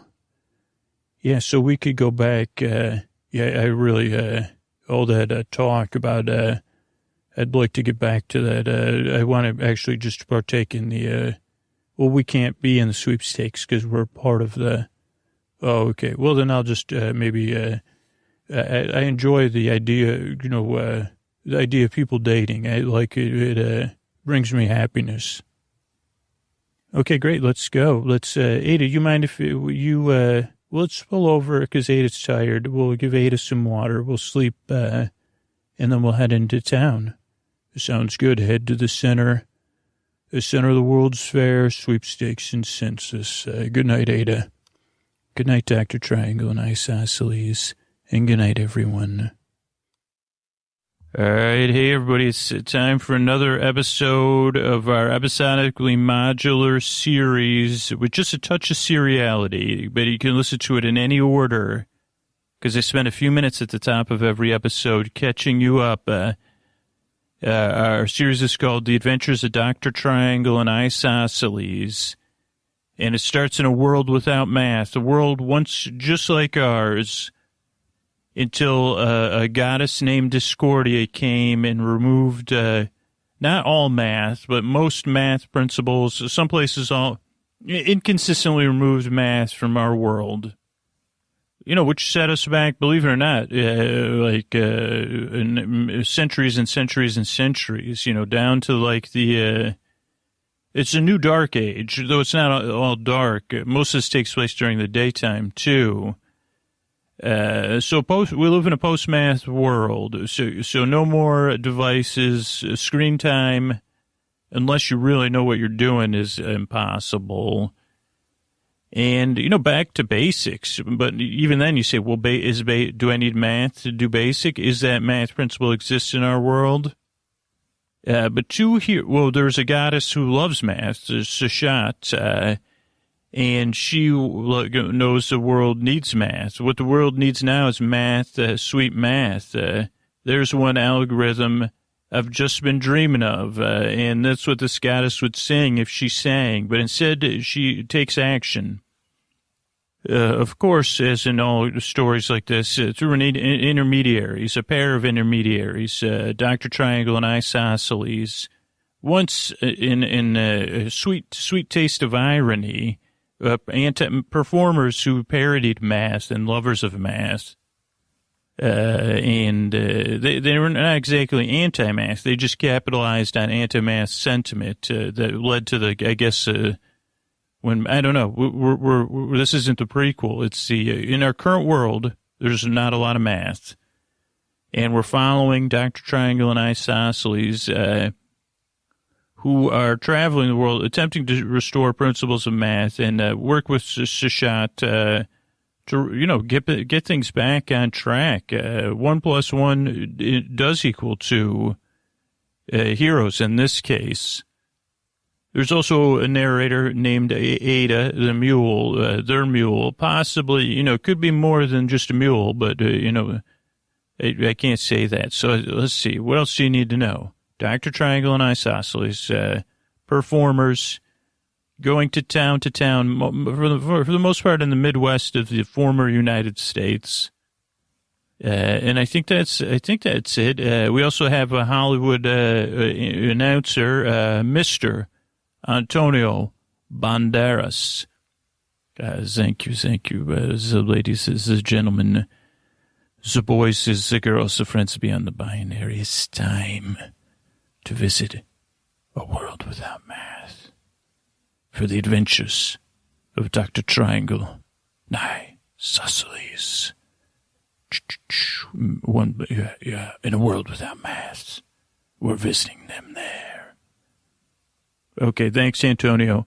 And bonus, since we're recording in a different location, you get to actually lie in a bed right next to me and listen to the podcast, which will be, for me, very conducive because I'll have to really keep my tone just like I was recording the podcast. Having you so close to me it will be interesting. And, also same rules apply, shoes off, clothes on top of the comforter, and, no shifting around.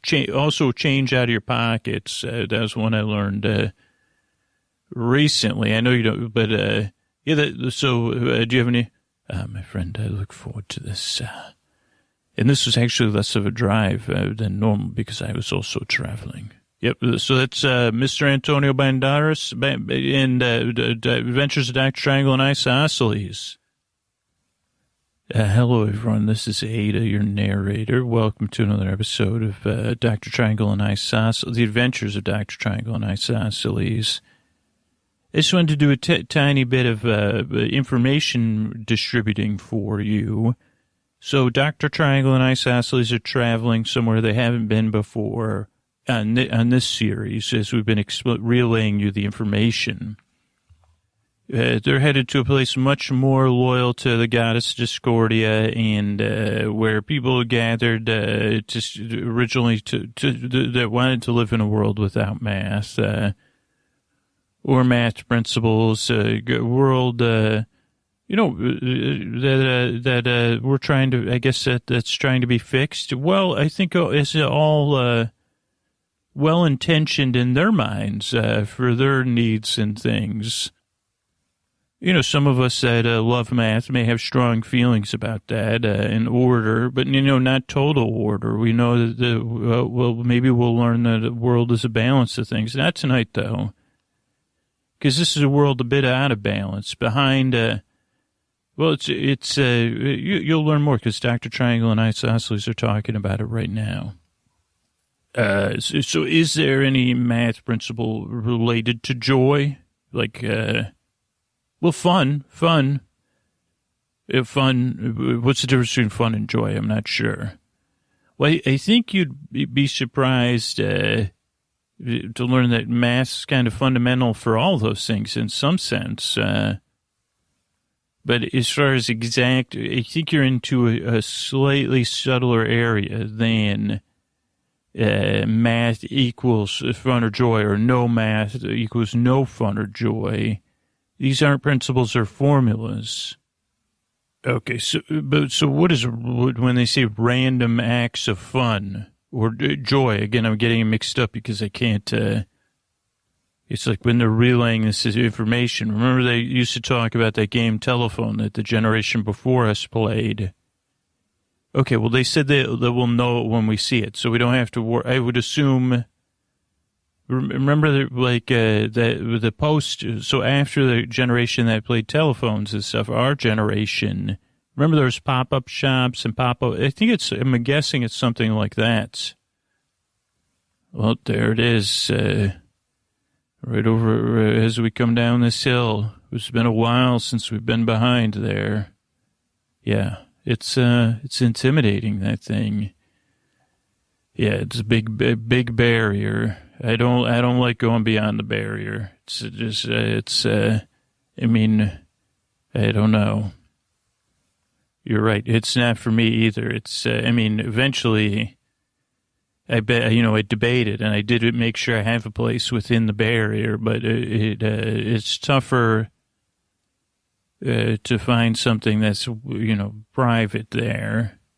But, it just doesn't, it feels stuffy behind the big barrier. It looks like they've heard our coming, because I can see people gathered at the gates to bring us in, that still remember us. Yeah, I like it. I don't like it. I don't know, because before you get to the big barrier, you got to go through these gates and say, hello. Oh, yes, we are Dr. Triangle and Isosceles. It does say it on our wagon. This is our mule Ada. Good to see you are a fan. Welcome. Okay, so we'll head towards Performer Square. Oh, before we get our spot. Oh, hello. Nice to meet you. Okay, you work with this zone. Oh, so you're not calling them city-states anymore? Oh, okay, well, it's been a little while since we've been out there, and so good to be behind the big barrier. Is it still called the big barrier, or did you go back to that WALL term? It's still the big barrier. Oh, great. Well, good to be back. So what can we help you with? So you represent the zone. It's hard for me to say zone instead of city or city-states. Oh, menu. Okay. Oh, so you're excited for our show. You have openings for our style show. So you have a big entertainment schedule? Oh, what kind of... Oh, so that's interesting. Music. I like that. That would be us. Performance/comedy. Well, we don't really variety show. Oh, that would be our genre. Oh, okay. Dance. Drama. I mean, we do have some dramatic thing. Okay, so our menu. Oh, so that includes the time slots. I kind of forgot about that. Oh, so you're going to give us a primetime spot 30 canned goods. So, okay, these are not bad prices. Okay. Oh, no, so not just 30 only. Okay, so they have to be half grown goods and half protein, high protein. Okay. Well, we could do that. We know we're ready to pay. I mean, we know how things work here. Oh, okay. Oh, someone's running up and then, oh, okay. Did we, yes, they gave us the discount. Hello. You also work for the city, the zone? Oh, okay. So that we did get the discount. Yeah, no, we do have a prime time. It looks like a really great time to, believe it or not, out there, the people don't even necessarily even run on time. Yeah, it's quite an interesting thing out there.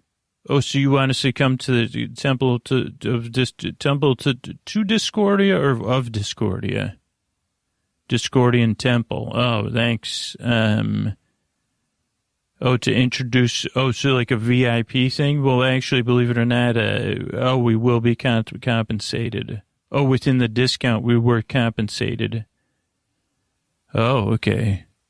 Very straightforward. So we'll go to the Discordian temple and meet, the zone leader.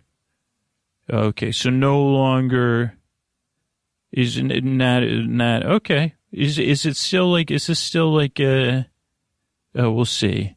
Okay, well, so we get to use the baths. So that's like an old.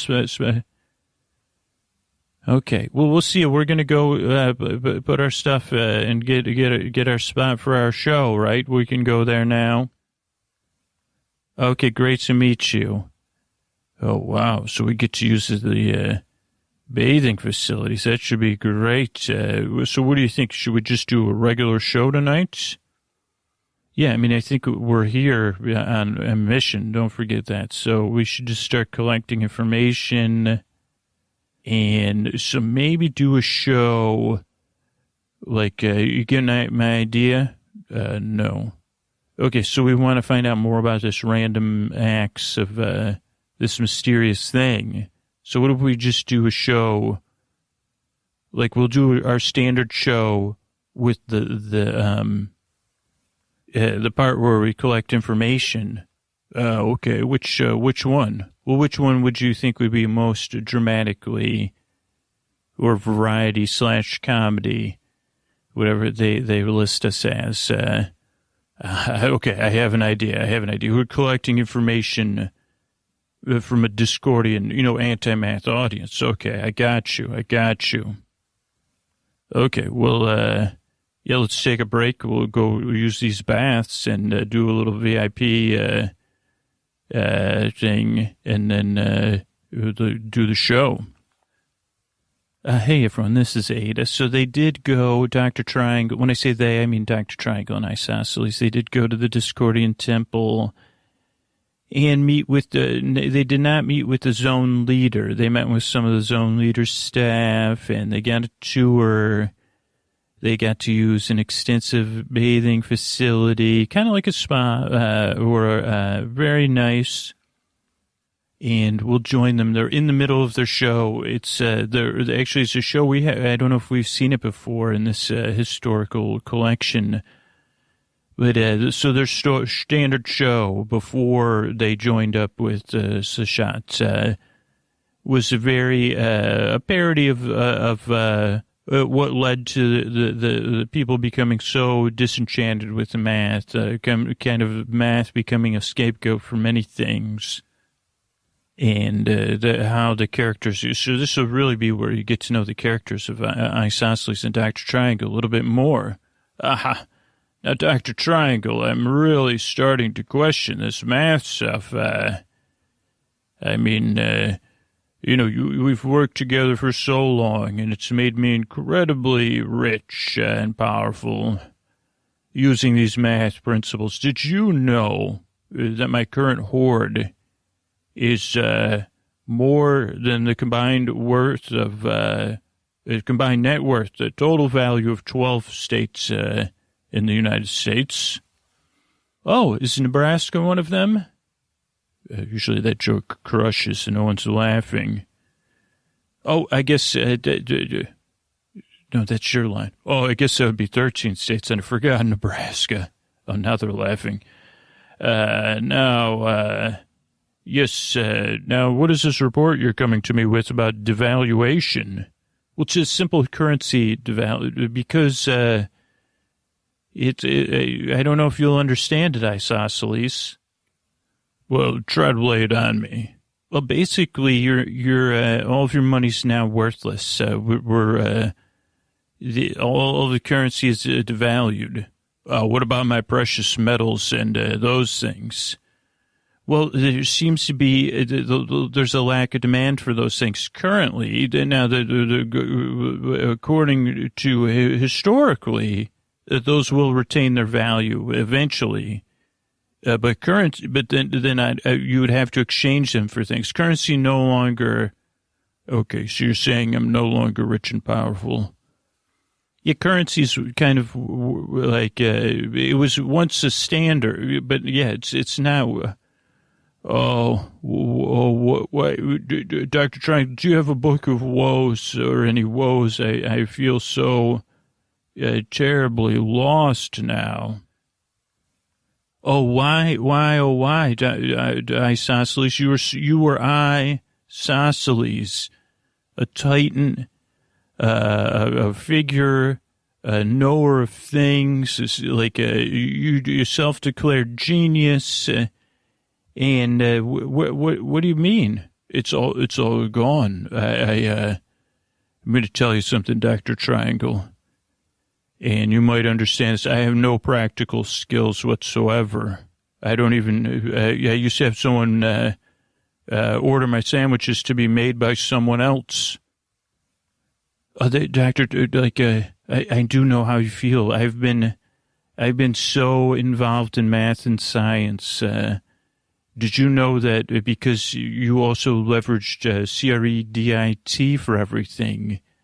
All of my lab before at the beginning of the devaluation, which for some reason, I, as the head of the science division and math division of an independent thing that you funded, everything was taken because those things, I guess they said they could have practical uses.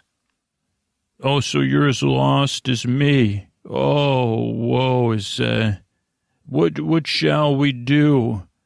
I don't know. Where are you going, Isosceles? I need to wander off and while you take center stage and go on your own.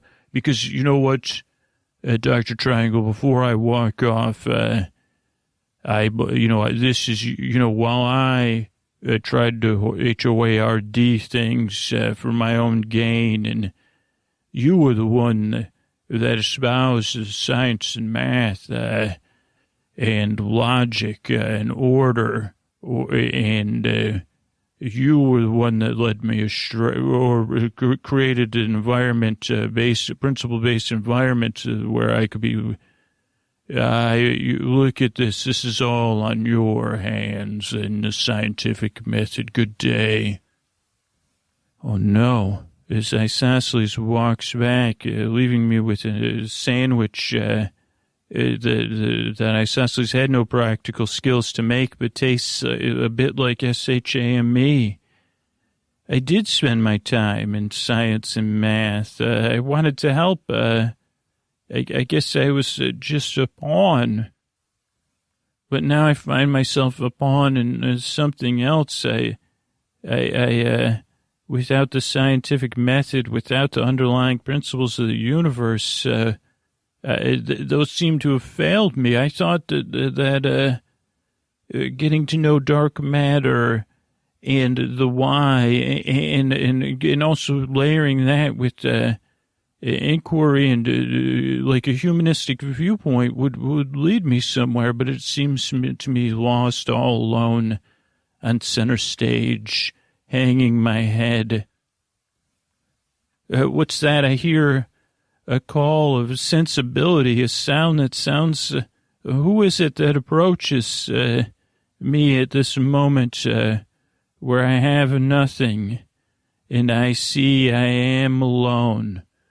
Ah, but you are not alone.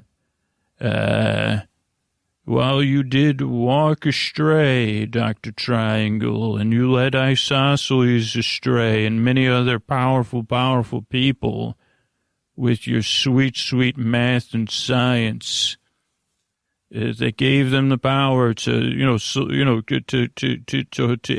HOARD things.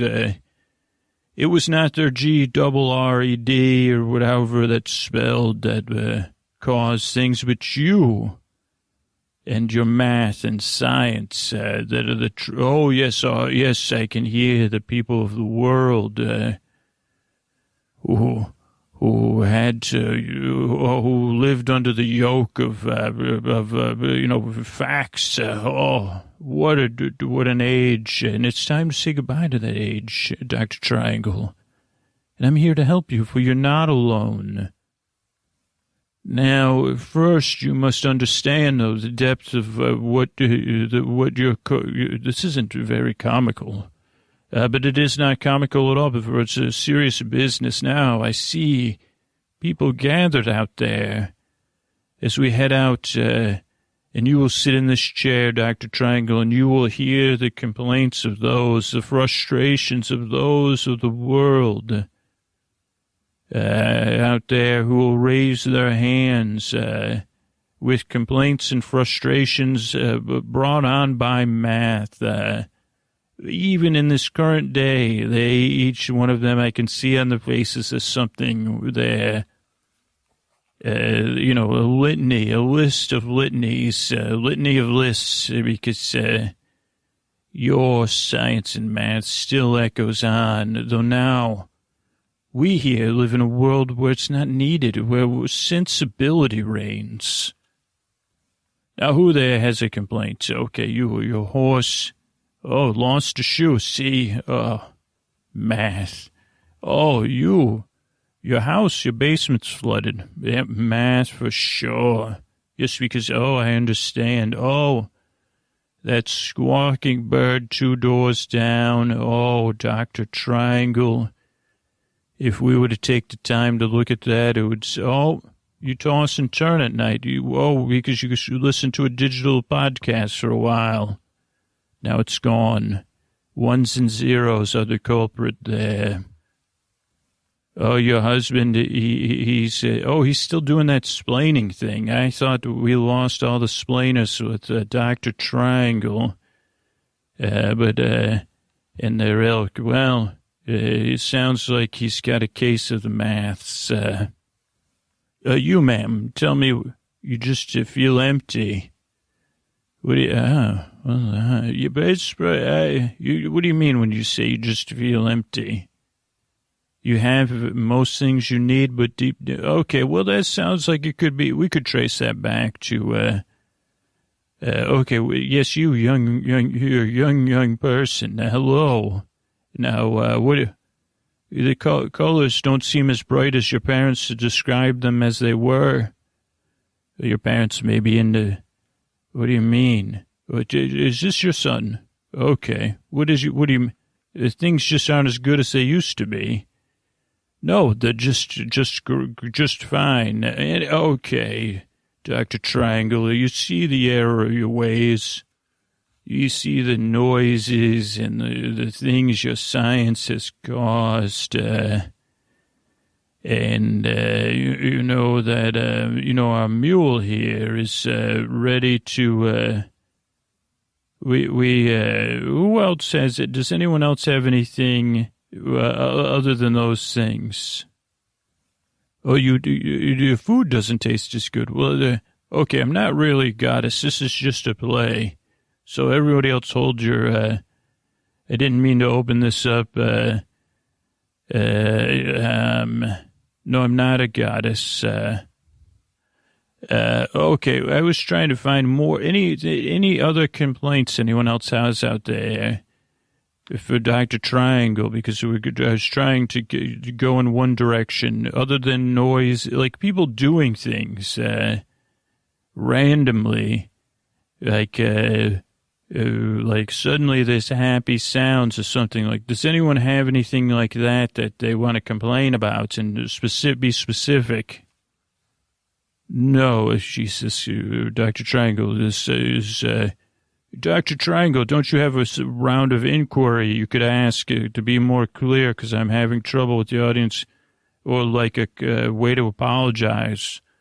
Oh, yes, I've gone so wrong, but not as wrong as others. You know, I will shed my ways, but there could be others out there that maybe are tougher to understand. We couldn't even be clear if their math, if they sympathize with math and science or not. We can't quite understand but they could be doing things that are, like randomly having fun or joy, which would be make food taste good. Is it anyone I could apologize on their behalf and feel the weight of their mistakes too?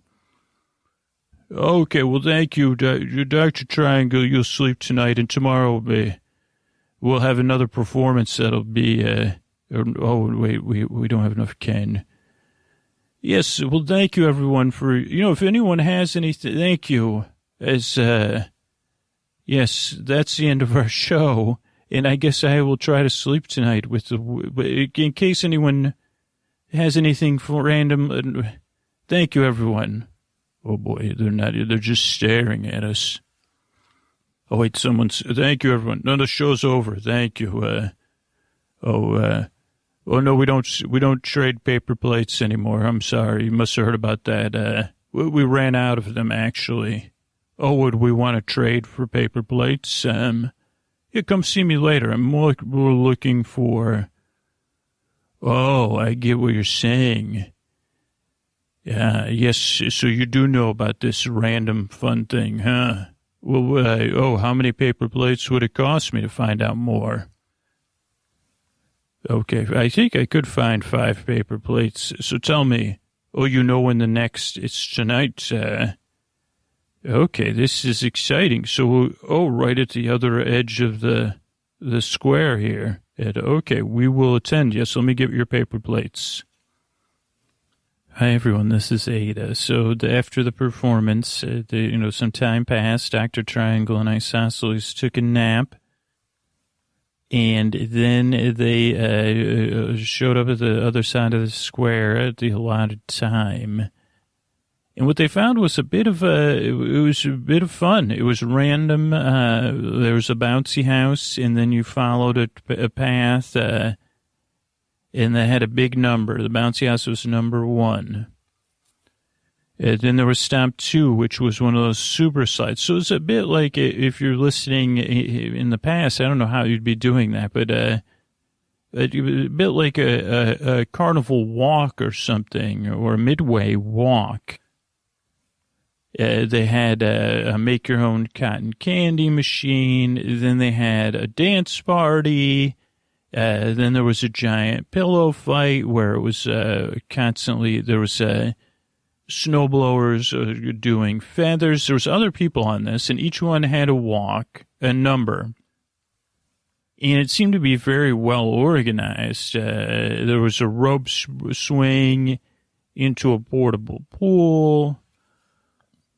And there was a lot of fun, and then they kind of realized that it was kind of like, much like video games that it was on, they were supposed to go, it was all well planned, and everyone was kind of in costume that seemed to be working there and keeping it organized, and but then at the end, they realized that there was someone keeping track of everything, because just as they thought they were done, and they toweled off at the rope swing, and people seemed to be saying, oh, it's time to go to bed now. I think they had one more hot cocoa station with a bedtime story. But before you go to that, there was a stop, and was someone with a clipboard dressed as a kitty cat. Okay, so I'm sorry, go over this again. This is the charges for our fun.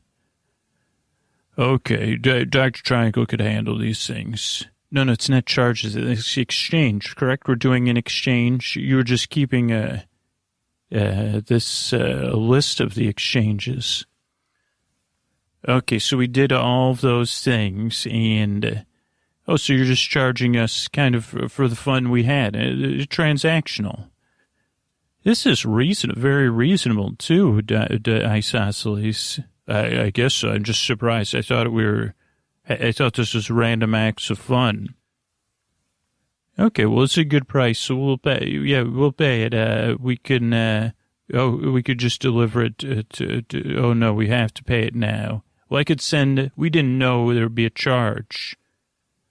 There's a charge for a transaction. I didn't know it would be a transaction. Oh, you know what? Do you have any paper plates on you? I do. I brought some paper plates. I figured they'd come in handy. Okay, so you could pay in paper plates. That's one of the, transactional. Okay, here you go. That was great. We're going to have, we prepay for the cocoa. Not paying. Pre-transactional. Okay, let's go have our hot cocoa and we'll go to bed. What do you say, Dr. Triangle? Sounds good. So this is Ada again. So after they had their cocoa and their bedtime story, they came back to the wagon and rested. But then they were woken early in the morning by representatives of the zone leader. And they were called into her receiving room or whatever they call it. I don't know. I'm just a mule sometimes. And they're standing in front of her currently. Okay, so hello. Yeah, no, we're here. You didn't make it to our show though. Do we still call you Queen?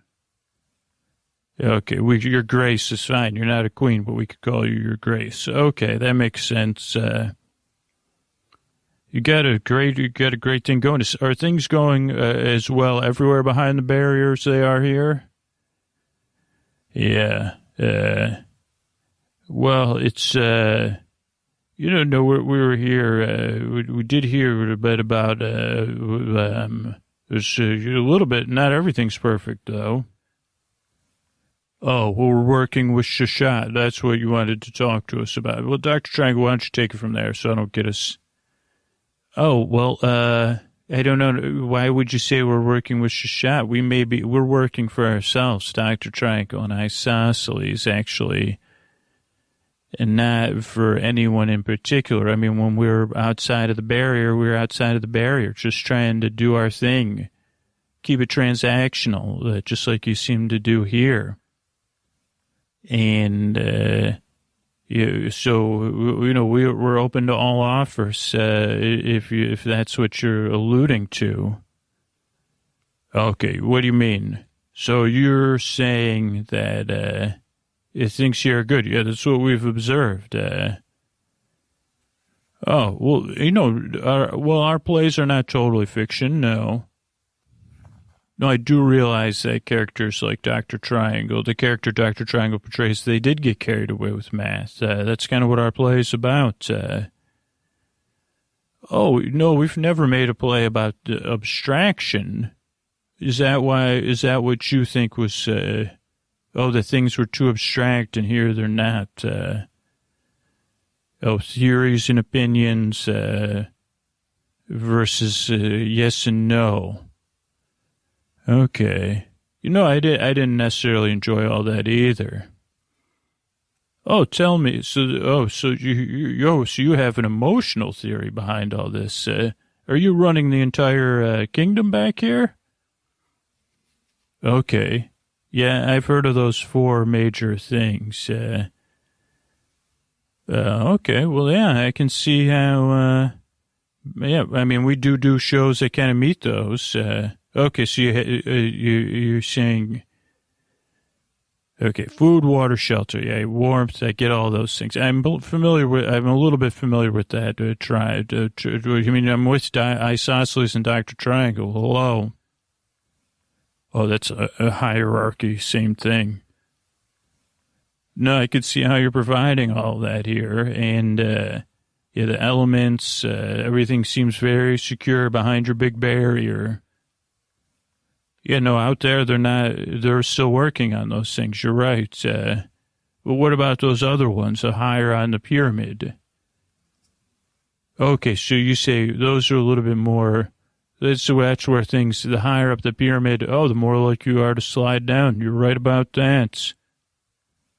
Okay, Dr. Triangle, why don't you take this? I can't, can you explain it to me? Okay, what you're saying, if I can explain it to Isosceles, is that, so this is a bit like the movie about Jurassic Park, a little bit. Oh, and yeah, I did. Littlefinger said it in a different way, but I don't think Littlefinger meant it in the same way. But you're saying that the chaos, the reason a lot of you praise chaos, Discordia, is because it's a gift from Discordia. Okay, do you understand that part? Okay, well, and it gives them clarity. So chaos gives you clarity. What do you need? How do you fulfill those needs? How do you get those needs met? Oh, and immediacy too. So do you understand if okay, we're still human beings, correct? So it gives everyone a reason for being. I mean, I do understand. I think these series do probably hold up. Is that okay? Do you understand all that, Isosceles? Okay, so in the non-math science world, you're saying, in a world where outside the barrier even is chaos, that there's an immediacy to making sure your needs are met, or exchanged transactionally to meet your needs. It's all very clear, very even, no nuance. It's all immediate, and you feel good because you say, hey, another day in the books, belly's full, house is warm, chaos is great. I think I see where you're saying. I mean, I guess what we have seen, though, is that what came up during the play is that kind of in-between space. Maybe there's space in between those, those levels of the pyramid. I mean, figuratively, but do you get what I'm saying?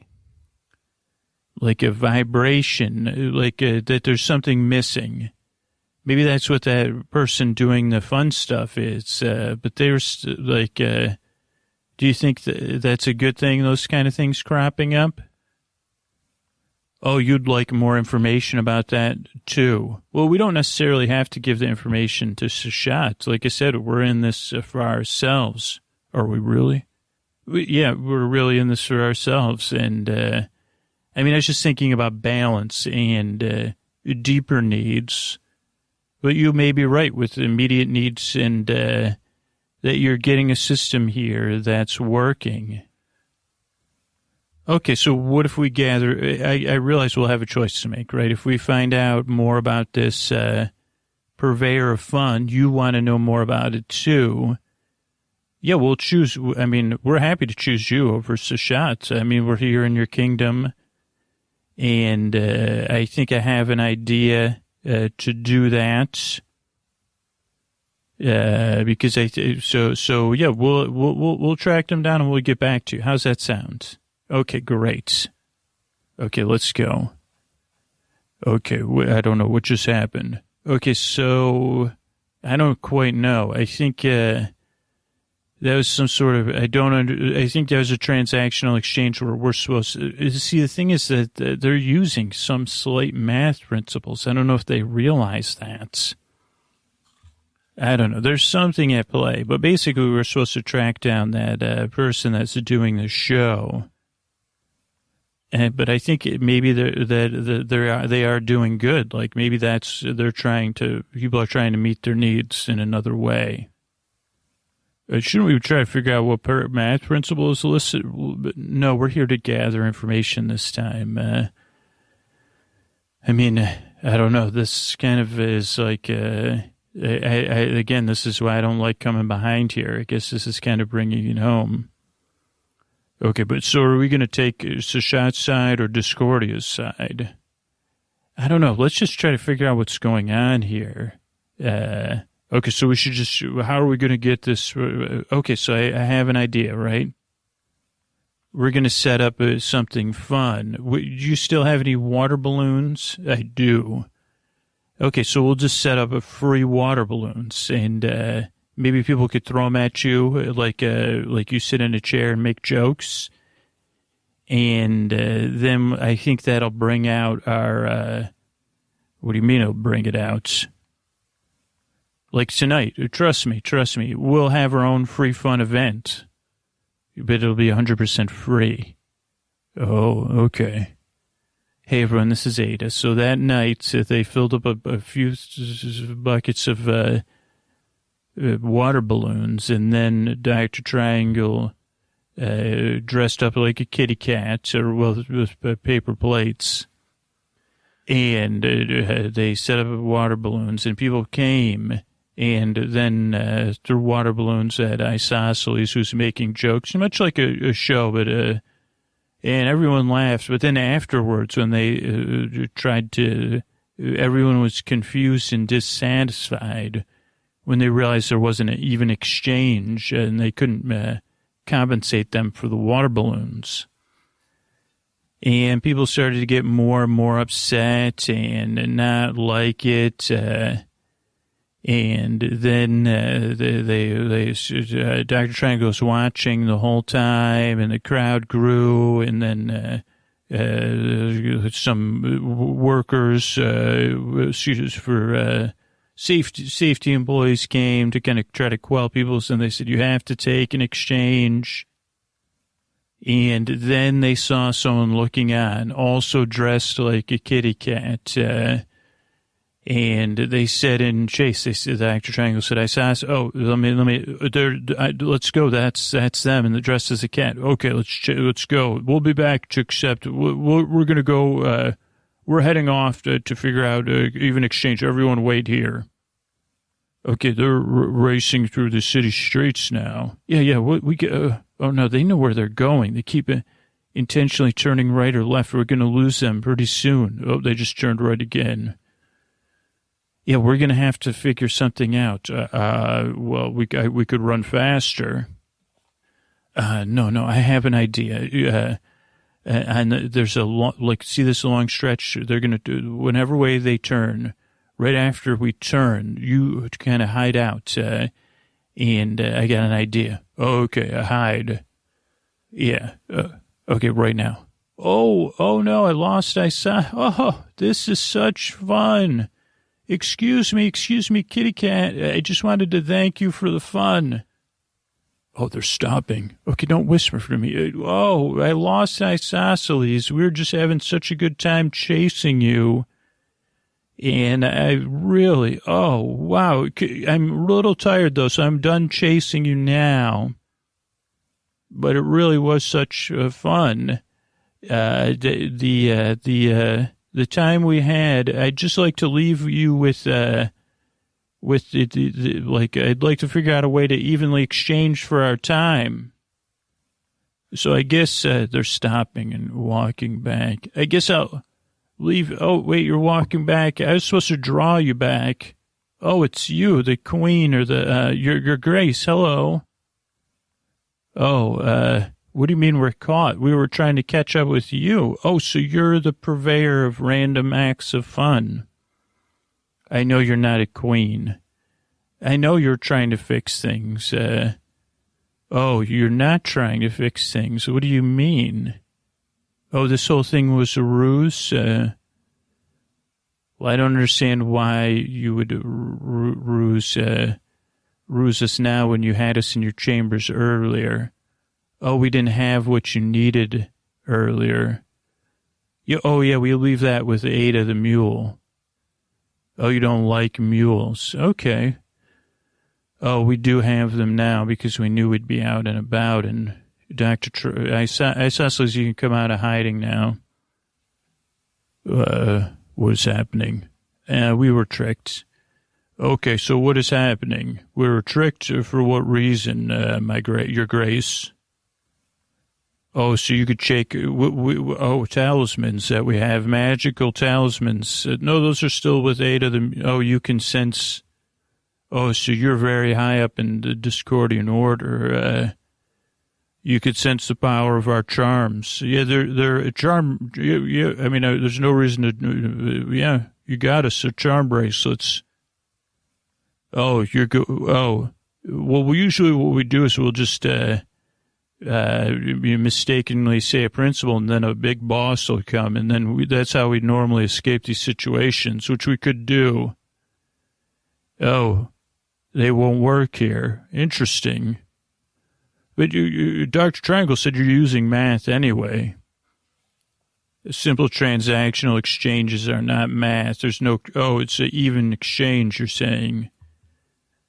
Okay, well, that's fine if you want to believe that. What are you going to do with our charm bracelets?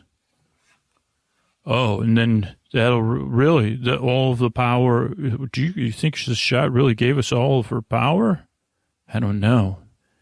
But it could be, it's why double ruse us. So if you destroy our charm bracelets, that's the end of math? Oh, dear. Well, here's the thing. I think I hear clomping. Oh, that must be Ada.